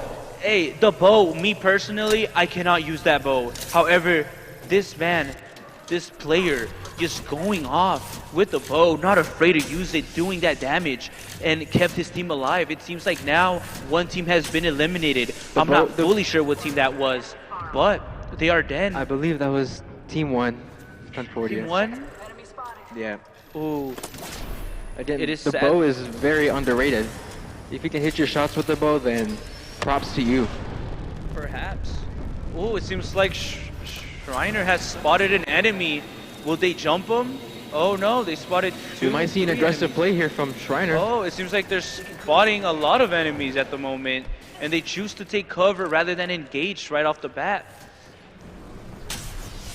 But we have lost. Oh, and here we go. Engagement has started. Nobody. I'm not fully sure who they're fighting at the moment. However, they're in. Oh, here we see the gunfight happen. We see as Shriner loses one of their players going down. It's Fuzzy is gone. They traded downs right there as well. Yeah, smoke is down. Grenades are popping. Everybody is fighting. Oh, great. Great damage being dealt right now. I believe there's a third party now. Yeah, it seems like there's a third team coming in, trying to, you know, hop on in some action, but it seems like everybody's just fighting and it might be running away. Oh, it seems like they're lining up a shot real quick. Team 13 dropping in, not afraid. Here we see, yeah, there's two teams being engaged right next to each other with the third team dropping in from afar, just shooting. But 4 squads are left. One squad did get wiped out during that altercation, I believe. All 4 teams aware of where everyone's at now. Yeah, all four teams having a rough idea taking blows. Yeah. Delivering blows to each other. In. 2 of the teams still have 3 players, while other 2 teams, I believe, have 2. Oh, and someone does get down. Oh. It seems like the teams are reviving their players. Team 7 now with a high ground. Ooh, great stand right there by Team 20. Ooh, third partying, which might come out in their favor. Here we see the engagement being dealt from the high ground, dropping into the low ground, letting it rain, dunking in on their opponents, but it might have backfired. It seems like 2 out of 3 players are down currently. And here comes the third player engaged. Will he finish him off? It seems like he is very low, trying. Oh, and down he goes. They had the high ground and they gave it up. Team 4 staying alive, just barely. However, still staying in it. Let's see. That was an amazing clutch right there. Dude, they had the high ground and they dropped down trying to dunk in from the top rope. However, it backfired. It seems like it wasn't the move. Very bold strategy right there. Yeah, Shriner showing why they're on top of the leaderboard. Just great. Dominating. Yeah, now we have 3 teams left. All 3 teams having a rough idea of where each other are at, but nobody really wanting to push forward as, again, they're afraid to be picked off by the other 2 as soon as either one of them makes a move. However, it seems like here, one of these teams is going to have to make a move into the zone while the other team is already partly in the zone. So, realistically, we will see 2 teams move into the zone. You see a Valkyrie here. Yeah, using the Valkyrie abilities to go into the zone and avoid getting shot at. Very risky, as you can. Well, seems like we have Team 13, Team 4, and which one was our last team? Oh. Now it seems like Shriner got the drop on their opponents. They're starting the engagement soon. Dealing in some damage, fighting in. We do hear a bunch of shooting happening right now. Team 7. Here comes Team 7 pushing in, this team of 2, and they're doing their best. Gotta be careful of the zone. Oh, what? Oh, wow. Shriner coming out on top with only 2 players left, and they're still fighting. Team 13 coming in on Shriner as they're weak, getting the win. Team 13 takes the game. Hey, amazing performance by the guys, amazing performance by the team. Shriner not afraid to push. However, Team 13 comes in last second, swooping in, clearing out 2 really low players. But hey, a win's a win, and a win's what you need, and that's what Team 13 indeed got. Amazing performance by all the Apex players. Congrats to everybody who came out and performed. Good strategy by Team 13 to wait right at the end, because I'm pretty sure Team 13 was aware of the ending. Yeah, but that will be game 3. That will. We might see the stats here up just in a minute, but a great round. But here we see Team 13, the winning team, had 4 kills. Team 4 being Shriner, 6 kills, most kills out of this entire lobby. We have Team 7 with 1 kill. Team 20 with 4 kills, and Team 11 with 1 kill. Sadly, Team 1 didn't have any kills this round. Unfortunate. But it seems like that will be it. That is our 3rd game. Was it Team 20 that won game 1? I can't remember, but I know Team 13 won game 3 and Team 4 won game 2. Yep. But thanks everybody for joining us. We might be going into a break real quick, but it was okay. So we will be going into our break again. Thanks everybody for joining us. Thank you everybody who's watching through stream and everybody Thank you all here for cheering watching in the background. But we will be hopping into a Valorant game very soon. So stay tuned in. Don't go away for too long because the action is going to continue very, very shortly. And Valorant is a very good game to watch. Very great game. But bye. What is going on, ladies and gentlemen? It is King Bebe here on FaZe Clan with my teammate Rossi. How you doing today, Rossi? Hey, I'm doing good. What about yourself, man? It's going to be a great matchup here. Going the number 1 and 2 seed in the grand finals. What are your thoughts here? Who do you got? I mean, obviously the number 1 seed is the number 1 seed, but what are you thinking here? Well, I don't know the players all too personally, but I'm very, very, very excited to see this match. 1 versus 2 seed. What kind of better grand final would you want? This is meant to be, and you know, let's see a great show today. Absolutely. And we're just waiting for us to get into server here. I wish we could see. It looks like first map is actually going to be Ascent. I was going to say, it is a best of 5 if I'm correct, and I would like to see the whole map pool, but. Shout out to Lynn right now in the chat saying, I love you, baby. We appreciate that. Shout out Lynn for saying my name. I love you too. We are not biased, by the way. We are not. No, I am definitely biased. I actually am going for the Southwestern guys because they actually said what's up to me, so we're going to go with them. That's my vote. The Glaze Masters is crazy. We are in bands right now. First map band is split. Nobody likes that map anyway. Good band. That's a solid band. That's a solid band. Respect. Second map band is Lotus here.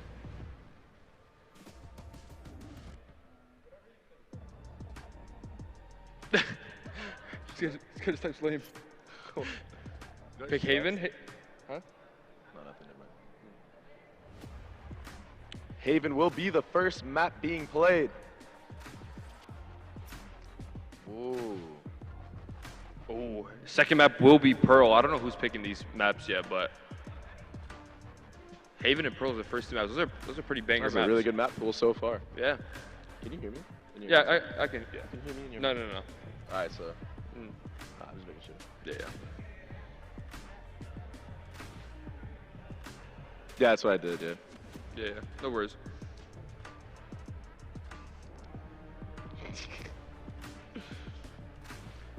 I don't know who's banning right now, but they're taking their sweet time right now. That's what I was gonna ask, bro. Like, can we hurry this up That's here? literally what I was gonna ask. Okay, there we go. All right, it's good to know. That's very good to know. Okay, so we see Southwestern is going to be picking Icebox. So we have what? Haven, Pearl, Icebox. Very. First 3 maps, yeah. I like this Haven, map. Pearl, This is Icebox gonna be very so entertaining far. to watch. Really fun maps. BO5. If it gets, we don't know. I mean, 4th and 5th map might not matter, but first 2 maps will be a banger.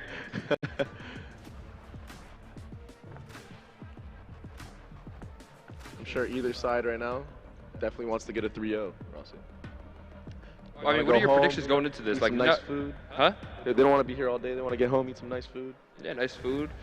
No McDonald's. We don't want to end at 1 a.m. here. We want to eat some nice steak, a little shrimp maybe. Last map is Fracture. Oh, so we have Ascent and Fracture. 5th map Fractures or last map Fractures are usually good maps. Map, man. We had that actually. That's the map that we know that we clutch on very much. So if it does go to the last map, which you know, I'm sure the viewers and us are hoping that it goes the distance for a very entertaining battle. That is a good map to end on, bro. And we've clutched out a lot on our team on that map. So we know that map is a good decider map. Oh, so we're going to be heading right into it. We're going to the Age of Select on Haven. And we'd like to see what compositions will be ran here. I'm hopefully not expecting anything generic and some funky stuff. As we see a Phoenix. A Phoenix on Haven. Omens across the board God. so far. We have Cypher and KJ. Double duelist coming out of the attack side. And we're locked in. Colorado I has believe. opted to go for the KO Rays Sova. I'm excited to see this. I believe that is Colorado on the attack side. How they're gonna play this double duelist. Maybe I believe they did pick attack side actually. So maybe this was a strategy to start out hot and set the pace. Absolutely, and we're underway very, very shortly. We're still hovering characters for some reason. Oh, here it is. This is a good default comp. I haven't seen this comp in a very, very long time, Russell. I remember the last time you actually played Phoenix. It was. We don't want to talk about my Phoenix right now, Russell. Right? We don't need to do that. I'm sure Lynn will have a way better performance than I did. I mean, just looking at the names here, Zio and Lin seem like a crazy duo on that attack side. I wouldn't want to mess with those I guys. think you might be right. Zio is very, very intimidating there. But here we go. We are underway in your pistol round. Southwestern College versus Colorado College. Here. In it. All right. Placing sentry. Here we go. All right, ladies and gentlemen, this is the grand finals. I would like to hear some noise in the crowd going into this pistol round. Can I get some noise, please? Yes, Sirski. Yes, Sirski. And just right off the bat here, it's looking like it's going to be a C rush, brother. Right off the rip here. Yeah, it does look like this heavy lean towards C, but the Jet and Killjoy are going to be ready at C. Oh, here Little comes the lineup there. Sova Might have to steal lineup. that one. Zio here is going to take first Jet contact. Gets alpha. dinked. No nade coming through, though. Full blind. The delay is coming. Zio with the first blood. Trades across the board. Dole, Carrot, Juice with the 2K. Wow, And they slowed down the round, waiting for the lurk to get in. But this lurk right here by Drea, he's going to get the one tap, making it a 3v1, and they all reset. He's going to have that free B bomb site. It's going to be a 3v1 left for the Omen Papa. They have the info here. Obviously, they have the info. They are going to plant bomb at A here. Gold Carrot Juice getting another ult orb here. Already a 2K in the round. Bomb down. I mean, just honestly right there, Carrot Juice going absolutely bonkers with the little two-piece McChicky, and just winning the round for them right there. And the reset, whoever the IGL is right there, just very confident in their call and called the right play, honestly, to reset. And they all go to the bomb site, meaning 3v1. This is gonna be unwinnable for the side of Southwestern here. Heroics definitely needed out of the Southwestern College Omen. It's a 3v1 bomb ticking down here. Doesn't see him. Wow. Dole Carrot Juice with a 3K in the round. Farming up to that Raise Rocket. And that's what you want. That's what you want out of your duelist, right? Your solo duelist right here. Just starting off high. He's gonna be really close to getting this rocket if he farms these ecos. But I did like the fast flood that the CTs did right there. It should have went their way actually. It was a 4v3 in favor at one point, but once again, Dole Carrot Juice is just going too crazy. And you know what? The Killjoy getting dropped there, you know, opened up that lurk for Dre. So that was big in that round. And let's see. I'm assuming it's going to be a very slow default out of Colorado College. The anti-strat is crazy. As you see, the they're Ares making noise though. They know that they're down mid. Dole Carrot Juice with another first blood in the round. What is this man drinking? And another one! So close to Raise Rocket. I believe he's 2 off now. They're just the duels out mid. Lin with the 2-piece though, bringing it back to a 3v3. He's gonna get that heal off as well. Heals up. Is he aware? One enemy remaining. Dole Carrot Juice with a 3K. Again, for the second time in this round, securing that C space. Or woman or whatever they identify is actually going too crazy. I'm not even gonna lie. Just single-handedly, back-to-back 3Ks, looking for the 4K as well here. For sure, and you know what? Give him that bomb! Give him that bomb, man! What are you doing? If I'm Southwestern right now, Rossi, yeah, I think this is a good eco round. This is a good eco round. You got some guns out. You know, yeah. You did a lot of damage. You know, you got Cypher down to 50 HP here, so. Yeah, any more damage right now is just good for economy overall. That was definitely some good damage there. And also Lin as the Phoenix getting those 2 1Ds right there to him. I believe he's going to be 4 out of 6. And that's going to be 2-0. Early momentum going in favor of Colorado, which is the 2 seed, but. And I believe that they're 1 orb off of Ray's rocket here, and let's see if they try to get that online, maybe with like a C default or something like that, or grabbing it on the way when they hit A. Yeah, and also another thing that is quite interesting here is that Lin is going to be at garage here. Instead of going to A long to get his Phoenix ult, maybe he's predicting that they will like util bomb him at the long A position, but not electing to go for that orb there to get his ult for this round. That was a very good point indeed. Looks like we have a technical pause here, so be patient with us. Oh, never mind. No, there's no pause. There's no pause. Round 3, first gun round for Team Southwestern, getting underway. And you know, if I'm Team Colorado right now, I am trying to get, you know, a lot of these guns out of this round. You know, if not win the round. 2 alpha. Garage is his spot, as you see back-to-back round where he's going to be getting those kills out of the garage area, making it a 4v5, and that's the confidence you like to see during these big grand finals. You want your superstar players and your superstar duelists to be having that confidence. Yeah, it's very big as a duelist player when you're down 0-2 to still set the pace and let them know, you know, I'm still here, you know. And now a little passive setup here on garage, and you like this. Maybe a contact play. And this it's about to come through here. I mean, shout out to the observers Colorado keeping it on Dole Carrot Juice. I already know they're about to go crazy. Here comes the split. Ray's nade separating back sight, but Zio going huge with 2 kills. But Blobby's doing 3, making it a 2v2 right here. This is an important, really important swing round. This is disastrous. If you're Southwestern, your first gun round, and you already dropped 3 guns. Win or lose this round, Colorado College is in a very good spot. But since the Cypher was down. Randy is on this big flank right here, and oh my god, this is going to be really. I don't think they're going to expect this. As you see the man at default. They hear the omen. Oh, it's Are they aware? Default, you're going to have to speed up soon here. Oh, Randy's not getting caught with his pants down. Making a 2v1. It's a 1v1, Omen v Omen. Oh my god, Omen, both these guys are very, very low. Time running down. And Papa put in. Clutches the round. And a much needed round there, but big economic damage from Colorado College. Like, they're definitely very, very happy with that round went. No, absolutely. I mean, going down to a 1v1 right there, you can't. I would have, honestly, on the Southwestern side, I'm kind of shook right here, right? Like, just went down to 1v1, 1 HP, barely won that round. Money's not looking good. We do have that rocket onto Dole Carrot Juice, and we see that man is now here to play games. Absolutely, and like, what do you do in this round? Like, how do you buy into this round? You know, do you opt to go for a save? And it looks like they don't even know either. They're buying some heavy armor, some light armor. They're still trying to figure out themselves. And you have that Raze rocket to deal with, like you said. This is going to be a tough round. Absolutely, man. But I mean, of Colorado College. I would like to maybe see a save here out of the CT, like the CT side, the Southwestern side, because their money is in shambles. And if they lose this, it will spiral out of control, and more ults will come online, like that null command out of KO and that soul vault. Absolutely. And it looks like they are, as we see a shorty coming out of Gooby, the ultimate rat. Gotta respect it. Yeah, that gun is very, very deadly. So, you know, who knows, man? If they don't clear him. Might get a lot of work, but I like this out of Colorado College. I'm not sure about the skin on it, you know, the Battle Pass one, maybe a little Neptune shorty, something else, right?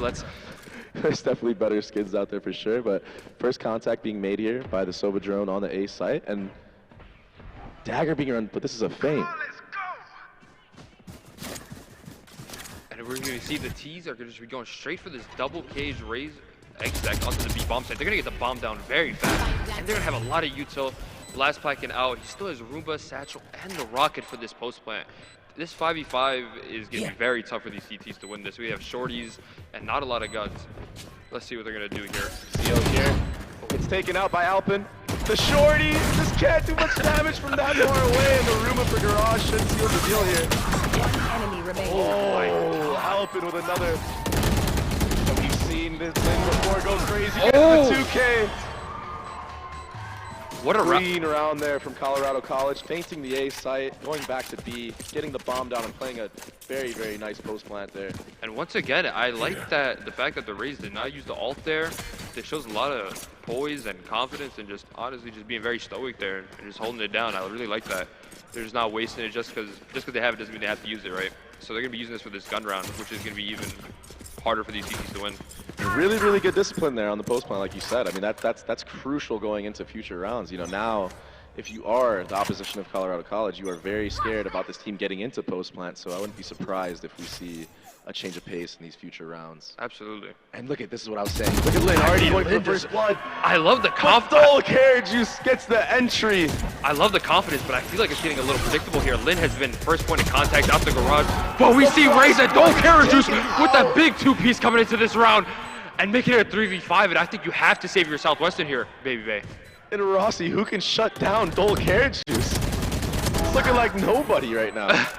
Dominating the server in every way right now is Dole Carrot Juice, and didn't even have to invest that raise rocket into that round, so this constant pressure against Southwestern of that raise rocket just being in the round is just, it's going to make you play differently. Absolutely, and I would like to, if they're not already talking about it, I would like to see the Southwestern side take a tactical timeout here, really talk about things, because I feel like their original game plan of their aggressive duelists looking for picks, they're getting shut down all around the map right now. Maybe they need to switch things up, and honestly, I think they do.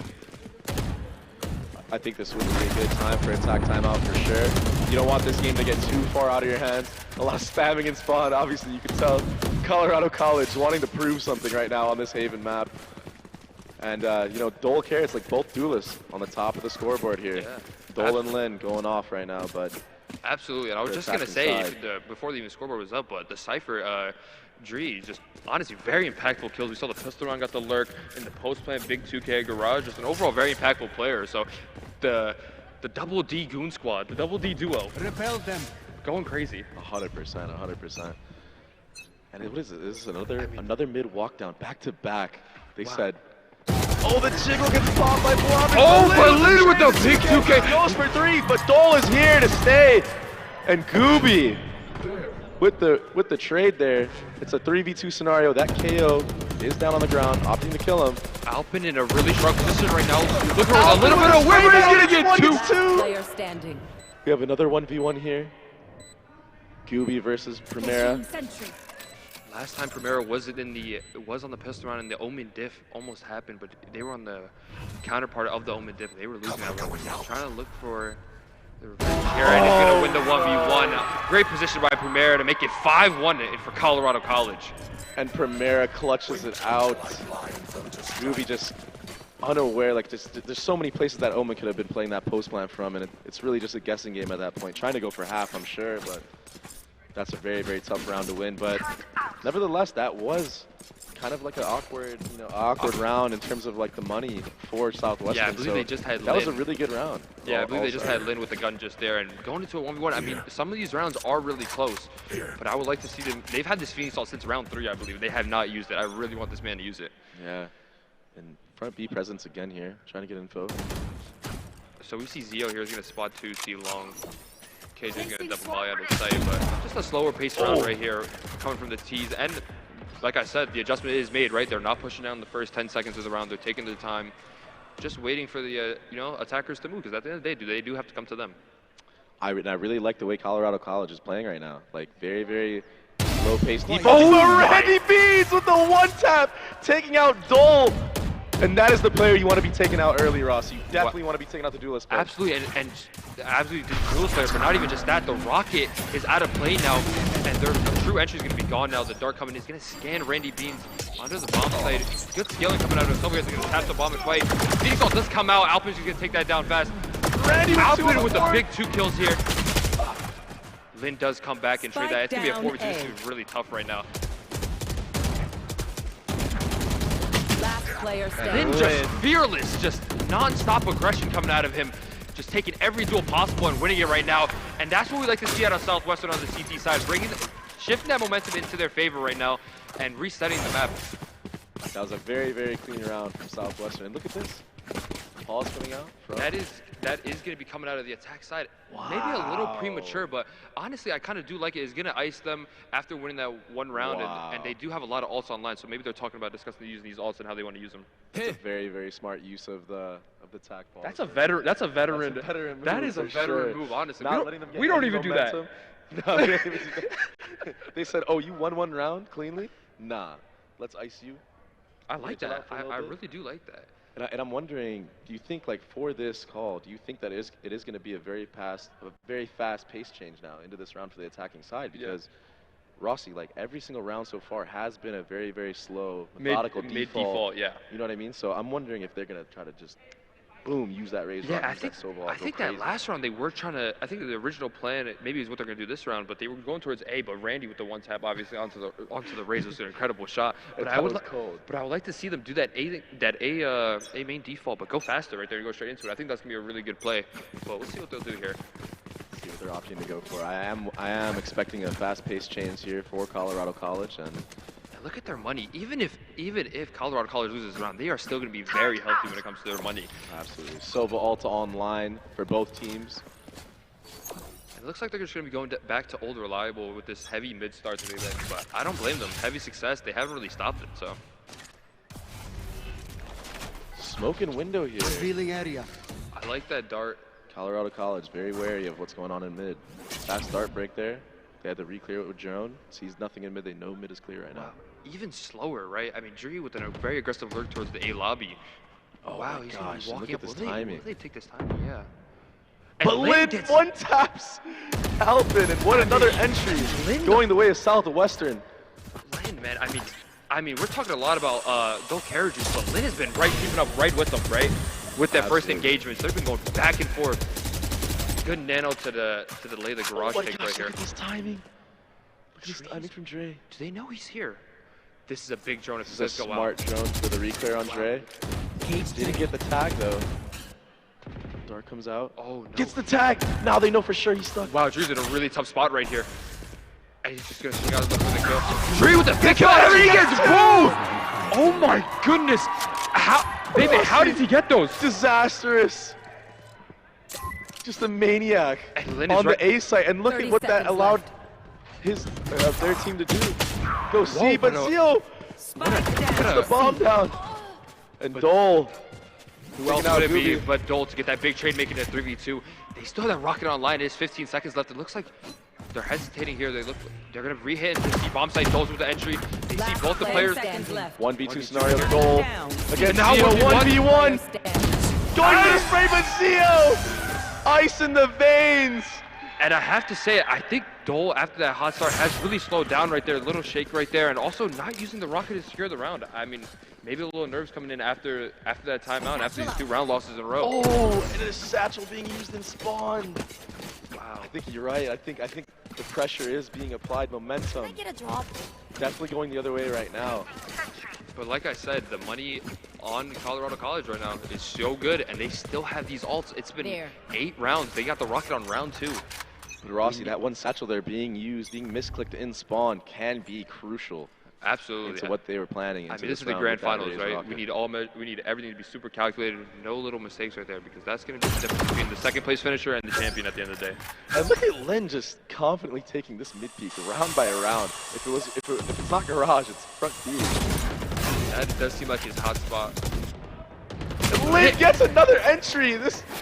Lynn just dominates the entire mid area of the map. And I gotta say, has that Phoenix ult online from that kill as well. Will he use it here? He's just going back for more. I mean, the wall drops and he just insta peaks. So confident. Confirms that. I mean, a great spot to confirm the info that they're not walking up front B right now. So confident. But here we go. Dole knows that he has to get the re-entry. KJ Util destroyed early on in that round, allowing for this lurk. No, this is just so intense. I mean, will Dole jump up? And it looks like he will. This is going to be a big engagement. Sees the Killjoy. For more, I mean, shots are... Lynn here. And he gets back to the satchel. Lynn too. Phoenix on is out of play right now. But the A hit is coming in. Selling the fake perfectly, but Randy holding down that A bomb site. Decent paranoia coming in to hit the heaven, guys. It's going to be a 3v2. I mean, but you want Premier in these situations. They have been doing their thing. Dart for CT, they have the info. And oh my God, I love this proactivity to make... Oh, look at the bait. To make it even. Premier with the big kill, with the great bait for it. One enemy remaining. 1v1, last guy, Heaven. TP's out. Does he know, or can he? I don't think he heard it. Baby. Oh, never mind, he did it. Alvin with the big 1v1 and Colorado. Man, these guys are the clutch kings. I mean, they are just coming in as number 2 seed. Still chip on their shoulder, and they're just proving these guys, hey, we're the true number 1 seed here. Oh my gosh, and what a swing round that was. Getting the first blood was Lin. And then the 3v2 post plant just going perfectly. And I mean, for Colorado College. I mean, we see Lin here with the solo Vandal. And I respect that. I mean, this man has been just putting in work. I mean, he's just going back for this fight again. Rossi, just beautiful play fundamentally from Colorado College, knowing 100%. They're down a man in that round, having to group up and get that early kill, doing something, you know, extra, and not just playing the bomb at that point. That was just beautiful. The first 10 seconds, he is in the opposition's window right now. Another slow default. It looks, he does get tagged here. Will he get caught out? Gosh! And he just runs back in. This man is pure heroics. Gets the and first Lin gets blood another again. first blood. This has to be like 5 rounds in a row. Getting pinched here. And good counter play here from Colorado, getting that trade. Randy Beans walked up fully A. This guy has been really that anchor, holding down the A bomb site, just really playing passive and just getting his when it is needed. But now he has this full info. And it looks like Southwestern knows they are going to be going towards this C or B bomb site. Tripwire destroyed. Roomba in the garage. I believe that is Zio with and the they knives. know now for sure it's a C hit. Rossi updraft going from Zio. Zio down gets from one, above. But Dole carry with the 2K double headshots. Papa just Spike planted. Just jiggling, trying to stay alive for a little bit right here. But it's going to be a tough 3v2 to win. They both have classics and a ghost. Both players are going to be hit by that Sova recon. Info in the hands of Colorado College right now in this post plant, and look at the confidence from this raise, Rossi.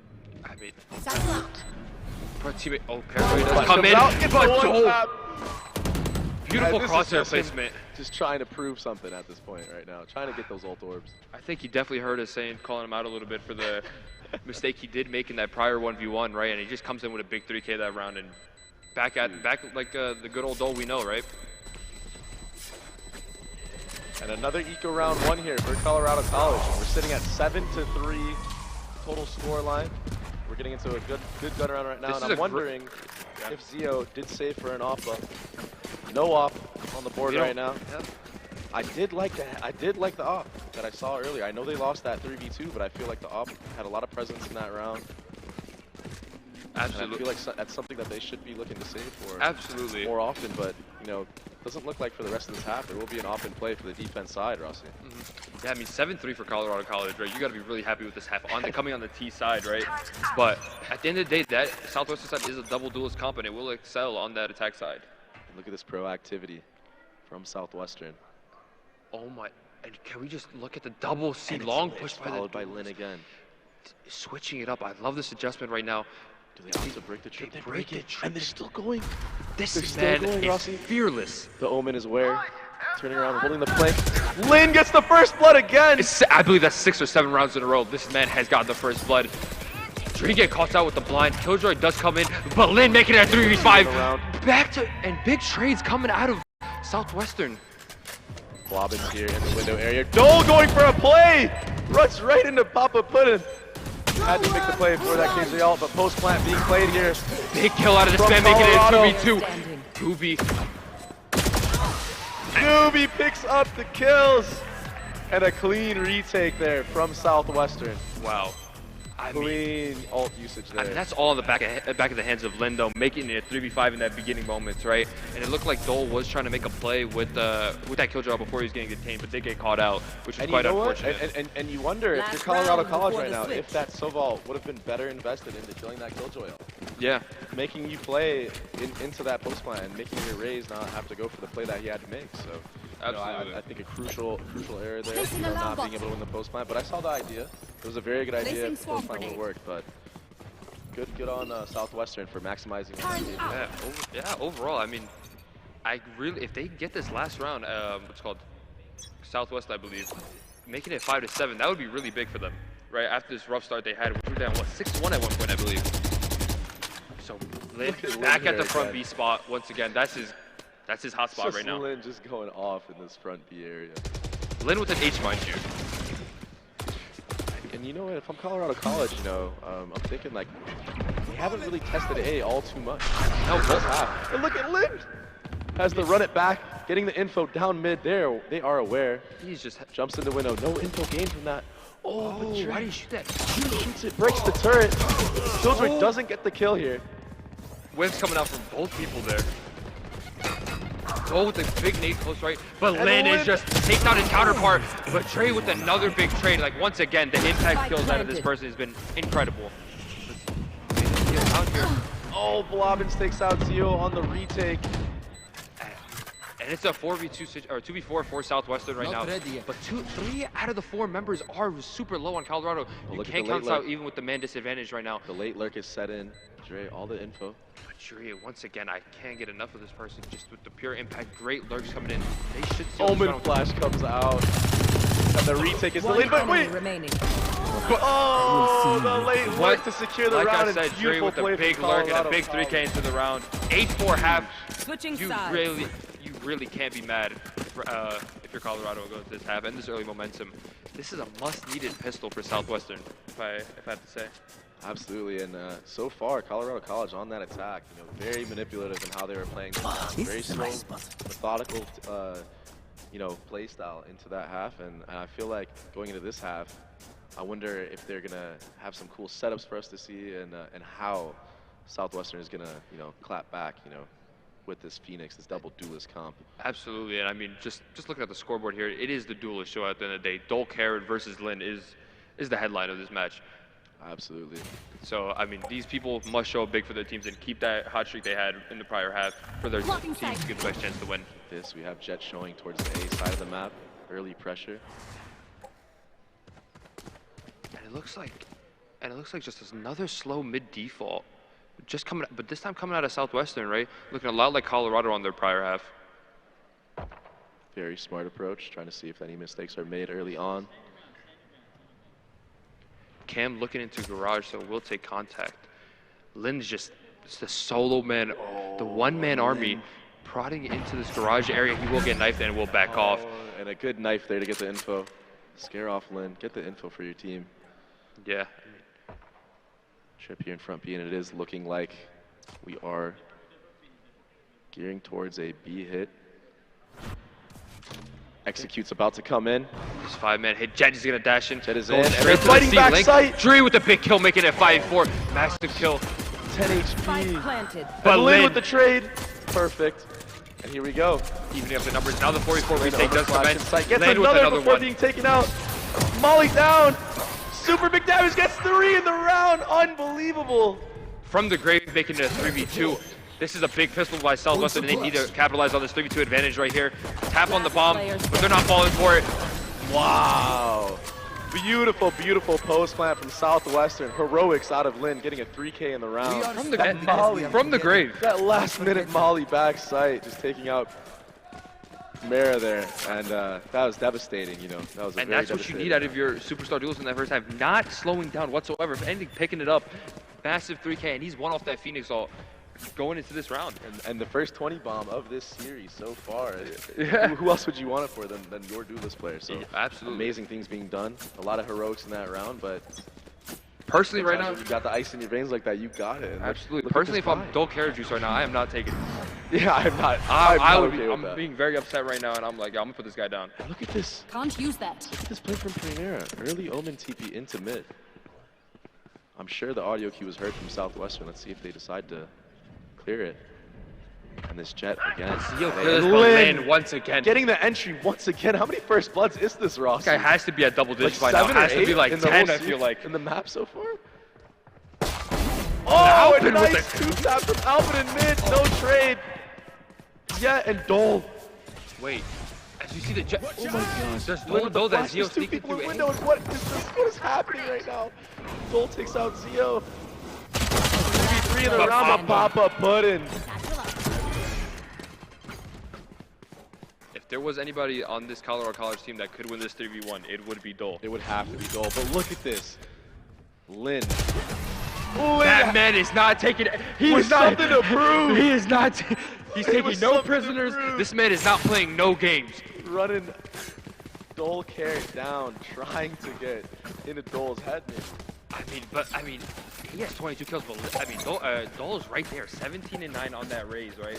I mean, he's keeping up, but this is the Lin show right now. And this is such a similar half to how Colorado College started their attack. Absolutely. But instead of Ray's rocket being in the bonus round, it is now that Phoenix ult and who else would you rather want to have that right now? If you have your big break on and Alpin with 2 big kills on the C long push, and Blavis takes 2 as well, making it a 4v1. And Southwestern just after that first 2 great rounds just get destroyed, and Colorado just claps back very fast. Oh my gosh, what a smart push from Colorado College there, knowing that if they give that Phoenix the time of day and the space to get that double life in, pop that Phoenix ult from a close spot, it's probably more than wraps at that point. So taking him out before he's able to use that ult, crucial now. And I love it because Southwestern did win the last 4 rounds, right? And Dolcare just entering right there, blast back and in style to get that last kill of the round. But I love this that they lost the last 4 rounds consecutively. They come back, there's triple C long push, being aggressive, staying confident. That's what you need right now. Absolutely, and not a lot of economic damage done to Colorado from Southwestern. So full buys across the board in this round, and the economy's looking pretty good for the side of Colorado at this moment. Phoenix ult still online. Yeah, it looks like they're just ready to run it back. They're not going to expect it. They're going in with the, hey, listen, we just did it. We're not going to do it again, right? Surely not, right? Hitting him with that reverse psychology. The same setup. They're like, we're going to do it the correct way this Lin time. just spam. Maybe spamming Spam the it trip for the here. Good shock dart to clear. Is he going to Phoenix ult here? He should, right? Looks like Some just faint pressure being made right now, but they don't have any info on the other side of the map. And Colorado College not really biting on any of this spam or movement. And unlike Southwestern on their CT side, as we saw, they had a lot of A info, but it looks like they're very confident with just giving that up and just playing that side setup. Dole versus Lin, but Lin another first blood. And Lin just getting the best of Dole Carriages right now. Stop Lin. This is the difference maker, and he's just gonna walk into C-Link. Lin catch Jury off guard, picking up the trip. Spike planted. Oh my god. May God bless Jury's soul right there, because I would not like to see that man right now peeking into me. Absolutely, and here we are in a 4v5 retake scenario. Blobbins and Primera in this link, but Lin going for more. An absolute menace to society right now. And Zio just sacrificing for his superstar duo. And he gets one full blind? Are you kidding me right now? What is Lin on right now? Can someone check this man's PC? We need urine test, we need PC test, we need everything. Someone check. Wait, they're not spamming him. Wait, Colorado! No! Oh my god! The defuse comes in! And right now, I'm not gonna lie. Jury gets the last 2 kills, even adding more insult to injury. Baby, what is happening? Lin is just putting on a show, but his team is letting him down right now. A huge blunder from Southwestern, not playing the bomb. Maybe they didn't hear the tap or thought a piece of util would come in there. And that's just devastating if your team Southwestern at that point. That is... Hey, listen, GP, if you hear me right now, I need you to sell that Phantom and give it to Lin right now. He has 25 kills. I need that man with the Phantom all rounds. Man, just devastating round loss right there. And that's exactly what they do. And that is exactly what they do. He does it with a Vandal, does it with a Phantom. If there is a gun on the field, Dole might as well trying to give do it to your top. And we see Dole trying to do the Lin cosplay, just peeking out garage in the first 5 seconds. Look, so confident in this B area, this mid area on both halves. KO ult is online for the retake to deny any post-plant utility into this round. Keep that in mind, Rossi. And look at Dole. Dole wants nothing to do with the script. This one's absolutely Let's just be honest here. The script is crazy. Every single round they have met each other in a 1v1. Lin so far has gotten the best of it, but man, is it intense. And he just walks up, and we're going to see it again. What is this? The nade comes out. Oh! Lin just doesn't care about the nade. And he kills him! Lin has to be at like 15 first blood. I'm not even trolling. What a good trade there. And Dreary, once again, the underrated hero of this team with 2 big kills onto this A bomb site, making it a 2v4 for Colorado College. And the discipline, unlike Lin, just the more disciplined player right now, and just stays alive. 30 seconds left. The advantage. Beautiful trip there, beautiful delay with the cage, finessing around, getting the kill on the site guy as well. And I think this is a situation right here, 20 seconds left. I think I would like to see a save coming out of Southwestern, which is looking like what they're doing. But more importantly, I would like to see them, hey guys, like, we're messing up right now. Like, we're not winning. What can we do to change? and what adaptation needs to be made. One They're actually gonna enemy walk in, remaining. and Dre's gonna get the third, and almost the fourth, but Alpha's gonna clean it up, making it 11-6. And man, what a statement to make in this first map. One of my This map cameras is is not over broken. by any means, but 11-6 is gonna be looking low route. Okay. This is a must-win round for Southwestern. KO was used into that round, and a good timeout here coming from the attacking side. They need to figure out what the strategy is going to be to break through on this defense right now. And honestly, I feel like they have had very good rounds before, but just pressure coming into it, that post plant, that's such a big round loss right there. That's not spamming the bomb guy in a 4v2 or using the correct utility to get them off the bomb, and that is really the turning point. Yeah, I couldn't agree more. I mean, the attack timeout did come out of Lin. He personally called it, so I don't know if maybe he's frustrated right now. Maybe he just rage took the attack. Maybe he's yelling at his teammates. We don't know, honestly. And I kind of I wish we had a listen in right now because I need to hear this guy. If he's hella calm right now, respect. Because I think Lin is the type of player, from what we've seen so far in the gameplay, to be calm and to have the ice in the veins. Yeah. Even in that pressure, being raise-nated, perfect, like the perfect raise-nade One for bullet. the push, still one tapping. Dole carrot juice. Yeah. I mean, And that was still crazy. And Dole carrot juice is no slouch. Yeah, exactly. Yeah, and if there's anything we've seen this series so far, for sure. I mean, timeout coming to close here, and this, like I said, must-win round. And great round by Jury, honestly. I mean, it is Dole carrot juice versus Lin, it feels like right now, but Jury has been that player, and honestly, the difference maker, being that second star for that Colorado College team. Indeed, and looks like an early C default here, trying to get some 1v1s, trying to get that Phoenix Salt online. And they get that. KO dagger to re-clear, doesn't get the info. And they're just gonna look like they're gonna play a drone into garage here, waiting for contact. Doesn't see the trip. Trip broken. No info out of that Sova drone. There's no garage to clear. And I'm liking this so far from Colorado College. The counter utility, really good. And the info on the Lin, but he doesn't care. He's just gonna run into the C-bombs and he gets the entry once again. This man ain't getting a first blood, name a more iconic duo. And he's gonna go for more. Almost gets the second onto Alpin, but Dole carrot juice makes it a big trade and making it a 4v4 right now. Oh, and the Cypher all coming out. Everyone hiding. Sobalt does come in, but Primero with the big kill. The tag's coming in out of the Sobalt. Southwestern going down, but Zio with the big trade, making it a 3v3, and that is a must-needed kill. They do need this round. Moment flash still online for Papa Puddin. But Alpin aware. But trades on trades right now. Papa Puddin making it work, and Alpin and Primera closing out the rounds, and we see them on that other half closing out rounds before. These are the two guys you want to be closing out rounds, and they show it again, making it 12-6.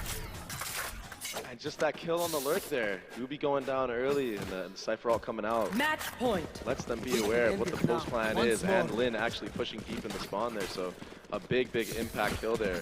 I mean, I need to see how many first bloods this guy's got, man. And Dole has a rocket. I don't think I've seen Dole even pop the rocket yet. I think Dole is allergic to maybe using an RPG. Yeah, I mean, hopefully we see a rocket out of him this round, and Jet Knives online here. Hey, out of the side of Southwestern. Sova ult still online, one off the KJL. And the Rockets still in play, like you said, but at the end of the day, this is only map 1. This is a long series. You need to still win 2 more maps if you're Colorado College, if they do win this map anyway, right? But comeback is still in the realms. I mean, Lin is almost on a 30 bomb, and he's down 12-6.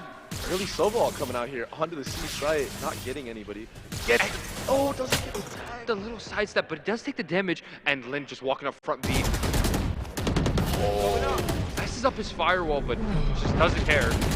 And does smart play there from Primera to use that Omen Flash, to invest that Omen Flash. And he just walks through. Timing again, but not this time. Listen. Colorado College aware of the shenanigans that Lin has been on. They just sent the whole team at him. We saw Cypher, Omen Paranoia, and a dart to take this man out. This man is the James Bond of Valorant right now. Gotta do what you gotta do, and Gooby here on the lurk. Gooby in this garage position right here in a really advantageous spot. On this retake, Rossi, from Colorado College. Everybody gearing up. Everybody NCT. Dagger close window, gets the info.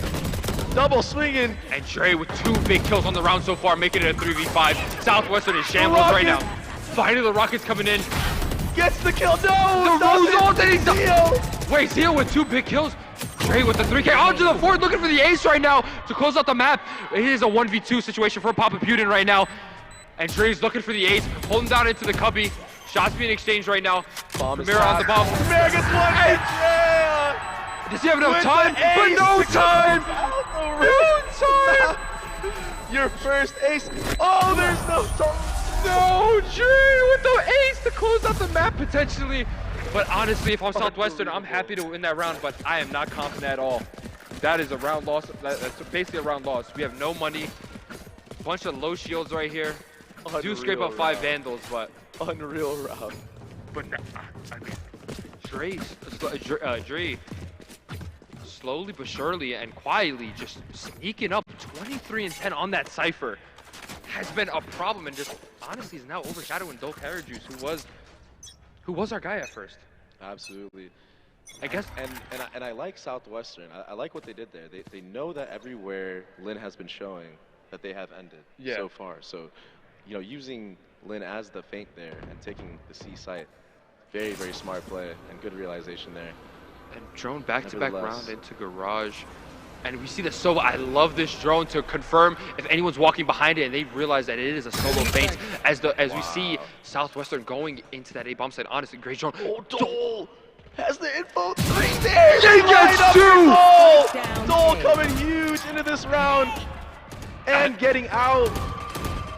I mean, surely this is the end of the road for Southwestern, at least on this Haven map, taking out Lin most importantly, right, and making it a 3v5. And you know what? That's like we've seen earlier in this half on this defense side, Dole going into that spot multiple times. Like on that eco round, getting the kill on Zio. So and Dole's gonna get 3.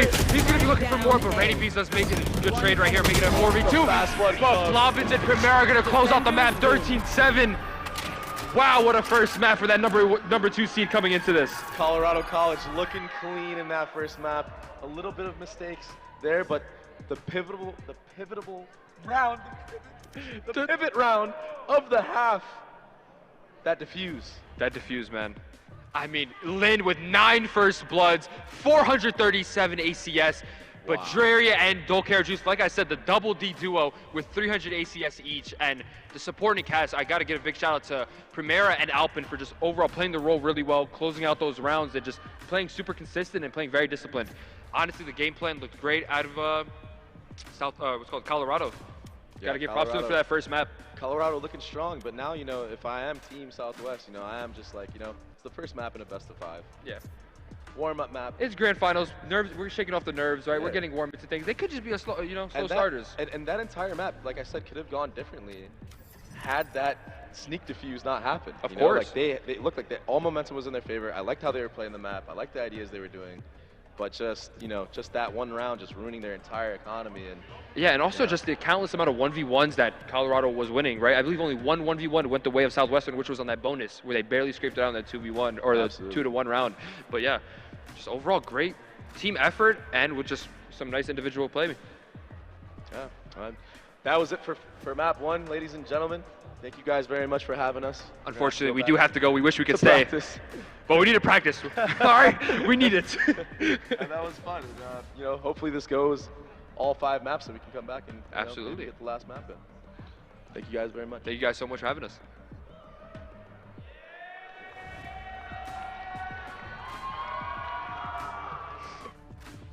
Hello, hello. Welcome, ladies and gentlemen, back to the 2023 Esports SCAC Showdown. Here we're in the grand finals with Valorant, with Colorado College against Southwestern. Yes. We just finished the first round with going to Colorado College with a pretty interesting sweep there. Now the map is Pearl with, I want to say, which one's attacking? Which one was attacking? Oh, you're about to see on the screen now. Interesting picks, bye. We got Lin going Phoenix again. Lin did pretty well last match considering how aggressive he was, both on defense and attack side. So I'm hoping to see that once again. So we got Pearl, which is definitely an interesting pick from, I believe, I want to say, yeah, Colorado College picked Pearl. What do you think about Pearl? What are your thoughts on Pearl, Jay? I will definitely say that a lot of people tend to like to push mid, and one of the things is like, usually so I play a lot of duelists, and I like to take a lot of mid control, and if people are confident, they usually tend to lurk and try to catch people off rotate. And so hopefully we'll be able to see some of that in actual gameplay here. And if you were Southwestern that was just pushed into a corner right now with the 1 lead from Colorado, what would you do in this situation? That's going to be difficult to say, especially because this is, after a loss, it's sort of like a mental thing. And they just kind of need to play as confidently as they would have if they haven't lost the match. So we'll have to see that right here. Let's see if we can have Southwestern with the complete mental reset going into the attack here. We see they're going up V long. We've had insane confidence again by Lin. Extremely impressive from last game. Killjoy seems to be holding a very passive angle at the moment. Going for intel, KO throws a knife. Sector Harbor inside. Hollis was spotted. They might be forced to push back. Seems like they're not exactly committing to the site, but they seem to be going to maybe take control of mid right here. We're seeing an interesting lurk through. Good play by Colorado College right now with not letting go and rotating too early. We see that mistake too many times in this game. I haven't seen an exact conflict, like a direct conflict yet, but I think we're about to see that right now on the attack. Papa Puddin with just a kill, getting control of Art. Going forward, Alphin, are they going to know where he is?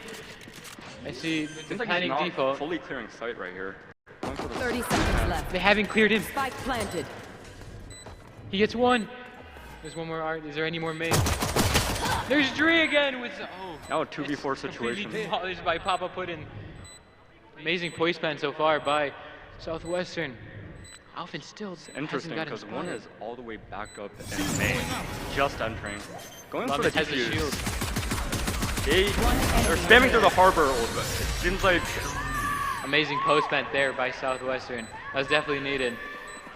Amazing plays by the Omen. Strong lead by Southwestern this time. Great way to start pistol. Hope to see them continue this.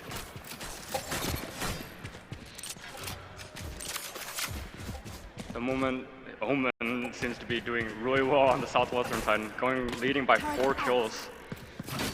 Not so much on Colorado, but we'll have to see if they can be able to pull this back.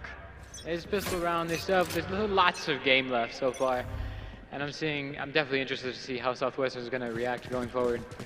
Yeah, consistent lurk by Omen. Is that Colorado College going up A main? Oh my goodness, the Sova gets out all 3 flankers! That was an insane play by the Sova. Spike down. Randy Beans. Still paranoid about mid. So something that was very prominent from the last game was the duo, the amazing duo, which was Dole with the Rays and the Cypher Dree. Exactly. Putting up a Phoenix wall, pushing through the Phoenix wall, gets sprayed down. Dree has puzzle steel to go through that wall. 4v1 situation. Not like is it going to be the ace for the Randy Beans? Randy Beans with the ace? The Harbor's scared. The Harbor does not want Randy Beans to get it. Pushing back. Walls up. The 4v1. I don't know if Blobbins can take it back. He just walks in, gives him the ace. There you go. That's what you like to see. Second round taken by Southwestern. Stay sharp. Very interesting play to just walk out with a knife. I don't know how to think about that. No toxic, no. Honestly, it is what it is. Maybe to get money from that dying. Tova leading Southwestern by 5 kills. This is a great start by Southwestern. Definitely what they needed from last game. Yeah, but this time full bias all across the board except for one of the members on the attack side. It is bonus. That is true. You're going in for the mid control here. See if they can still keep up this momentum. Going for strong. Dree gets one through the door. Gets Lin. Lin is out for the count. Can he hold mid link longer? Stole. 3 are out. Going for the nade. Back. He goes in his own volley. That is crazy. Amazing play by the KO. Oh my goodness gracious. Randy Beans, 2v3. 1 enemy remaining. Unfortunately gets caught off guard through B-line. Bring them down. Goes out a dog. So they're making sure that they get nowhere close to V, saying, no way, Jose, not in my hometown. But are they going to expect where Papa Pudding is going?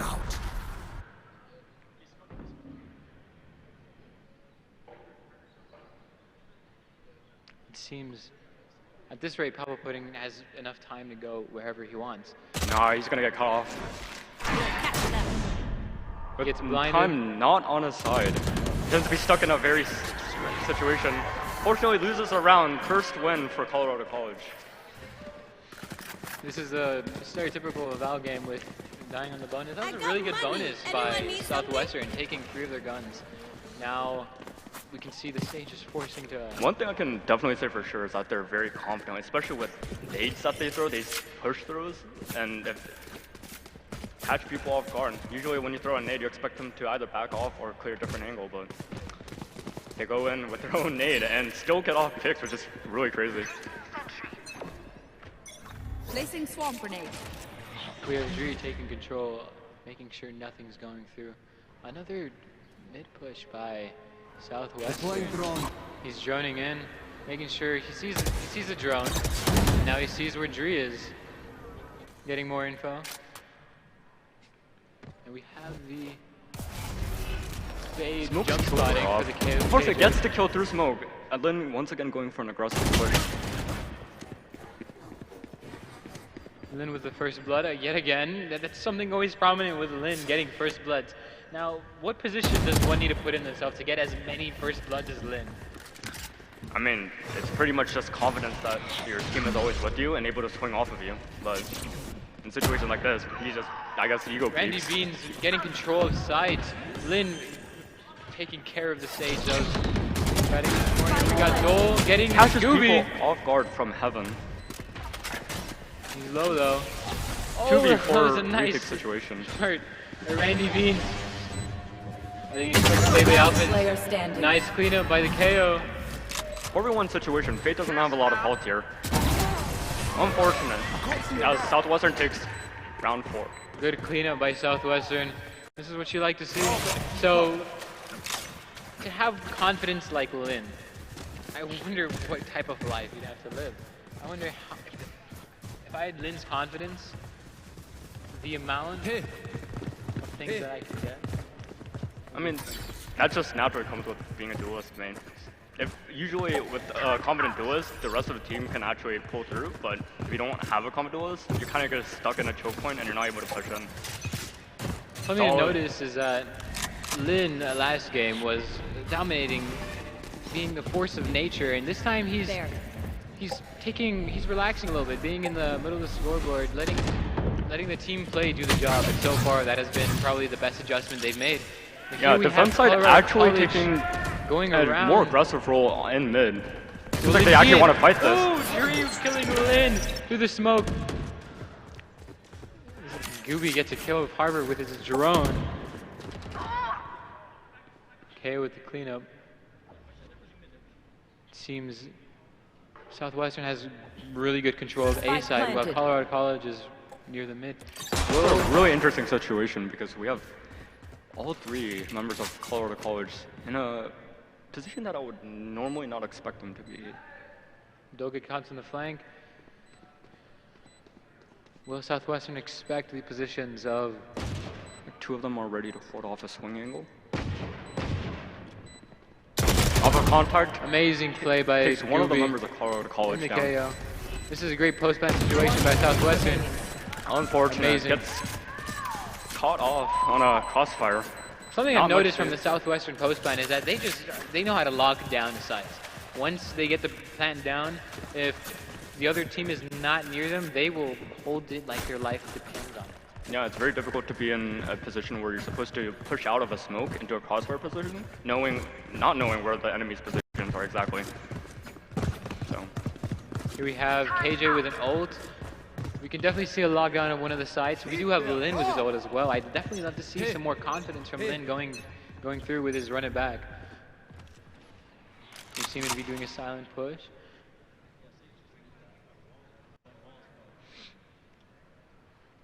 they're holding a very passive angle on A right here. Very quiet play by Southwestern. Trying to make as little noise as possible. Hopping on with KO's ult and the Sova dart. He went in for a full rush with the KO. Unfortunately, Blobbins forced to push back. Dream with the kill on the nice cleanup by Lin. That was a good trade. Lin finally ulting in, seeing if he can get one. They're all hiding away from him. Lin unable to get any. Good stalling by the Colorado College.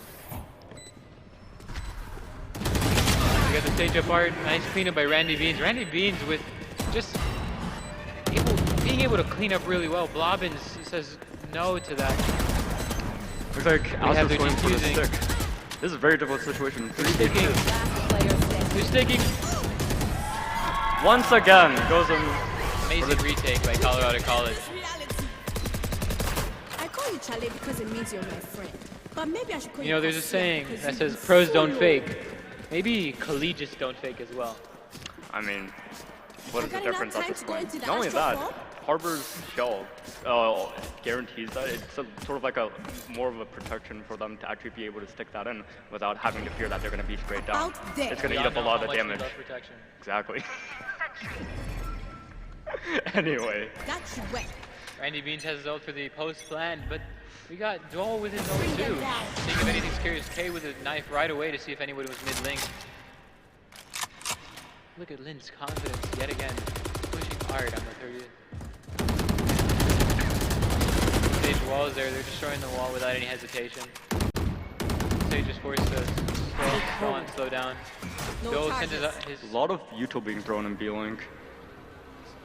Not sure exactly where they want to go here. Kind of see if they can get as much info as possible. Catches Finn in B-Link. Goes in for the spray. Forced in a corner, unable to do anything. Amazing cleanup by Lin. I love seeing these 1v1s from Lin and Dole. It's like a fight that it's basically the main event card. Being able to see it so early almost determines how the round is going to go. Those are viable fights that a lot of people recommend is taking 50-50s, especially when the odds are in your favor. In that situation, that's overthrown. Actually got the info for him. Goes in for another kill. Amazing push up here by Lin. I was going to say if the Sage survive, that maybe Dole can be revived, but that's not going to be the case for this round for Colorado College. 30 seconds left. Lin is still pushing up. We have Alpha not giving up. Making sure nothing is going past him. Trying not to make as much noise as possible. Goes in for the drone. 5v3 situation. Exploding out on side. Unfortunately gets swung by 3 of Southwestern members. 10 seconds left. It'll be a 5v2 situation here. With 2 members on retake, this is going to be a little difficult for Colorado College. But I've seen people come back in situations like this, so can't say for sure as Harbor goes in for 2 kills. 2v3 situation. If they wanted to come back from this, this was definitely the way to start it out. Seems to be really paranoid. No way! Catches 2 of the members of Southwestern off guard through main. 2v1 situation now. He goes in, he's defusing. 1v1. Harbor seems to like checking that. Oh my goodness, that was very close. That was an amazing attempt by Colorado College. That should not have gone in the way it did. They did not expect him to flank. That was an amazing flank by Alpha. Fortunately, Ego doesn't look too good on the Southwestern side, but they are able to full buy. Losing around like that definitely has to hurt, but Colorado College has all ults. I'd love to see them use them. Yeah, definitely going for a save round here. Definitely interesting with the no duelist pick too on Colorado College.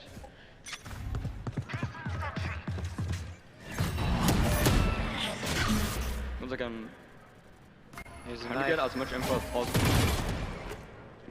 Seeming to not get a lot of direct conflict. It seems Colorado College this round decided to give up mid for Southwestern to take, but I don't think they'll expect what's happening down in A main. Tries to catch Omen off guard, but unfortunately goes down. Does he know that another person will swing? What do you expect from there? Unfortunately, with the kind of guns that they have, does not look too bright. This is a great push so far by Southwestern. However, the position of Colorado College scares me, but also excites me. Lin does not. It's traded out by Harbor. 4v2. Blobbins has a gun now. Can he do anything? But here we are in Southwestern's post plant. Can Colorado College get through the almost impenetrable Both offensive Harbor defense? and Sage have ults, so they could bring this back. Sage can res. Fortunately, it seems like Silva's trying to play for a post plant here with his ult. We're blocking the spike. Thunder with a wall, but no, they didn't expect it for KO to be in holes. KO's not in holes, never mind, he's in CT. Unfortunately, it doesn't work out for them with another win by Southwestern. There seems to be a common play here by Southwestern. Get the plant down and completely dominate. That's a really effective way to play this round. If I was Colorado College, They're always trying to grab as much intel as possible, and when they're going to make a move, they explode. And fortunately, that catches the entire enemy team off guard. It's worked very well for them. And here's Lin again, top fragging, back where he should be, with Colorado College still having every single one of their ults. Let's see how they played here. The KO seem to have conditioned them to avoid that knife now. The entire defense team has still held on to their ult. It'll be very interesting on how they use it. So Jones in through mid. If you're Colorado College right now in this situation, how would you adapt to Southwestern's almost dominating attack right now? Fortunately, they don't seem to be getting into a lot of conflict at mid. They're giving them a lot of space to push in. And they're having to play in very restricted angles, and by the time they actually get onto site, they're being traded out. So I feel like in this position, I would definitely take an aggro angle. Dre with just 10 health left. 50 seconds left on the clock. The attacker seems to be phased out. 5v3 gets traded out in mid. Lin finishes off Dre. They now have control of B. Will he be able to catch him off rotate? Unfortunate. 30 seconds left. We have Blobbins with the off angle. Amazing read by Lin.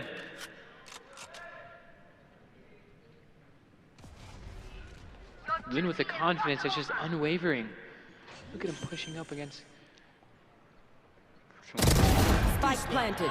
Lin gets a little good too stoppage by Blobbins. One enemy remaining. There you go. This is. Unfortunately, the flanker gets caught off guard. 3v1 situation. Southwestern with one. Omen blinds. It's two. Fortunately, Blobbins finishes out. Great retake by Colorado College. Definitely needed in this situation. Great use of ults this round. Now those are the type of plays that Colorado needed. Really good adjustment by Colorado. That is exactly what they needed done this round. We do have two ults from Southwestern with the lockdown and the Sova ult that are both for post-plant situation, which so far has been Southwestern's strength. If Colorado College can prevent that, I think going forward, they might stop them from using their ult. That is true. That is very true. I'll give them like a full buy all across the board. Attack side having a lot better of an eco right here. Here's a fast rush down A main with the Sage walling immediately. Down Arts. Harvard throws her a wall immediately. Looks like 3 of the breaks are starting to rotate. Here we have Dole taking control of mid again with the Astra smoking it, making sure nothing gets in. They do not want Southwestern to take mid control. Mid control is where probably been the most dangerous situation for Colorado College. Dole with another one, taking out Randy Beans in the middle. Lin taking out the Sage and Arts. We're on equal footing here. Here's Dole and Lin again. Except they get 3. Fortunately, gets double swung by 2 members. Amazing double swing there by Southwestern. Definitely not expected from Dole.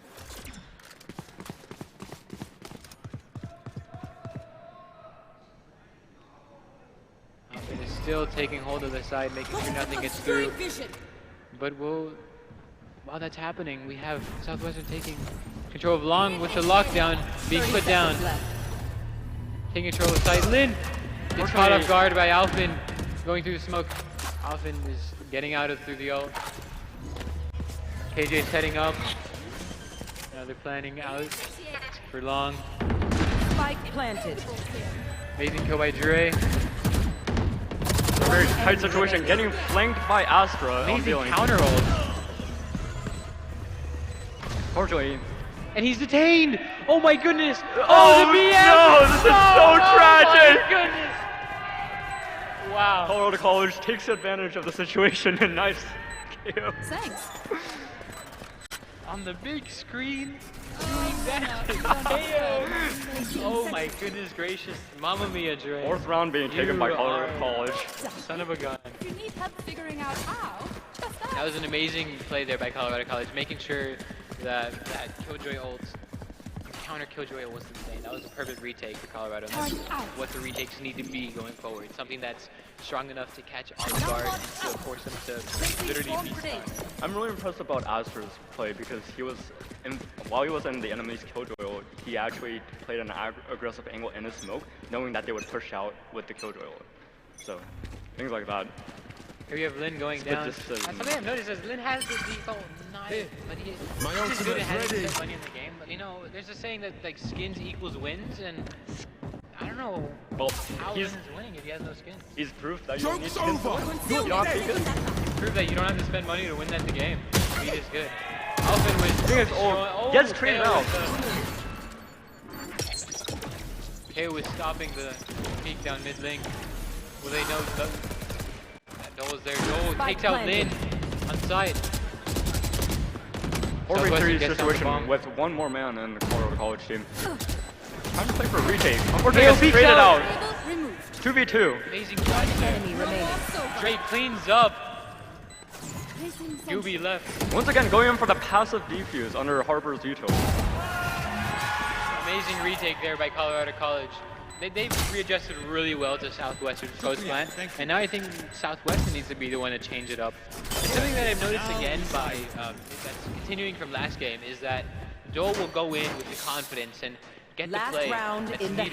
And if he ever messes up, Dre is going to be the one that's going to be there to cover for him. Dre will clean up whatever Dole messes up, and it's just a great duo.